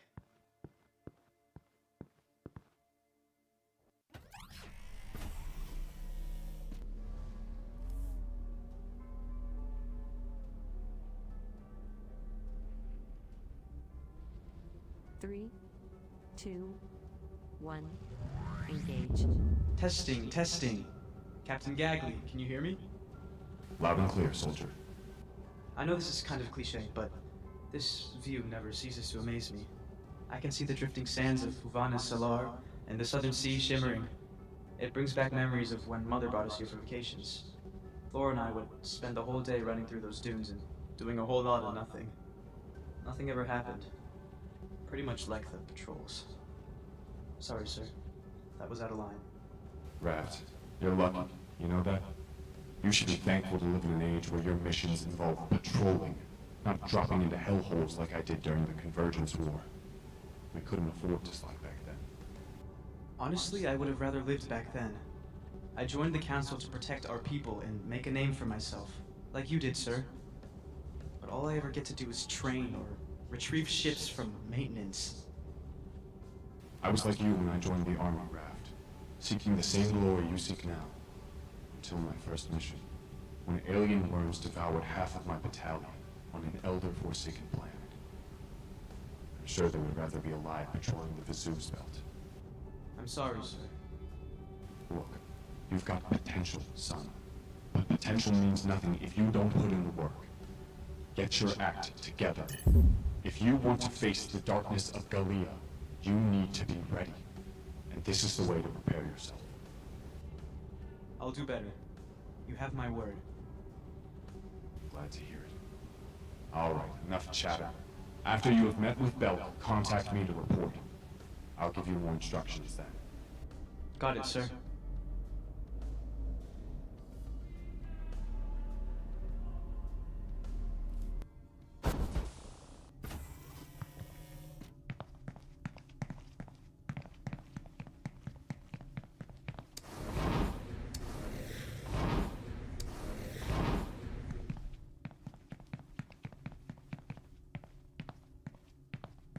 This is a security zone. State your business quickly, unless you want to serve as target practice for the auto turrets. We have state-of-the-art machinery here. Recruit Raf Bod, reporting for duty, sir. Pleasure to meet you, Sergeant. I'm here on orders from Captain Gagley Doer. You got respect. That's something. Shame it's missing in most of your new recruits. I figure you're here for the Scud, recruit. Well, today is your lucky day. I'll tell you a little secret. This Scud is quite special. I've never seen anything like it in all my years serving in the military. It uses a rainbow power source, as well as unknown alien-modified components, probably making it one of the fastest racing ships in the Galia expense. And I already have a buyer for it. Nice one, sir. You can't sell it. It probably has sensitive data that's important for the protection of the Vesuvius belt. This is no joke, son. I'm selling this Scud. Don't you worry about the data, though. I'm a patriot, just like all officers, and I have all of it here on this SDU.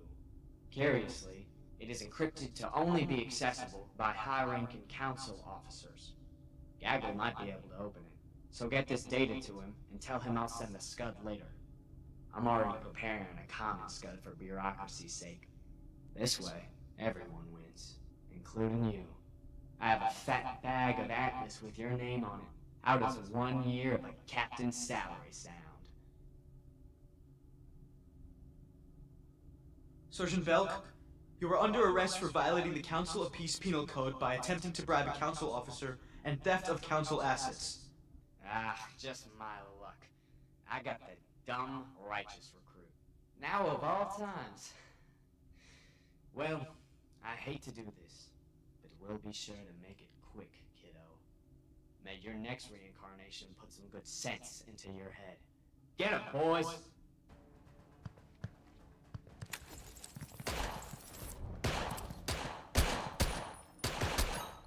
Rat, I heard everything. Get the Scud and get out of there.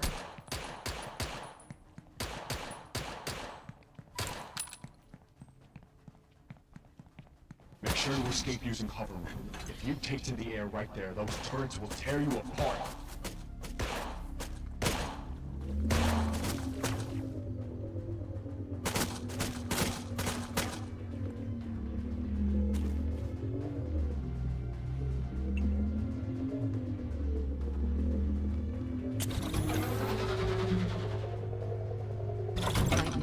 Sir, I think I got away, somehow. Every circuit in my body is trembling right now. It's not. We need to get you somewhere safe. Since we don't know if anyone else is involved in Delta scheme, you should avoid Sherwood. Go to Ilmoria Station. I'm sending you the coordinates and we'll meet you there shortly. You did great today, son. I'll testify about this to the elders on your next enlightenment trial. I appreciate it, sir. I'm still trying to wrap my head around all of this. But I'll meet you in Ilmoria as soon as possible. That's understandable. There's something big going on here. We will figure everything out on Ilmoria. By the way, Raft, everything in this mission is classified from here on out. Got it, sir.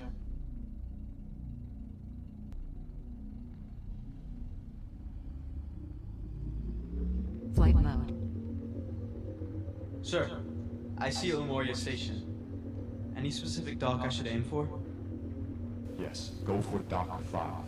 I just docked myself. My friend Sana owns this place. He has quite the interesting backstory. You see, that's the attack alarm. Something is going on. Is there anything on your visuals, Raft? The ship scanner is going wild, sir, but nothing on vis. Raft, are you there? What is going on? Raft, listen to me carefully. Go back to Ryoki. Keep the gut safe. Don't trust the elders. Don't find you.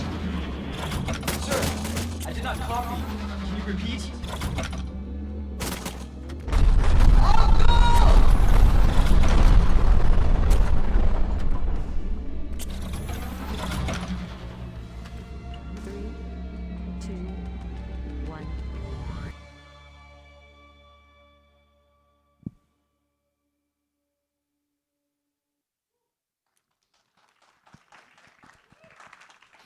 What'd you think?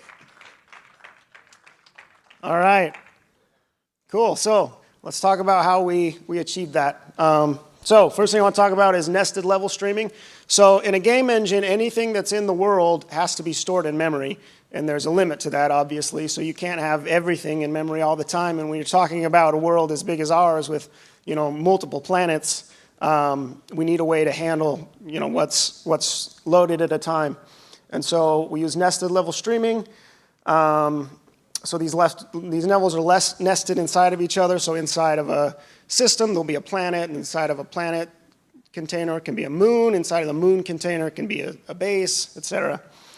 And this combines with Unreal has a native world partition system that automatically streams in and out based on size and proximity.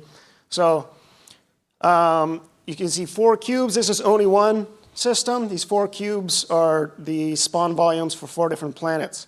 So as soon as I enter this cube, a planet will spawn in. I think it's Neuno. Neuno has 2 moons, so each of the moons has a volume. So I enter one of the cubes, and the moon spawns. And then the moon also has that little spawn volume. That's for like a little station, a little platform. So I enter that cube. And the station spawns in.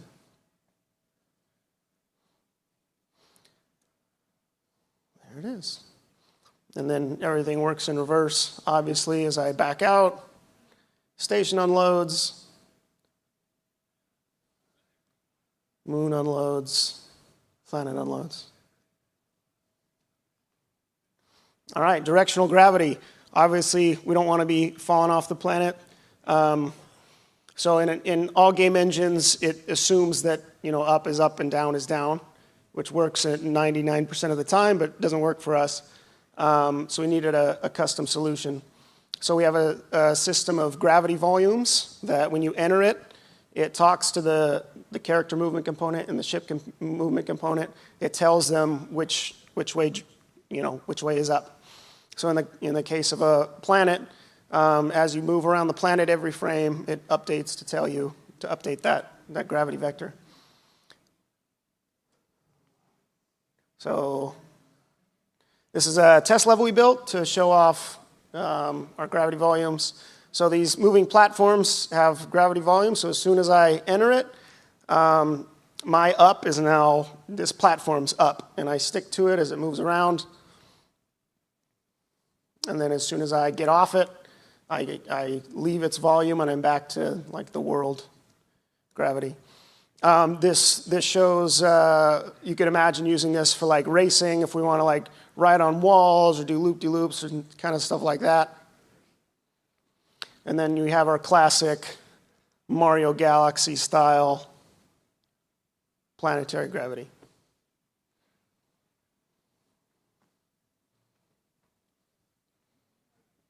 Walk any which way I like. And then, of course, it also works with vehicles in hover mode. So, bit of a rough landing here. Now I can fly all over the planet, and I stick to it, and I'm always up, and it just works. All right, subwarp travel. So space is big. Even scaled down space like we have, it still takes forever to get anywhere. So we need a way to travel very fast between planets and sectors. So subwarp is another flight mode. So we have flight mode, hover mode, and now subwarp mode. Just in general, we want our travel time to be faster than other games. Space games have kind of this reputation of travel is very boring because you're just kind of sitting there waiting to get where you're going. Which kind of helps to sell the idea that space is big, but it's also kind of boring. So we want it to be fast. Subwarp will cost fuel. You can, of course, that's a big part of our economy, fuel. And then we have a subwarp drive component. That's a part of your ship. It dictates how fast you go in subwarp and how fast you spool. And so we've shown before we have jump gates that can go from many sectors across. But if you just want to go the next sector over, you can just subwarp straight there. 3, 2, 1, engage. So we just got this cool new VFX came in after we shot that last video. So you have this kind of subwarp effect. You can target like stars and planets, and it'll tell you a little bit about it. You can see the blue orbit lines around planets. So that's Sharaput, it's Ioki's moon. Ioki itself, it shows how far away it is and how long it'll take you to get there at your current speed. Okay, ship AI, this is a bit over my head, so I'm just gonna tell you what the engineer told me. So reinforced learning, machine learning, deep learning, and it's all kind of the same deal. So our agents perform actions. So in our case, it would be a ship. The action would be steering and throttle control. And then basically, if they do it right, then it remembers that. And if they do it wrong, it forgets it. So read that real quick. So this is kind of hard to see, but so this white line is our track. The pink rings are gates. It's an air track. And you can see the little pink ships, the little pink dots are the ships. You can see they're terrible. They're like going way off course. They're going really slow. If they get too off course, they get reset. And we just let these go in real time. Just like let it run overnight. And they're just learning like a player would learn. And then an hour later, you can see they're cruising. They're going fast. They're staying on the track. So in our build right now that you can play here and on the show floor, if you go to racing, you're playing machine learning bots. So we started them with racing, and next we'll do like dogfighting. So in that video you saw, we have a dialogue system where you can talk to NPCs, and we have a mission system. So they're both state tree based, and you'll kind of see what that means in a minute, but it's very easy for designers to set up and to see the flow of the conversation and the mission. They're tightly integrated, so dialogue lines can trigger quest steps and vice versa. And then for each line of dialogue, you can assign an animation for the body and the face. You can pick a shot, so I want this to be a wide shot, close-up shot. And then you assign the actual audio file clip for, like we had. And then tasks for missions, we can make them anything we want to be, but so eliminate a target, go to location, collect X amount of Y resource, etc. So this is like a time lapse of me setting up a dialogue. So that Sogamy Thug is trying to pick a fight with the player. So anytime there's a branch where the player has more than one option, it creates the UI so you can select what you want the player to say. And then you can have them reconnect down at the bottom to kind of flow. So you can very easily see the flow of the conversation, exactly what's said, and it's very easy to do.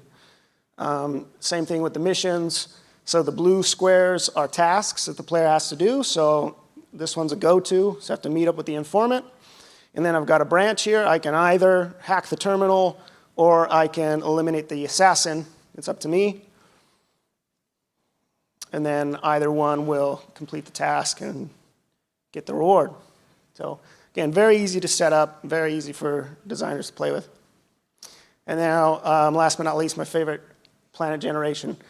So we recently hired a guy, an engineer exclusively for Planet Tech. Really smart, really bright guy. Funny story real quick. We wanted to hire him like 2 years ago. We found him online. We saw what he was doing, and we were just like blown away by this guy. And Danny reached out to him if he wanted to work with us, and he said that he should probably wait until he graduates from high school. And we were like, how old are you? He's like 16. And so we waited 2 years. Now he's graduated from high school, and we hired him, and he's super good. So totally overhauled our Planet Tech like from scratch. It's all runs on the GPU. It's very fast. There's biome support, so based on the temperature and the altitude and stuff, it'll spawn different foliage. So cactus in the desert and trees in the forest, etc.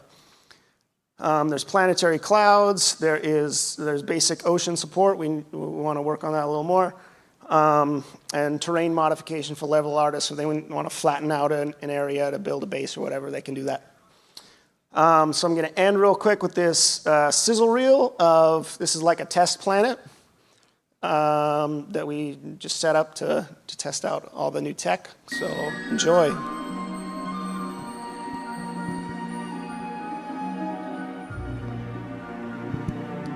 So this is all real time, from space all the way down to the ground.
Awesome. So that's all I got for you guys. Hope you enjoyed.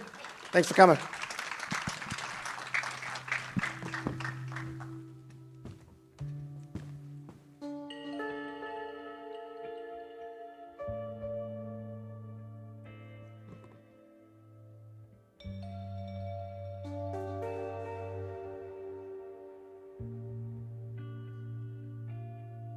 I'm excited for the day when I can intergalactically travel in my current outfit. All right, guys. Well, the end goal for Star Atlas, as you know, is for the game to be completely owned and controlled by the players. But what does that even mean for players to completely own and control the game? Well, the next panel here, the Star Atlas DAO, apparently has the answer. So let's welcome to the stage content writer Jose Sequeira. Come on out, Jose. Give him a round of applause. General Counsel Dan Park, Dan, come on out. And Director of Star Atlas Foundation, Glenn Kennedy. You're welcome, you're welcome. Get it.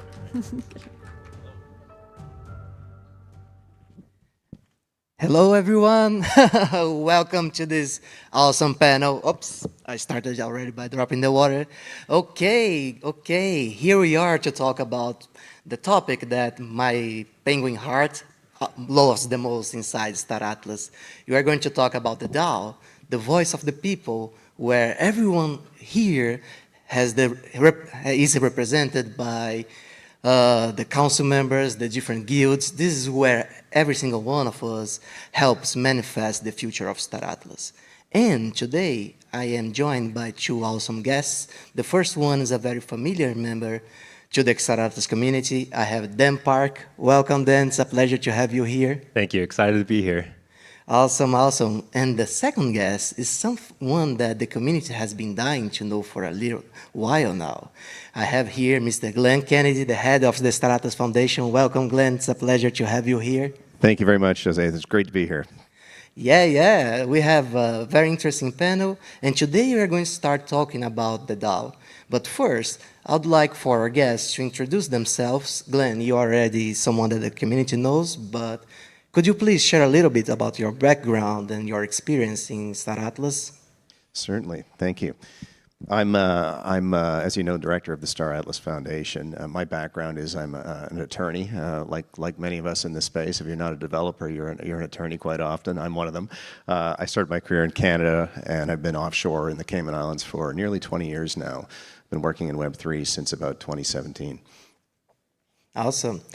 And of course, we have our attorney here, in-house attorney, Dan Park. Dan, can you share a little bit about yourself as well? Sure, yeah. So I'm Dan. I've actually appeared a lot in front of the community. I'm with Automata Inc., which is the main development company behind Star Atlas.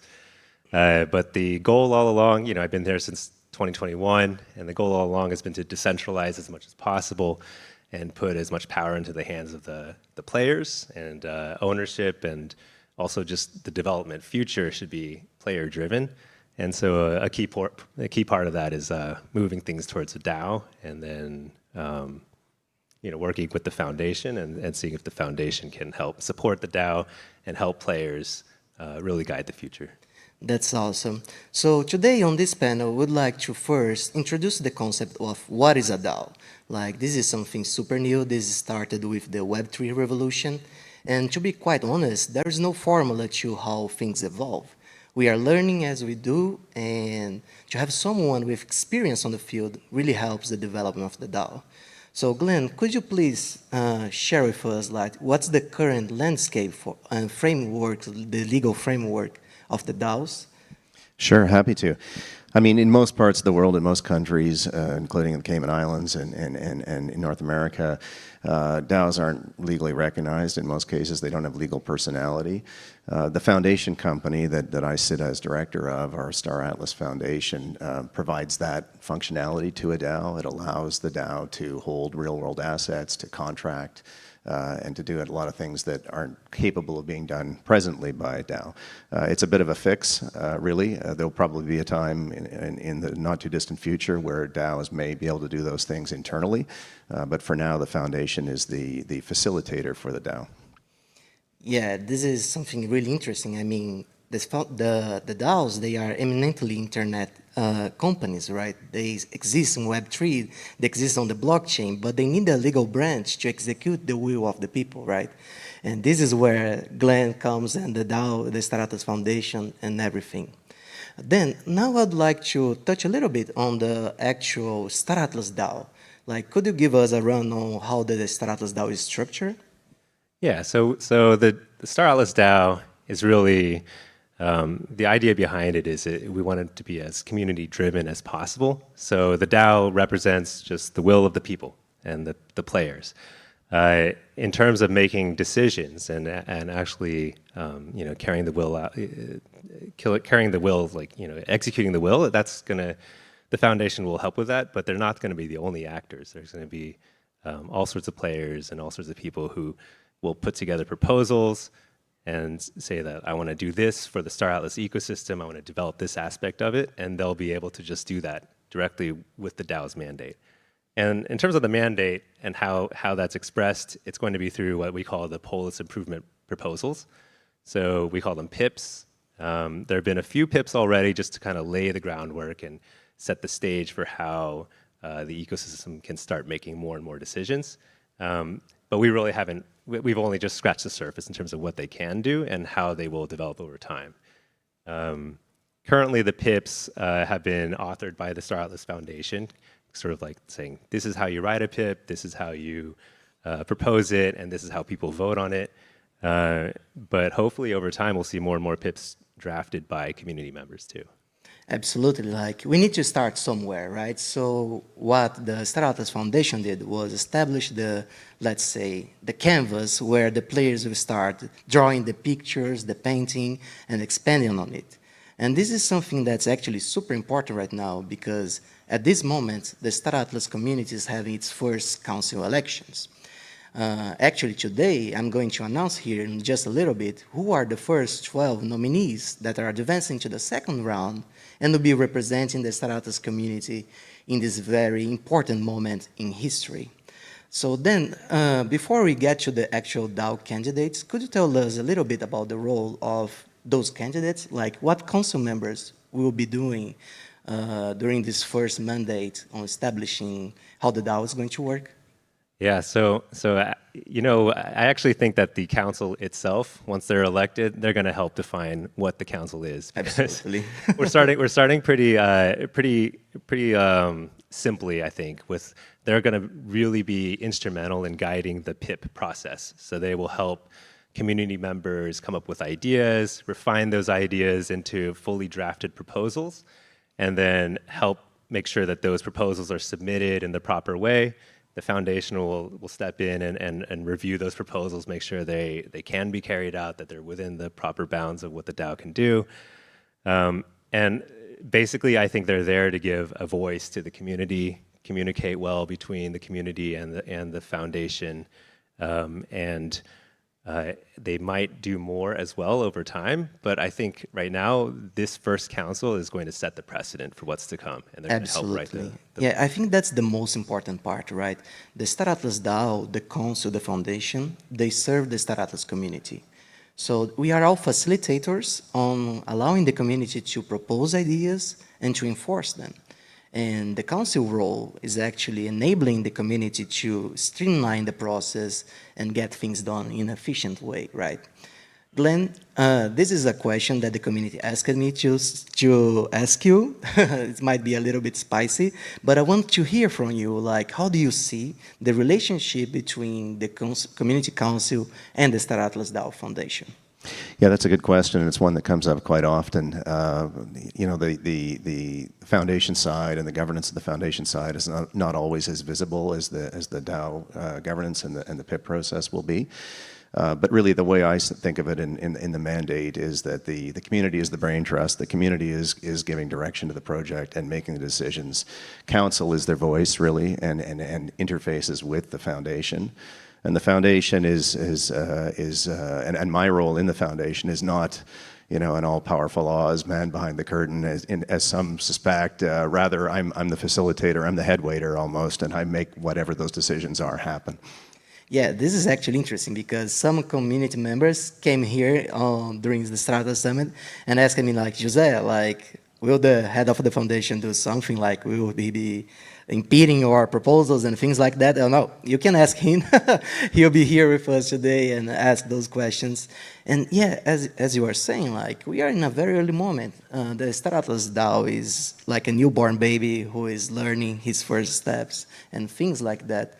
So then this is a good question for you, like, what the Star Atlas DAO can do at this moment, in this first moment of its existence?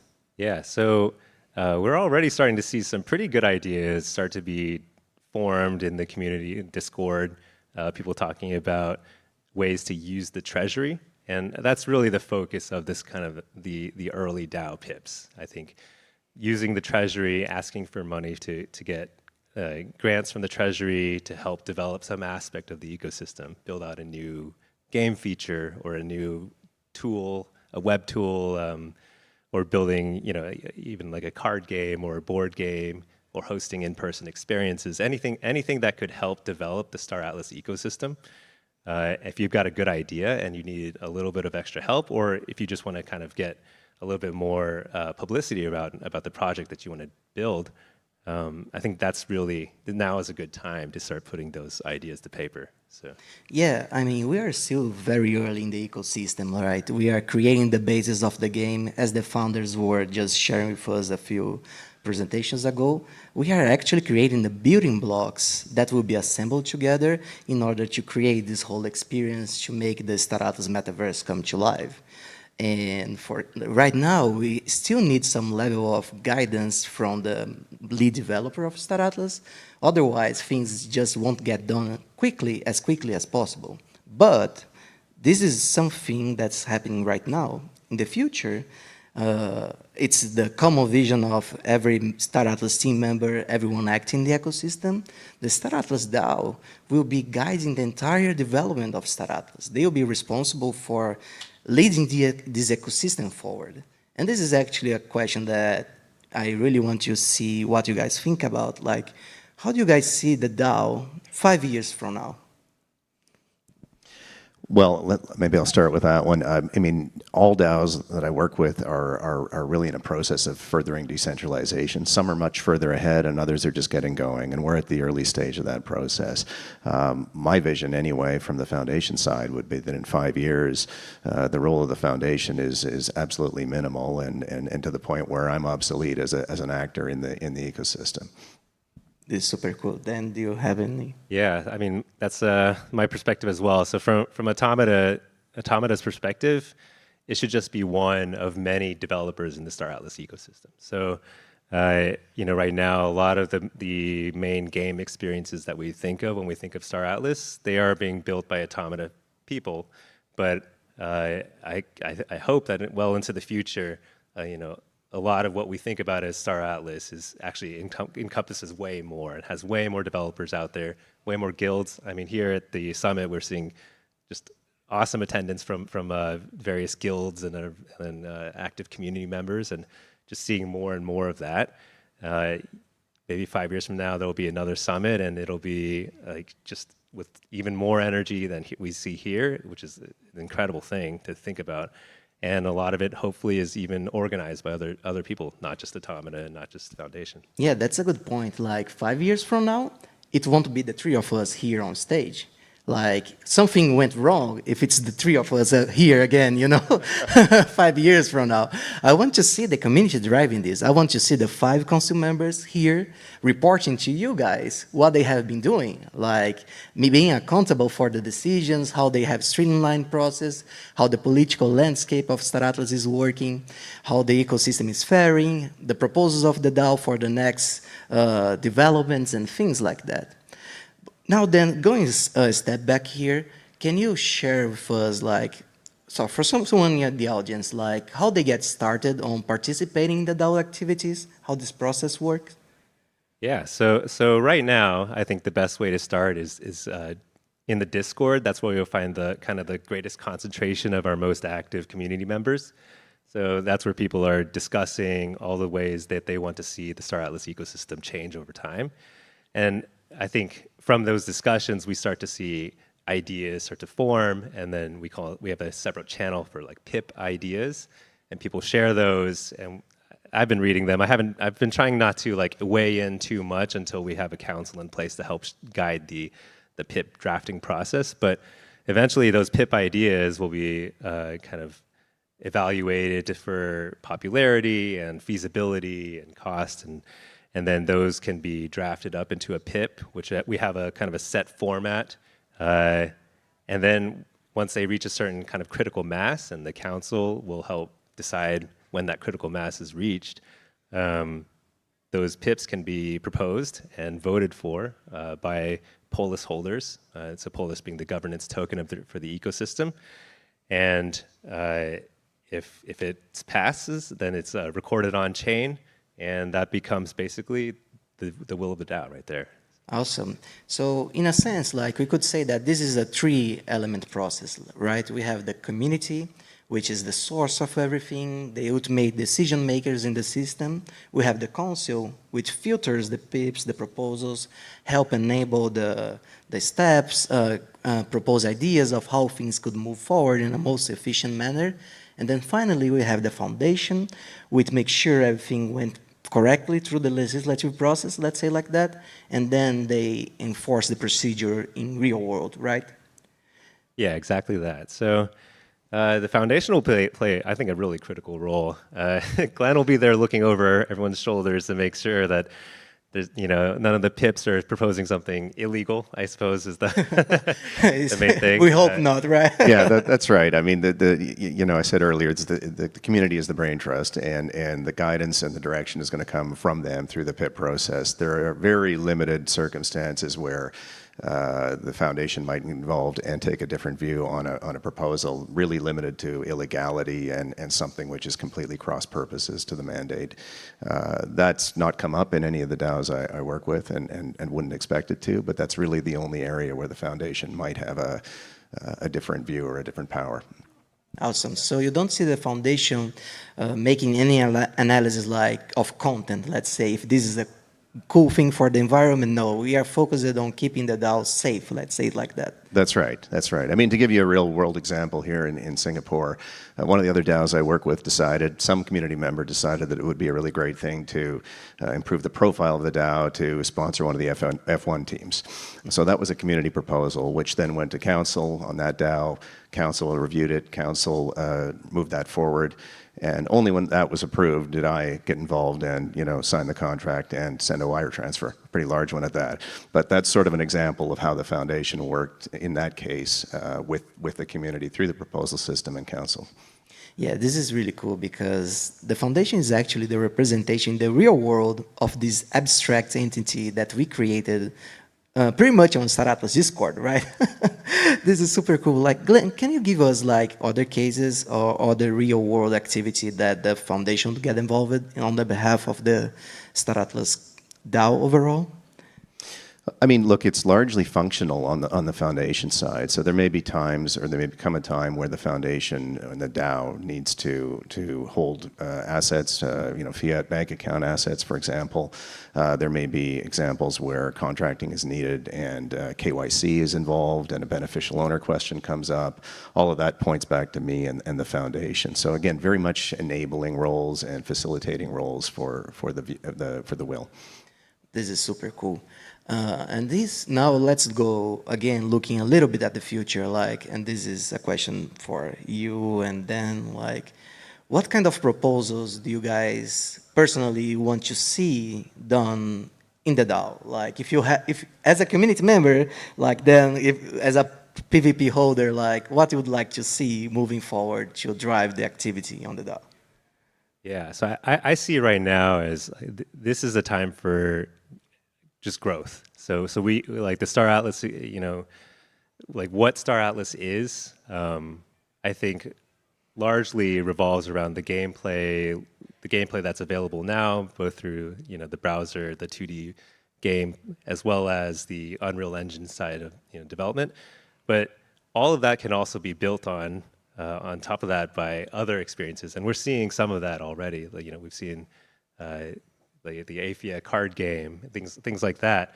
Those sorts of experiences, I just want to see a ton more of, because I think that's how you really enrich the experience of being a community member in Star Atlas. You can play this, you can play that, you can wear this. There's all sorts of merch that could be built.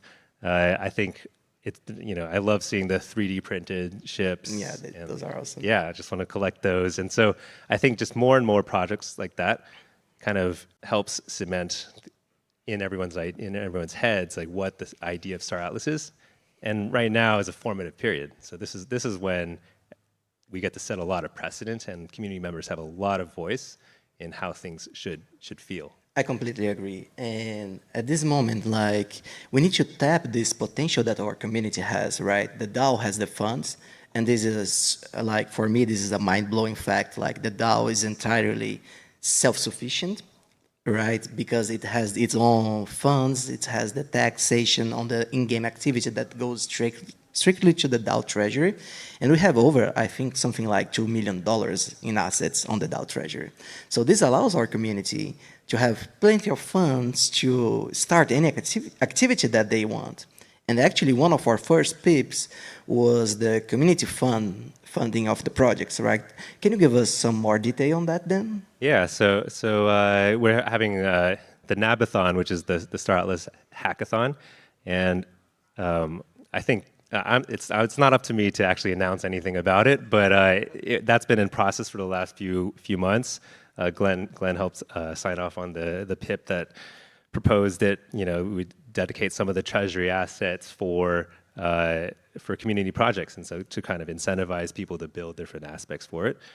I think that's basically a perfect use case for that. And I think as we see some of these hackathon winners emerge from the Nabathon, and if they want to develop it, take their project to the next stage, that's where a PIP would come in handy. So then they can say, I built this really cool thing. How do I market it? How do I get it in the hands of more people? Or I need web hosting costs, things like that. That's perfect for a PIP. That's super cool. And now I would like to touch a little bit, Glenn, on the responsibility of council candidates. Like I see one of them sneaking right now on this presentation when he should be hearing this.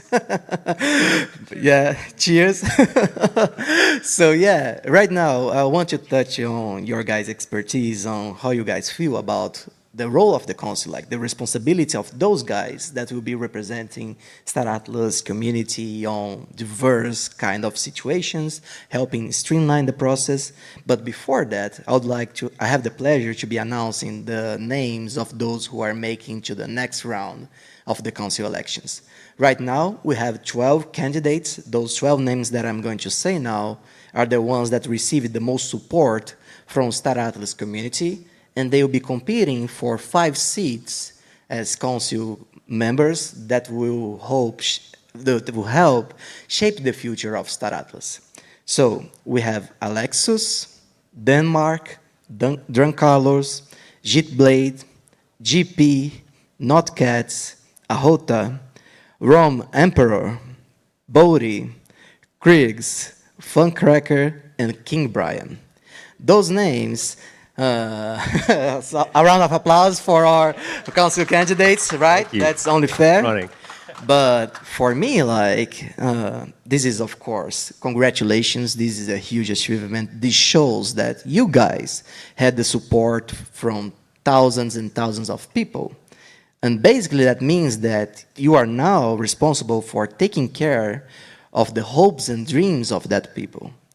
That's a lot of money that the Star Atlas community, labor, in-game activity added to the DAO funds. And you guys are responsible for that. Like, with great powers come great responsibility, right?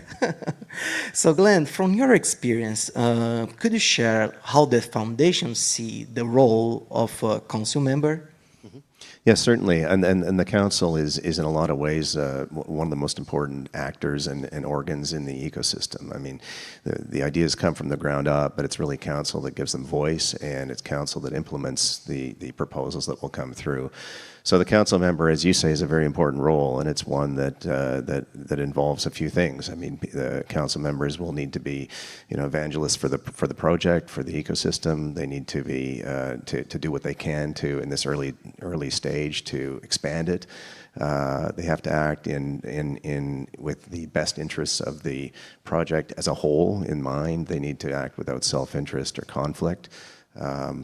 Fortunately, the foundations and the councils I work with, that has been always a consistent theme throughout, and it's a model that's worked very well. That's awesome. Dan, what do you think? Yeah, I do want to say that thank you to everybody who nominated themselves and ran, because I think the entire slate of candidates was really impressive. We saw people from all sorts of backgrounds all around the world. A lot of really, really impressive resumes, and everyone had different ideas about how things should run. And I think this whole election process is really helping kind of shape the voice of the community, what people really are interested in and what they think is the most important direction for the council. And everyone is, they're longtime Star Atlas community members. They really understand the ecosystem. They really understand the game, assets, the vision. I think that's a great thing to see. And they're going to have a lot of work cut out for themselves, I think, pretty soon, because when you're setting precedent, you really have to think about everything you do as a council member going forward is going to be thought of as, everyone coming after you is going to see that as like, I'm just going to continue doing that, even if it's not a written rule. Sets the standards, exactly. Right? They're setting the standards. So, and there are a ton of PIP ideas out there, and while many of them maybe are not yet ready for drafting and ready to be proposed, there are definitely some that could be there, and like a few come to mind. There's one, like even things that are as simple as adding, like seeking some development grant support to hire developers to build out multi-sig access.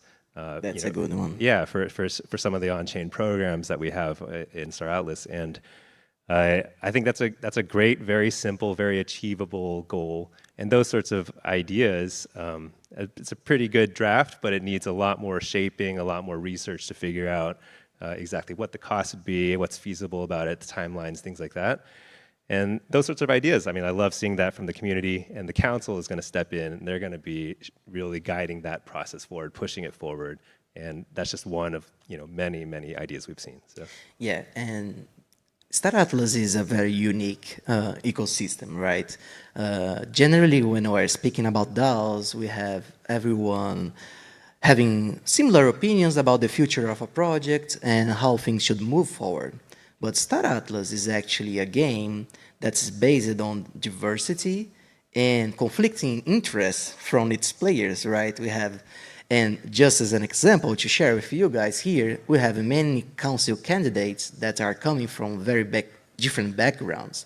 Like, strictly speaking, we have people from different guilds with different visions about the world of Star Atlas, different gameplay styles.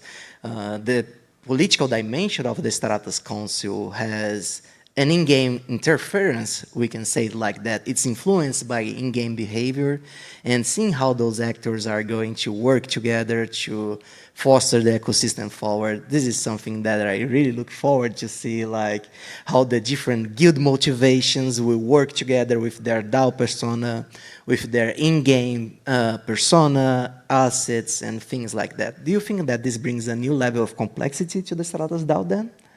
Yeah, for sure. I think so. And I think going forward, I mean, the ecosystem is just going to grow exponentially as more and more people add their own take on the Star Atlas idea.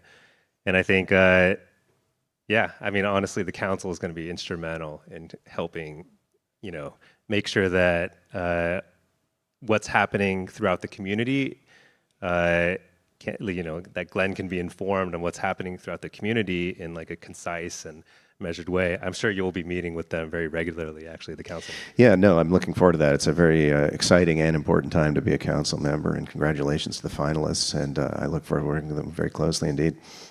Awesome. We are almost running out of time. I would like to, first of all, send a shout out to everyone that's watching us.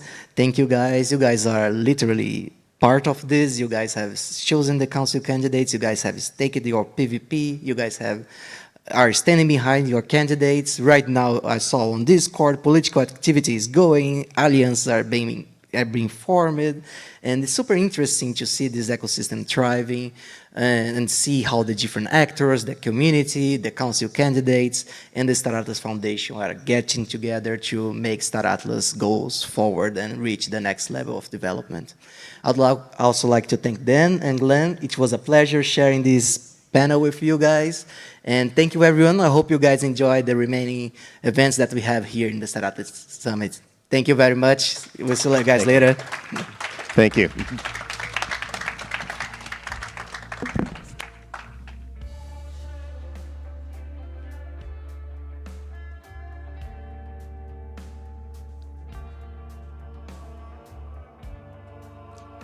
I'll see you.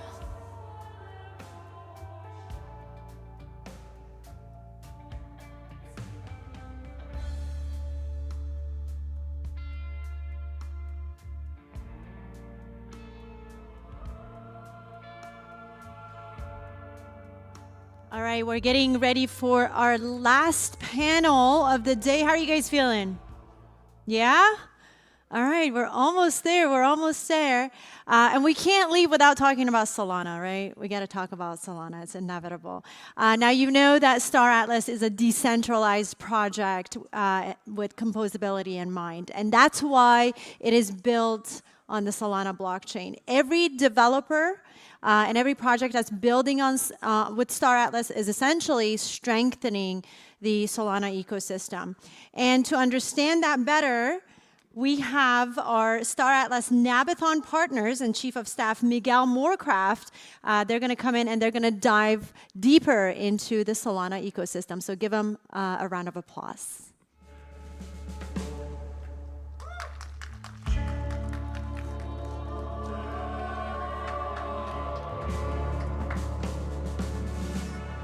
Almost there.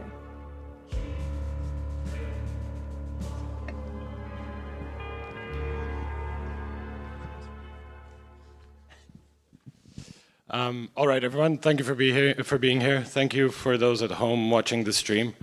You know, we're building on Solana, and I don't think Star Atlas could have achieved what we've achieved so far without the amazing ecosystem that Solana is. And the partners that we have here with me today on the stage encapsulate that by supporting us in our first hackathon, the first Star Atlas hackathon, the Nabathon. So I would like to personally thank all of you for supporting us. And also, I would like to discuss in this panel today what it is about Solana that makes us all want to be here. What are the challenges, and where do we want to be in the future? So just to start, I would just like you to introduce yourselves, a bit about your project, and what is your favorite aspect about Solana or building on Solana? I'm Alex. I'm the head of talent at Cube, a new non-custodial crypto exchange, and made some big announcements yesterday, launching in Layer 1. That was forked by Solana, so a lot of fun stuff coming from us. Hi, everyone. I'm Chris Zhu, the co-founder and CEO of Sonic SVM. Sonic is a gaming chain or network extension that's built on top of the Solana base layer to support games with tons of pillars, supporting of publishing, tech, anything you can think of. And we love Solana because of the users, and mostly because of the global user pool that is accessible from Solana. Hey everyone, I'm Andrea. I'm the CEO and co-founder of MagicBlock. We are a high-performance engine for fully on-chain games and fully on-chain applications. We enable developers to tap into ephemeral rollups, which are essentially on-demand, scalable runtimes, and keep the composability of Solana. And that is personally my favorite thing about the Solana ecosystem. The ecosystem is definitely a strong selling point for Solana, but the ability to compose with smart contract in an atomic manner is definitely one of my favorite features about our blockchain. Hey everyone, my name is Clay Helms. I'm the head of BD and partnerships at Metaplex. Metaplex is a protocol that consists of digital asset standards as well as programs and SDKs for developers that together power the digital asset economy on Solana. We develop non-fungible token standards, fungible token standards, and together those standards and our programs make it easy for developers to build things on Solana. I think for me, my favorite thing about working on Solana and developing here is getting to work with all of these folks, and we're really at the core foundational level when it comes to digital asset standards, so we get to support developers throughout the ecosystem who are using those standards, and that's definitely the most rewarding part of my job. Cool. Thank you. I think the one thing which is common to everybody in the panel here is we're really in the nuts and bolts of Solana. We're really trying to create primitives and tools and products that can be used by a wider variety of other projects as well. And we're all trying to solve problems and challenges that arise from building on Solana. So I would like to just start by asking you, what do you feel is the biggest challenge that Solana will face in the next 12 or 24 months, and how you're working to solve them, basically? And we can go in this order again, and then we'll switch it up after. Yeah, scalability is always hard, especially when the network gets congested, which is why we've decided to fork the code base for our settlement layer, especially as we're really growing, so that we're not overclogging the network. But really excited with like what Fire Dancer's and doing and everything, though we've all been waiting patiently for it, so we'll see. But I think the biggest thing right now, excitement-wise, is just that it's back. We've rebounded pretty well, starting to see new applications come out in consumer apps, and gaming space starting to really get some momentum again after a little bit of a downfall, so everything's exciting right now. Chris. Yeah, so for us, obviously, gaming is our main use case. We actually started building Sonic partially. I was telling Miguel about how Star Atlas's transaction numbers, surprised us in October and November, driving around 15% to 20% of the entire mainnet's transaction numbers back then, on average 5%, I believe, now. But that proposed a challenge as well as an opportunity for us to really have configurability as well as scalability on top of Solana by utilizing SVM, which is already very, very performant architecture, and building additional layers specifically for gaming on top of it. So we think that by itself, it's a challenge of having some of the low economic transaction values offset to a off-chain computation environment, but also an opportunity for us to provide gaming primitives for the developers themselves. So that's kind of what I'm excited about. I definitely agree that scalability problems have been some of the most challenging problems that teams had to face in the previous one. At the same time, I think we have to pay attention as one of the biggest challenges that we might face, not to go in the exact opposite direction, so not to drift away from the original vision of a single atomic state machine, which is what basically brought Solana to this point. And so I think the challenge will be how can we achieve more scale and realize this vision of upchain on Solana or network extension without really fragmenting the ecosystem and ending up having the same problem that Ethereum is having right now. Yeah, I guess to stay with the theme of scalability, I mean, Metaplex we're in the business of digital assets. And so I think part of our thesis is that digital assets, whether they be fungible or non-fungible, are really going to be the thing that powers mass adoption.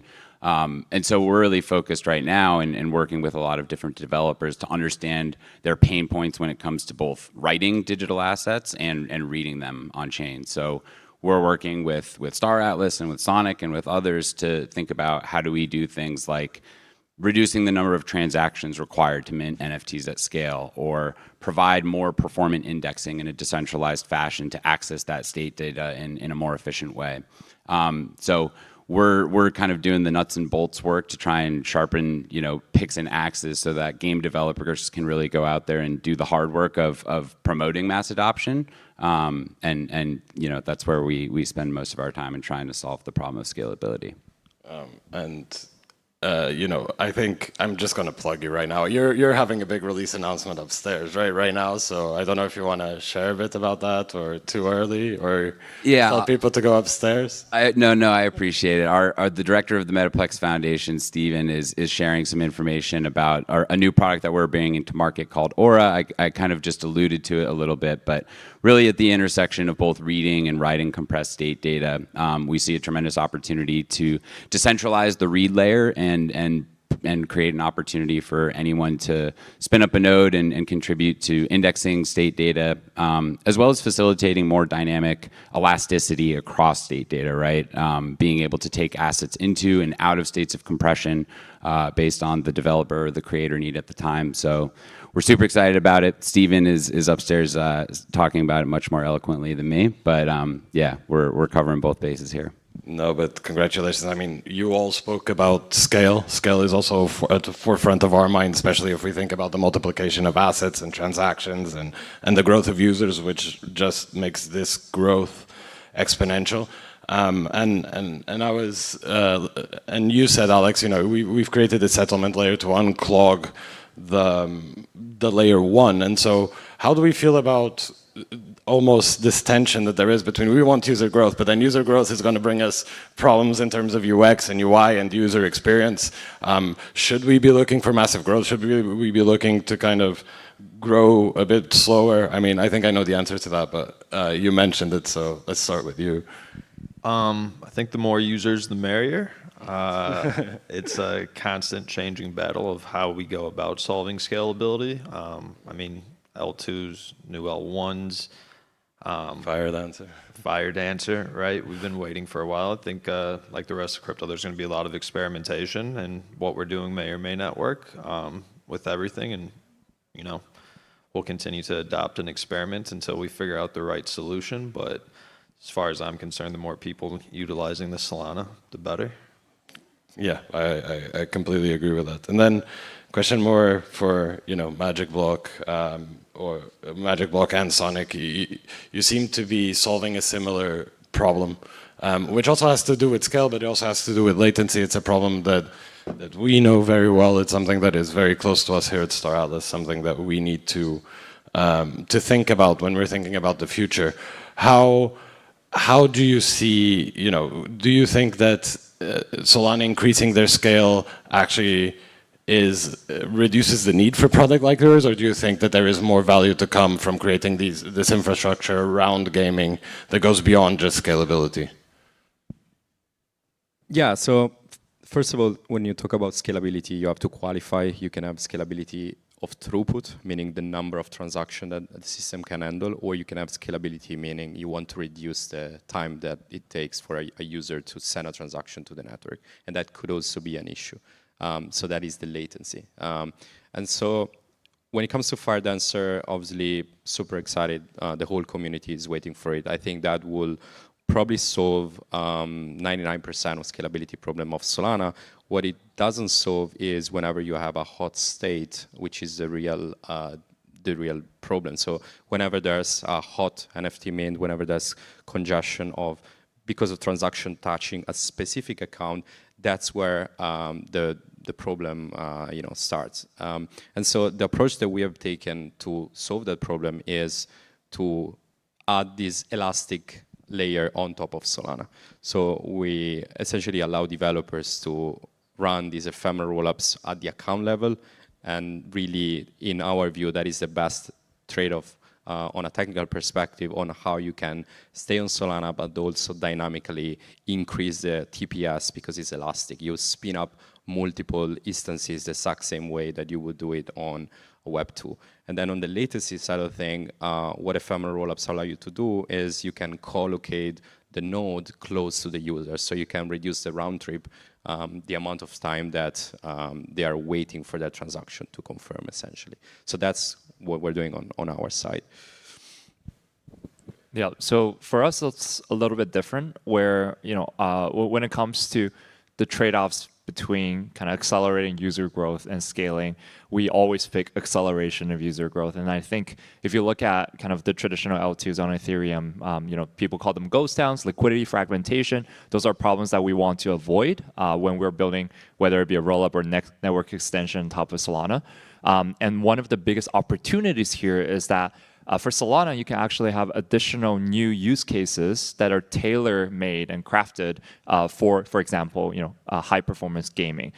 So, for example, latency is not exactly what we are focusing on, you know, the most, but really the configurability of all of the SVM parameters that you can tweak.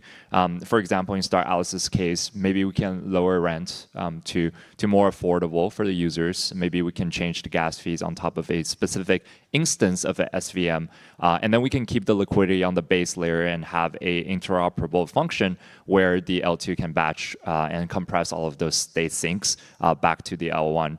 I know I use rollups, network extensions, and L2s. I think they all mean pretty much the same thing.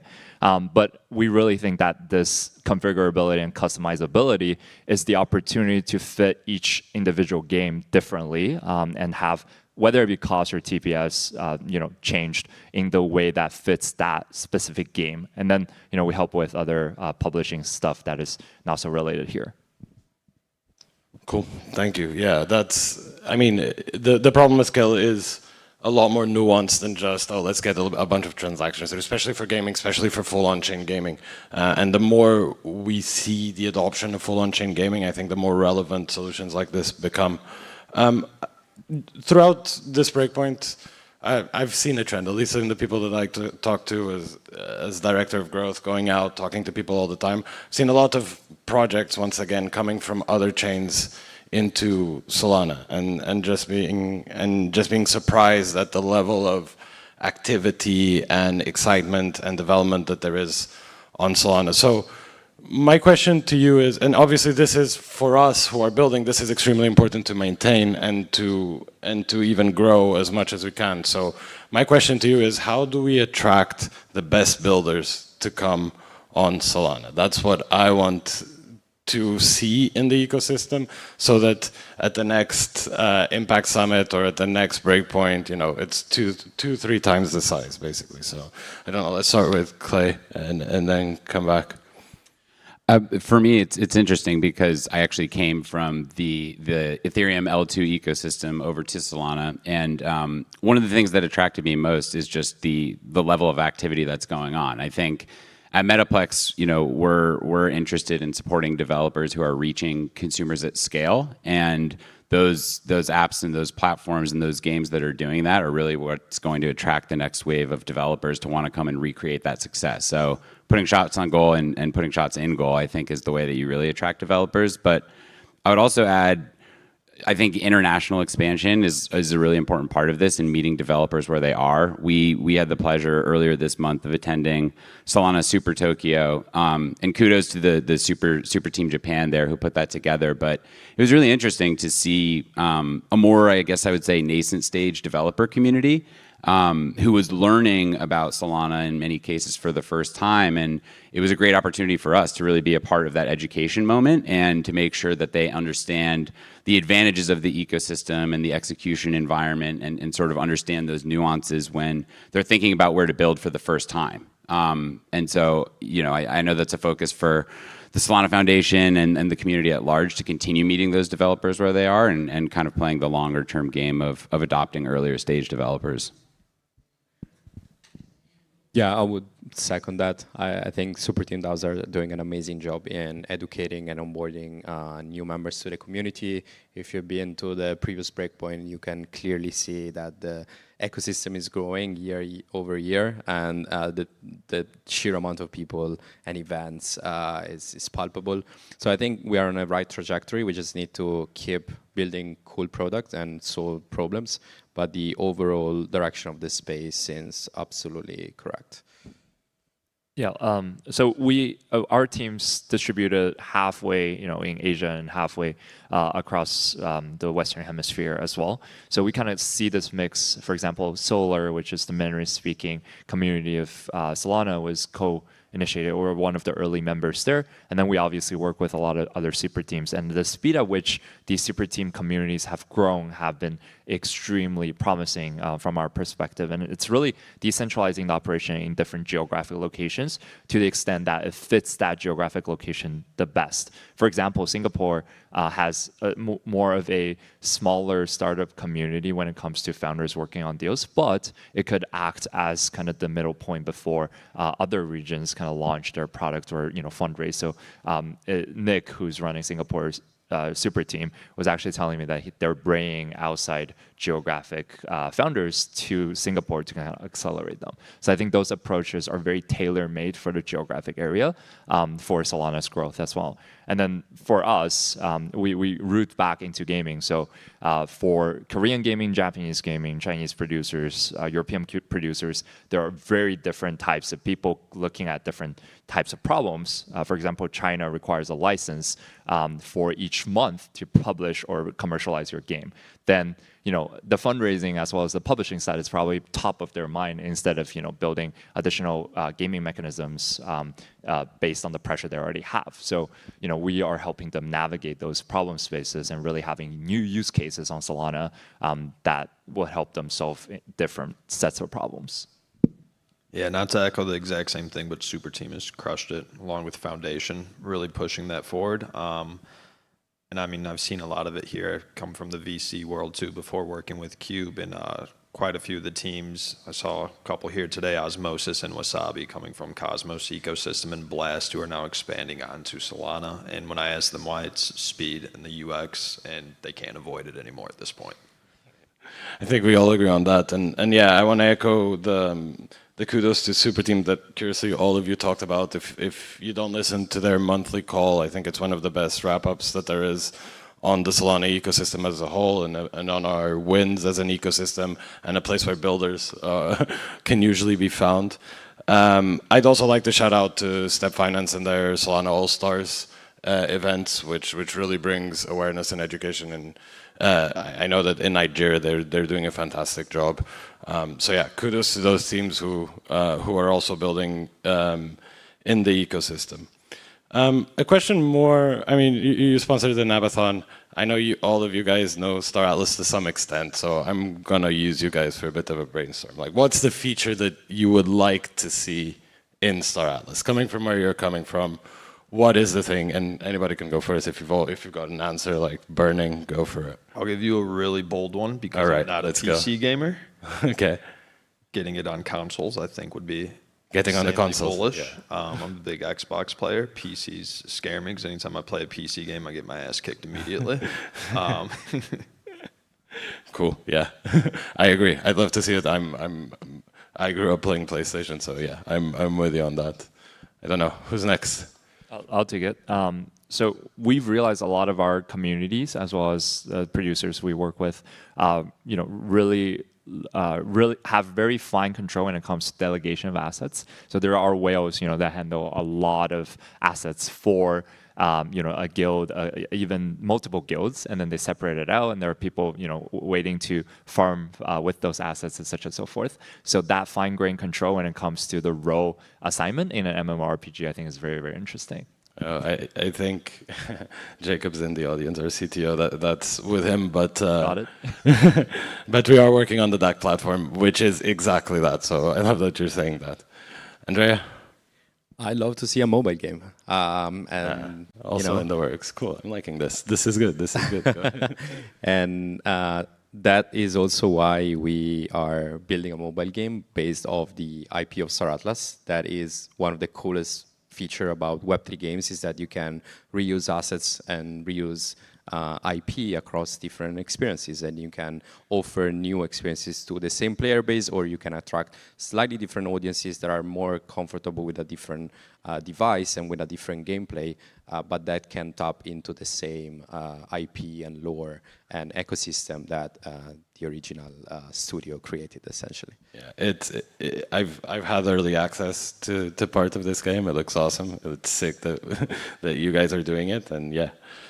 Looking forward to seeing it out and in the hands of people. Clay?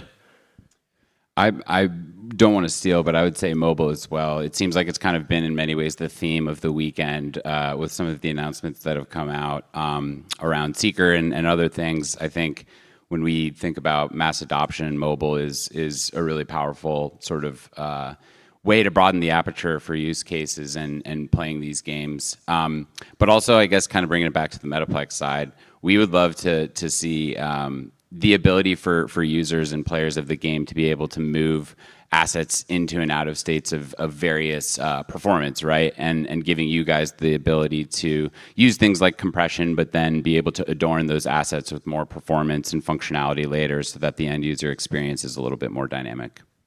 Awesome. And yeah, just to wrap up, I just like another round robin just to finish up.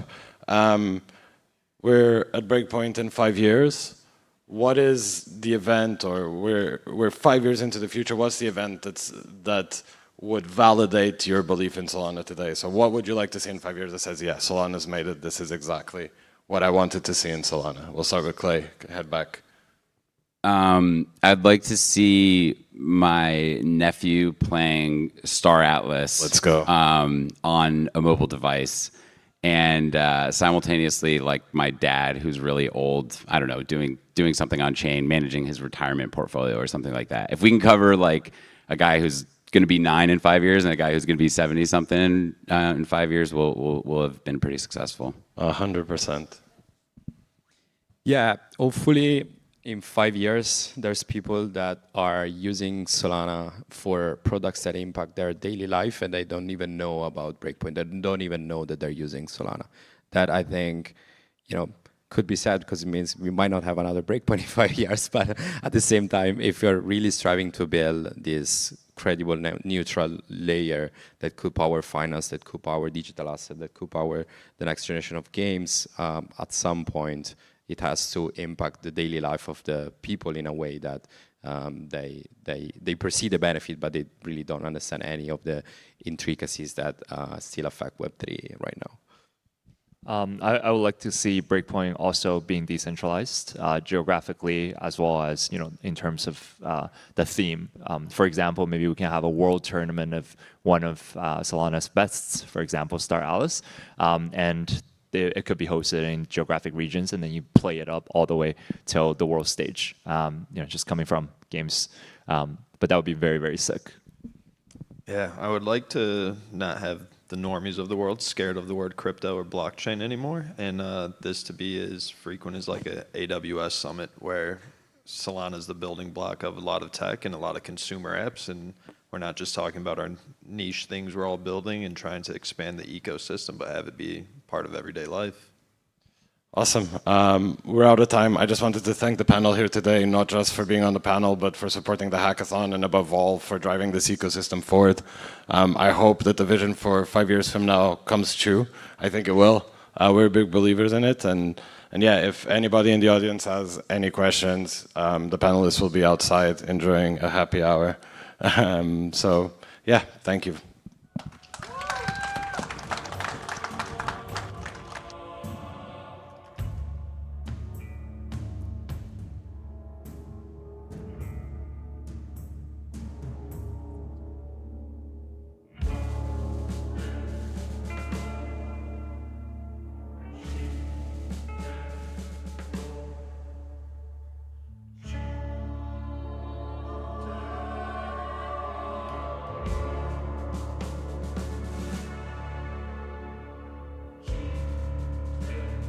All right, and last but not least, let's talk about Nabathon, which is the very first ever Star Atlas hackathon with $50,000 prize pool. And it's just really exciting to see our builders get involved with the brand, with Star Atlas in this way, and contribute to that vision. So who were the winners and what did they build? Where executive producer Michael Kane is here with this year's Nabathon winners ceremony.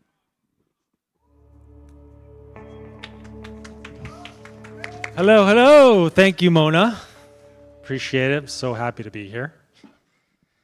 $50,000 for our first annual Nabathon hackathon. I think that is pretty impressive. This hackathon is very dear to me and a lot of the internal people at Star Atlas. We've been working on this for a long time.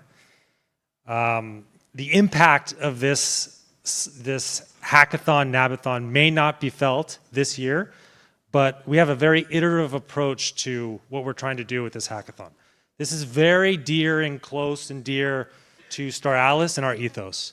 We are building a platform, and we want to enable guilds, engineers, entities to build on top of our platform, similar to Spotify or Shopify and things such as that. So without further ado, I don't have much time. I'm going to play a sizzle reel, and then I will announce the winners of the hackathon.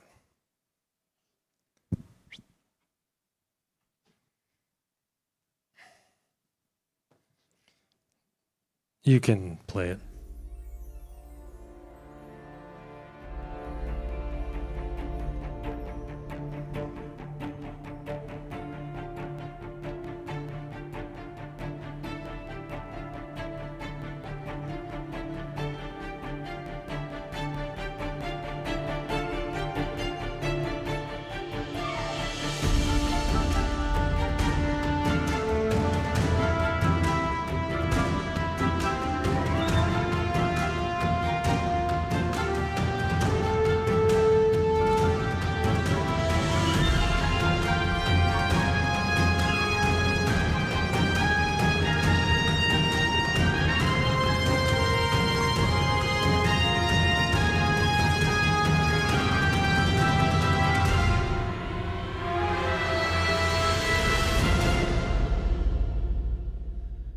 There you go. That was quick, but we will release more information and links and access to all the applications that were built during the hackathon next week. So without further ado, the first of 6 tracks was the Galactic Marketplace Award. The winner of the Galactic Marketplace Award is Atlas Link. Super, super cool application. It's a AI chatbot built on a large language model, indexing all of Star Atlas, off-chain metadata, on-chain program state, marketplace orders, all of it. You could talk to it, you can communicate with it, and you can strategize and execute on your strategies. Very cool. Congratulations, Atlas Link.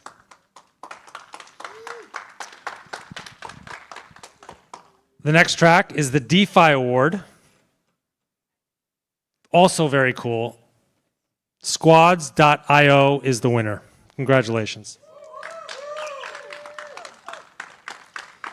This application utilized Squads multisig to interact with our Atlas and Polis lockers, which has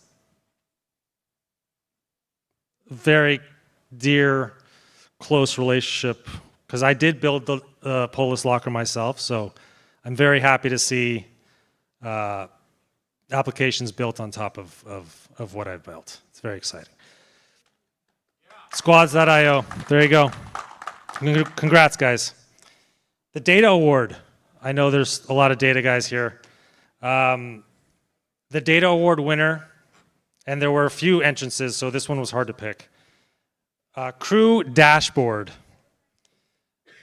Pretty basic flip side dashboard, but very insightful and very relevant for today. If you don't know, we just released the biggest, first ever, largest Crew CNFT mint of 7.5 million individual unique CNFTs. One of the top CNFT collections on Tensor, and this dashboard gives you tremendous insights into that collection and the activity. Congratulations, Crew Dashboard.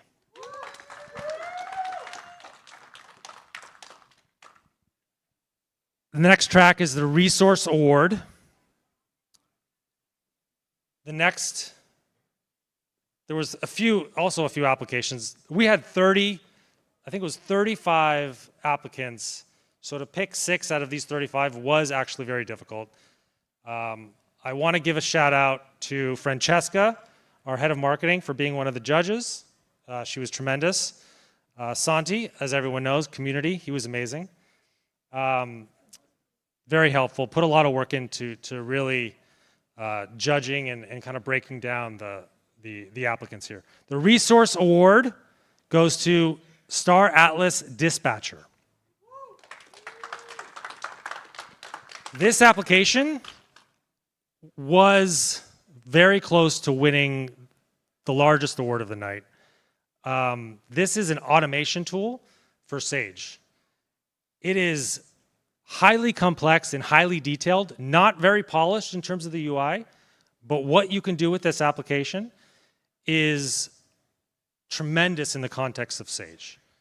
You can automate almost everything in Sage. You can set it and forget it.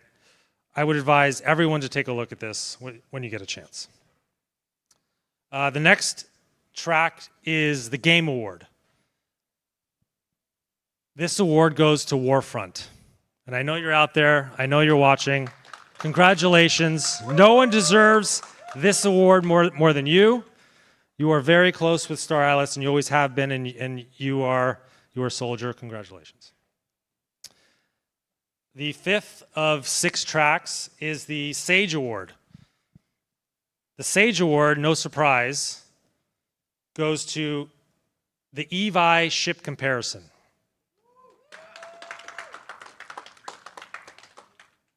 If you're familiar with Star Atlas, then you definitely know what EVI is. EVI is a tool that lets you interact and observe and really go the extra mile if you're trying to play Sage. This is very useful. You pull it up and you can compare any two assets visually and statistically. The user interface is very impressive. The user experience is very impressive. It's easy to use, and that's why it won the Sage Award. Okay, I got to wrap up here. Sorry, guys. Last but not least, the Best Project Award. This project for the first annual Nabathon of Star Atlas, all in all, don't quote me on this, but this is around $20,000. The winner of the Best Project Award goes to, hands down, this was a unanimous vote internally, goes to Adam.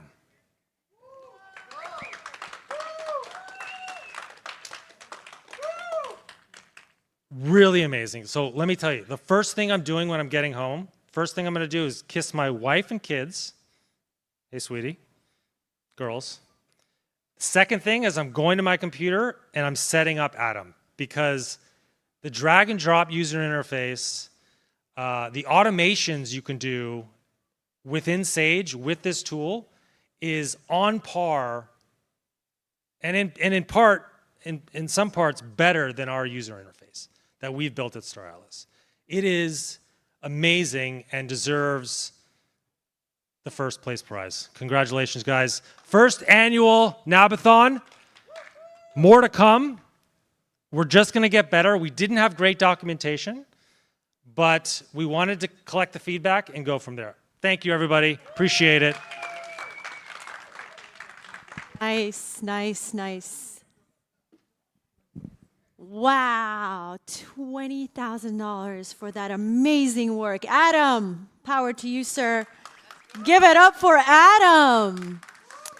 All right, before we part ways and continue our impact into our galaxy, it is only fitting that we hear from the captain of the ship one more time. So one last time, let's welcome the CEO and co-founder of Star Atlas, Michael Swagner. Thank you, thank you, thank you. I just want to know who let Michael Caine have a microphone after happy hour started. He did a great job. Guys, what else can I say? I don't know. This is the inaugural event. I think it's gone exceptionally well. I hope you took value from this. I know we took value from it as a team. For the folks at home, we've been reading through the comments, reading through the messages. So glad you had such a good time. We're definitely going to be doing more of these. And honestly, we just want to say thank you. Thank you for attending. Thank you for participating. Thank you for presenting. Thank you for recording footage. Thank you for being a part of this. You know, this is what it's all about. It's what it's all about. So that's it.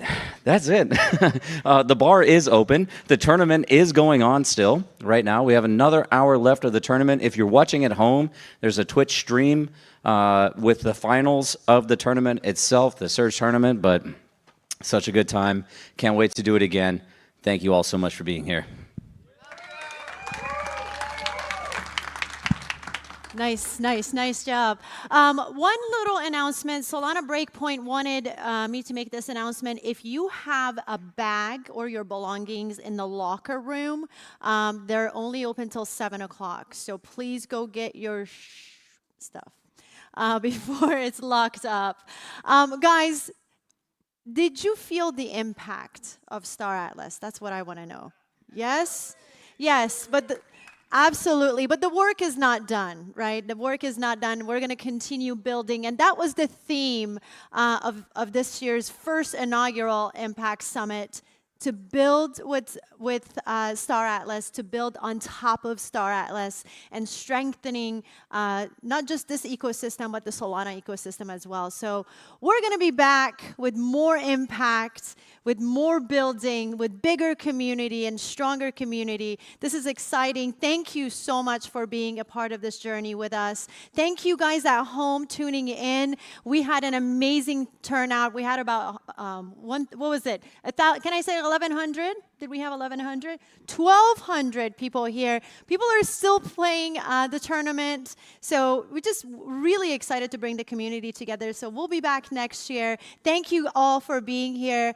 And again, see you next time. Power to the people.